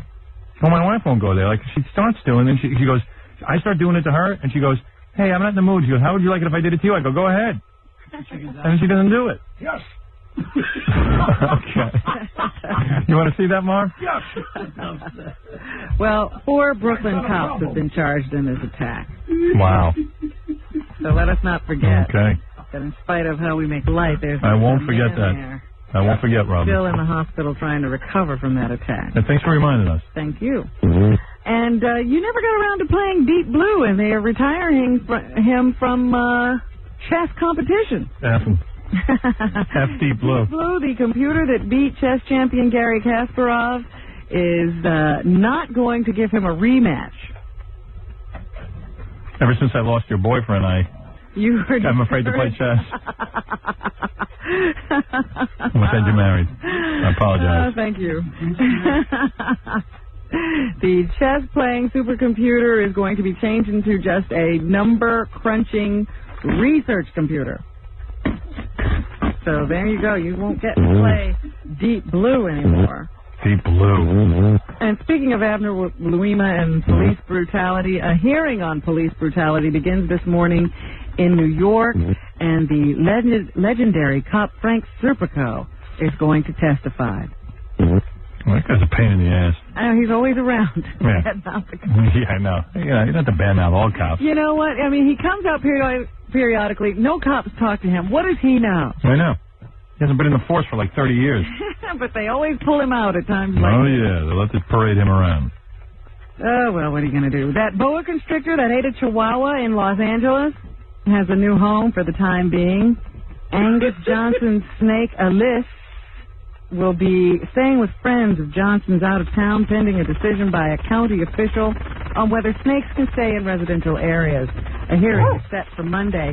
Flossie Torgerson wants snakes banned. Understandably, it was Torgerson's pet chihuahua, Babette, that was gobbled up by the snake. The 7.5-foot snake had left Johnson's home through an open window during a heat wave and got a hold of this poor woman's dog. Anything left, Robin, in the news that we haven't heard about? Yes, in Gainesville, Florida, Beverly Johnson has an unusual way of punishing students who misbehave in her classroom. She eats them. She puts on bright red lipstick, puckers up, And makes out with kisses them. With their tongues? No. Oh. The parents found out about it, though, and they're putting a stop to that. They shouldn't. She disciplined the students by putting on bright red lipstick, then kissing them. She then added words like, "Are you trying to get my attention?" Are they allowed to feel her implants? She said she was using the kiss as a positive form of discipline. It started a few years ago, and she'd like to stress that it was never intended as harassing the students. The parents objected, however, and the kissing will stop.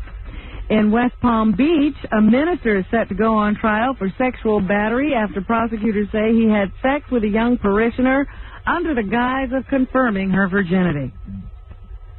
3 women claim that the Reverend Joseph Millian abused his position of authority to have sex with them when they were teenagers and then kicked them and their families out of the church. But how can you know if they're a virgin? Well, they certainly weren't after he checked. And then they'd have to leave the church. Yeah, what's he supposed to check with?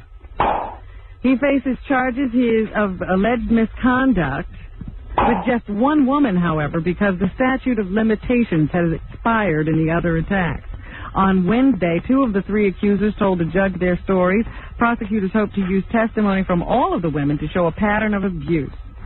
1 woman, now 20, said that when she was 17, Millian took off her clothes and fondled her after saying he wanted to check to see if she was a virgin. But some Marv Albert would like that job.